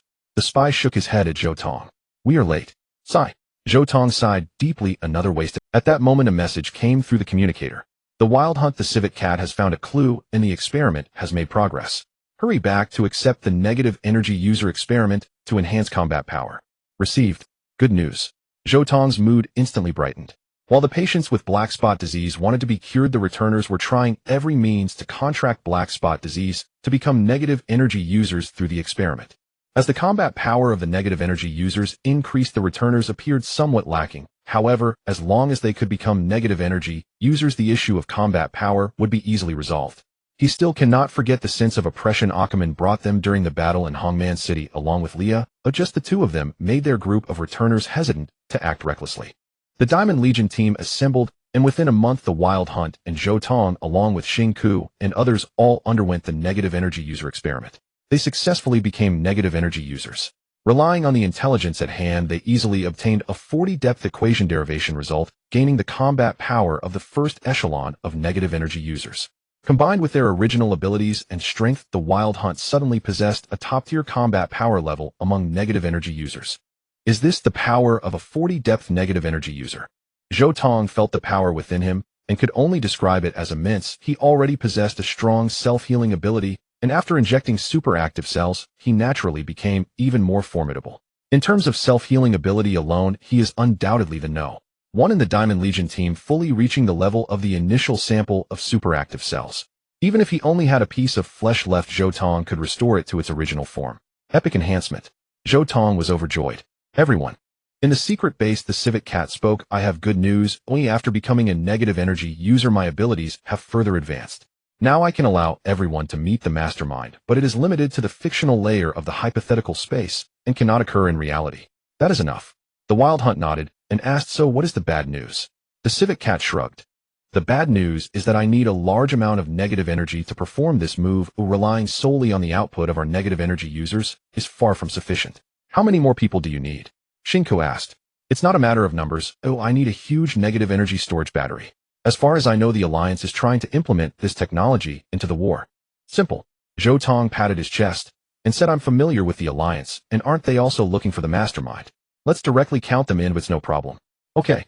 Half a month later, at a secret base within the Alliance in front of a massive negative energy storage device, Kelvin brought his secret team and said to the Civet Cat, let's begin. The Diamond Legion team was fully assembled. The Civet Cat nodded and immediately began to extract the immense energy from the device. With the application of the mysterious traveler ability, everyone's consciousness was suddenly pulled into the hypothetical space constructed in the void. At the same time, a strand of Chun-Yi's consciousness was also pulled into the civet cat's hypothetical space. Since they had this ability, Chun-Yi did not mind meeting them. Buzz, an invisible force rippled through the void, constructing a dim, hypothetical space. After the Diamond Legion team and Kelvin arrived here, they looked at each other, realizing there was no difference from the real world. Now they were only curious about one thing: who the mastermind really was. The thought of soon meeting the person behind it made them all a bit nervous. Footsteps approached. The expressions of the crowd suddenly became serious. A faint sense of oppression accompanied the approaching footsteps, making everyone increasingly tense. This was not a psychological effect, but rather a substantial energy pressure. The civet cat Wild Hunt and Zhou Tong, who had a strong sense of danger, felt as if their fur was standing on end, feeling eerie. Major Kelvin, an ordinary person, was relatively dull in perception, but also watched the dim space ahead with great vigilance, and then his pupils gradually constricted, until a figure entered their line of sight. Chun-Yi smiled. Finally, we meet everyone. Mr. Kelvin found it hard to believe. Including him, the Alliance had always thought that Chun-Yi was under someone else's control, but unexpectedly, he was actually the true mastermind. Thump. The one who reacted more strongly was the civet cat, who upon seeing Chun-Yi immediately clutched his heart and knelt, his expression filled with terror. Everyone, there is something I may have misunderstood. It seems we have provoked an extraordinary existence. Crack. Powerful energy surged within the imagined space, causing cracks to appear in the void-constructed illusion as it began to collapse. This is a huge problem. Although the civet cat could glean various information in the void, the information was disjointed. He was aware that there were quite terrifying figures in this world, but he did not know that they were the puppet masters of this planet. The probability was simply too small. Only when a familiar sensation pierced his perception once more did he realize that they had set their sights on an absolutely formidable existence. Mr. Chen, why is it you? Ignoring the terror of the Diamond Corps squad, Major Kelvin grimly questioned Chen-Yi. You are the one who violated the armistice agreement, right? Why did you do this? Major Kelvin, it's been a while. Chen-Yi nodded at Kelvin, not answering his question. Instead, he turned to look at Kuanglia and Zhou Tong, praising, you all really have some skills. As he spoke, he glanced at the civet cat. The ability related to causality was truly useful. Suppressing the primal fear, Kuanglia forced himself to say, Mr. Chen, we mean no harm. We just hope to obtain some information from you. I know. If they had any malicious intent, they would have been dealt with by Chen-Yi long ago. Chen-Yi thought for a moment. I still have some matters to attend to. How about this? I will give you a chance. If you can defeat me here, I will provide you with the information you want. Are you joking? Zhou Tong forced out a strained smile, wiping the cold sweat from his forehead, thinking that this imagined space was too realistic. It was just like the real world. If his sense of crisis could be converted into an electronic signal, it would certainly be sounding an alarm non-stop. Right now, the pressure from Chun-Yi was indeed overwhelming. Chun-Yi raised a finger. I am only using 1/1,000,000th of my power. How about that? As Chun-Yi retracted the released energy, the oppressive feeling in the imagined space instantly vanished, and Shinka immediately drew the long knife from his waist. Are you sure? Sure. In an instant, the blade radiated a brilliant blue arc, and Shinka swung his knife down in a flash. Kuanglia and the others understood they had only one chance, and they all took action in the blink of an eye. However, their opponent was Chun-Yi. Even using just 1/1,000,000th of his power, that was still energy comparable to thousands of stellar levels, far beyond what Kuanglia and the others could contend with. None of them could even trigger a star explosion. The time in the imagined space froze at that moment, followed by an incredibly brilliant explosion of light, which was then completely destroyed and torn apart by the raging energy. Boom. The moment their consciousness returned to their bodies, Zhou Tong and Shinka collapsed to the ground, gasping for air like ordinary people who had nearly drowned. Kuanglia was filled with lingering fear, drenched in sweat. I thought I was really going to die. Zhou Tong lay back on the ground, recalling the recent confrontation, where in an instant they had been completely wiped out. It was a battle of a completely different level. 1/1,000,000th of a power. He asked. We didn't obtain any information from him. What should we do? The civet cat fell silent. Kuanglia also didn't know how to respond. For so many years they had been dancing on the edge of the precipice, daring to target such a superpower house. Thinking about it surviving was truly a stroke of luck.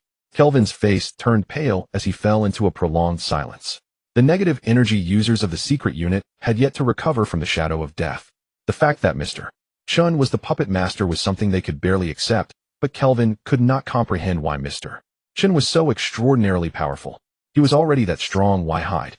He could directly conquer the world, who wasn't hiding in the shadows. This world is far more complex than I imagined. Kelvin could not understand.